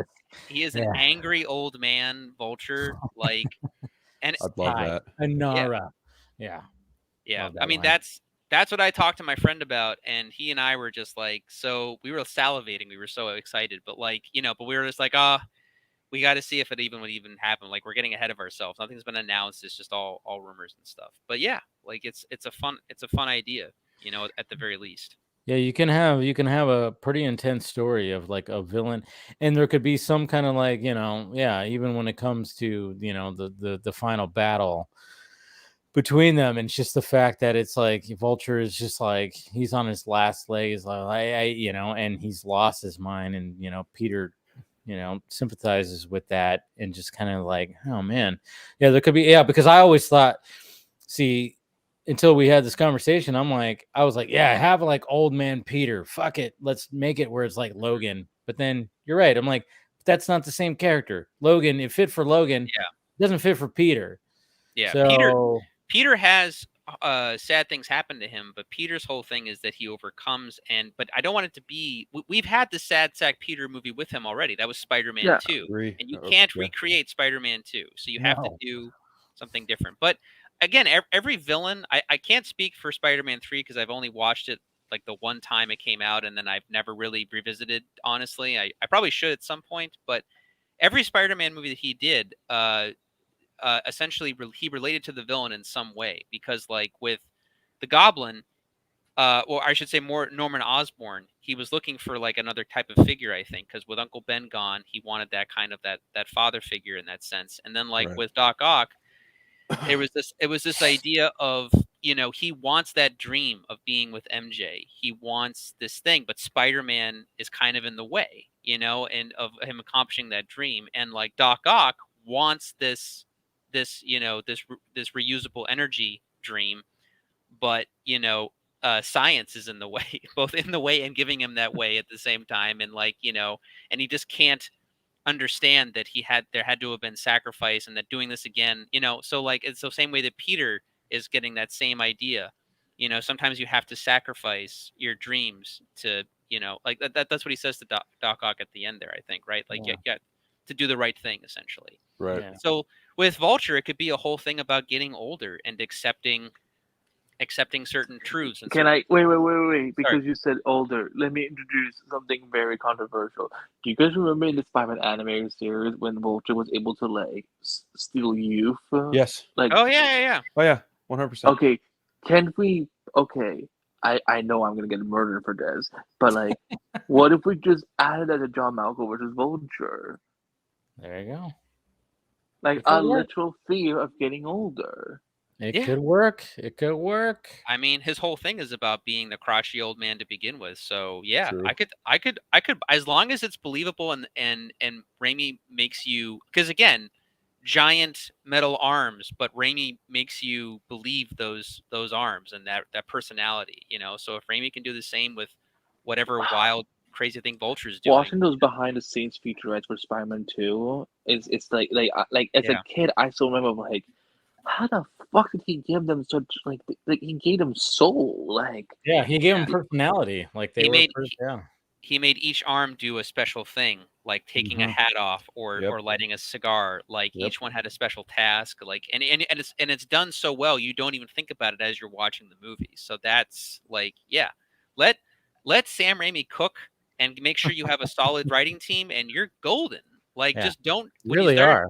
Yeah, when you start shoving in Venom and trying to do all this shit in one movie, like it blew up. In other words, keep Bobby Rod out of the production room. Exactly. Yeah. Keep that guy out of there too.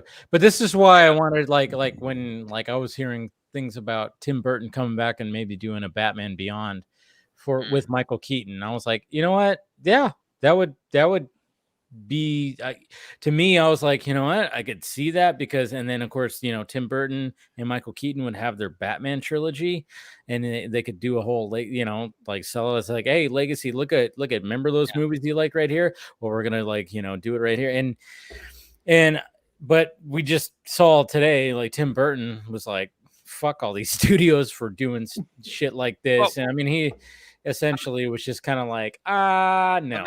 Imagine you're Tim Burton, who is a gothy little nerd who has somehow done these no, and I say that with love. I know, but it's a beautiful, it's a beautiful thing to say. But it was funny that it's a funny expression, because it's true. I love Tim Burton, and my favorite movies of his are the 3 Bs, which is Batman, Beetlejuice, and Big Fish. But like, you know, his early career was incredible. You know, I mean, he still does great movies, but and TV show, he did great work on Wednesday.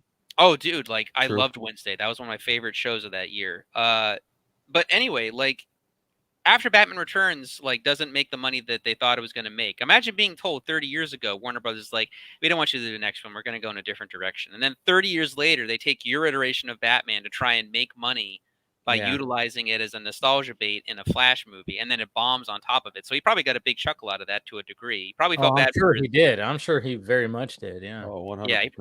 He probably felt bad for his buddy Keaton, but at the same time, it's like, you want my honest opinion? They didn't even, because as far as I know, they didn't even call to consult him on anything. They just did their own thing.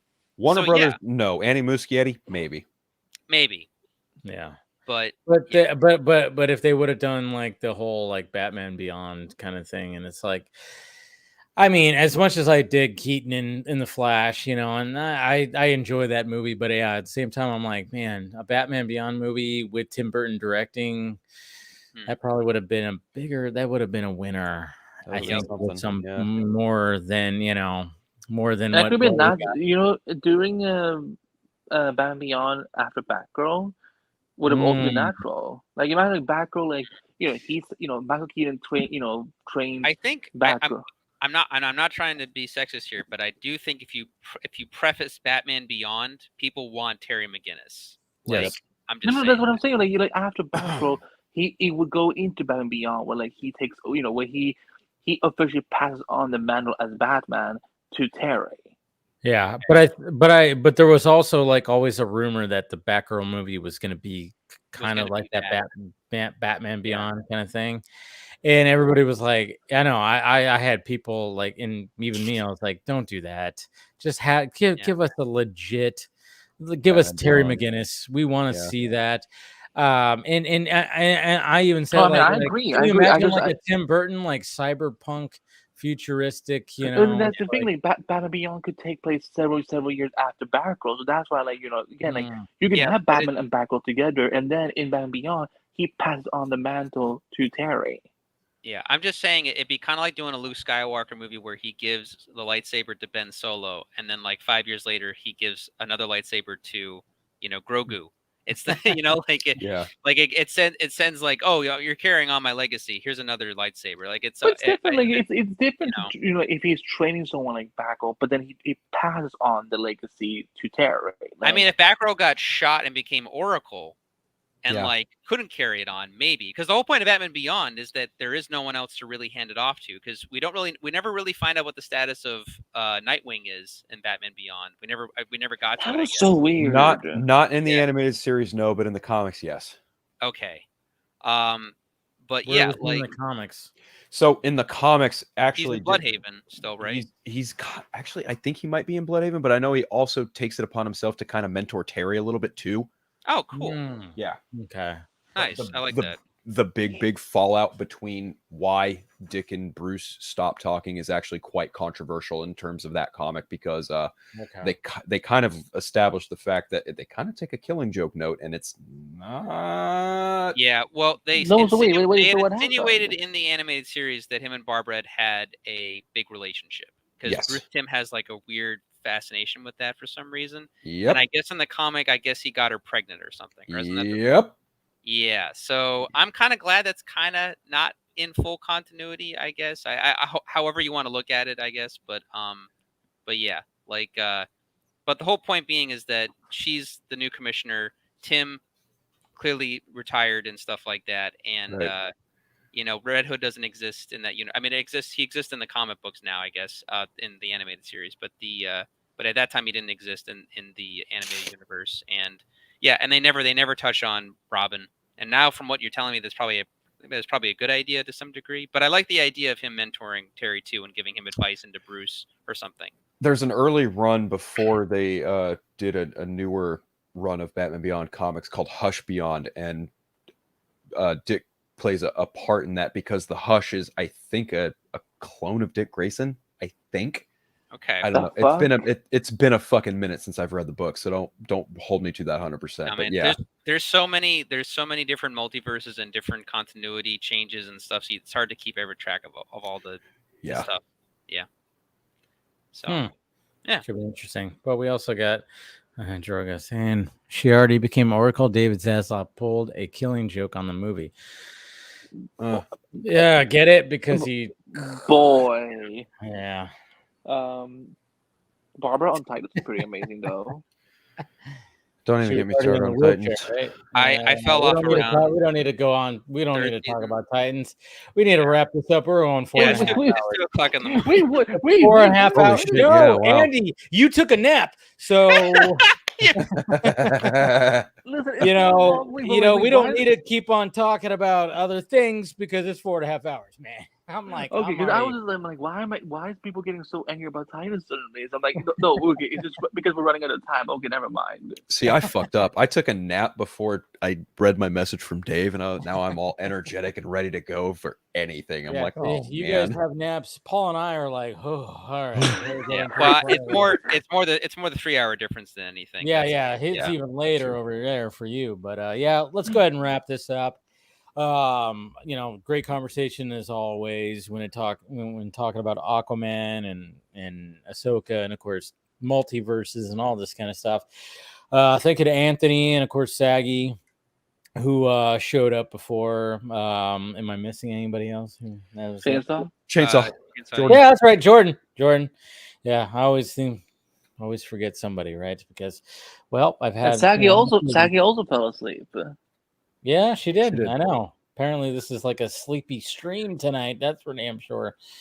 But it's okay. It happens. But let's go around the horn. We'll start with Phil.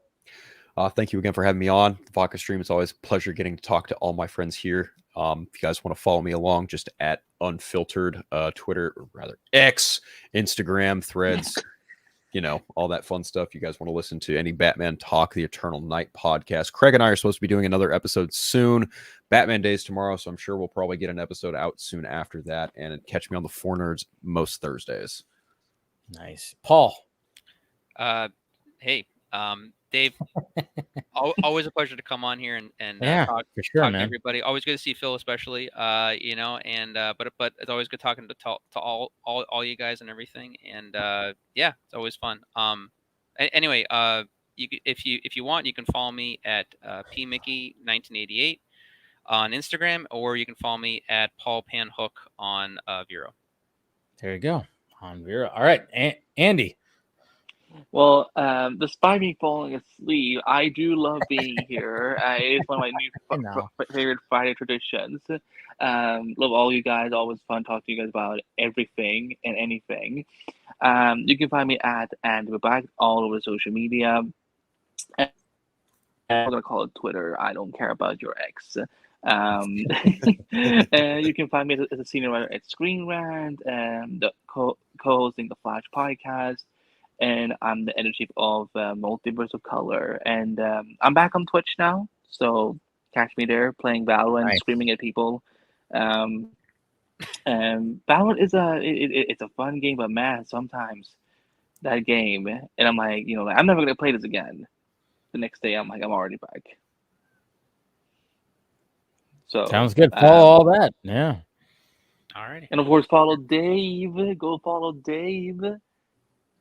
And me too. Yes. Smash that like button. Smash that like, thumbs up, subscribe. Do all that. And thank you again to Anthony Jordan and Saggy for also coming on. Thank you to Paul, Andy, and Phil as well. And we love you guys for sticking around in this whole conversation. We'll see you guys next week. Is there a stream on Sunday for you, David? Yes, of course. All right. Yeah, well, we'll see you. I'll see you guys on Sunday for DC Fanimated, and we'll talk to you guys later. Bye.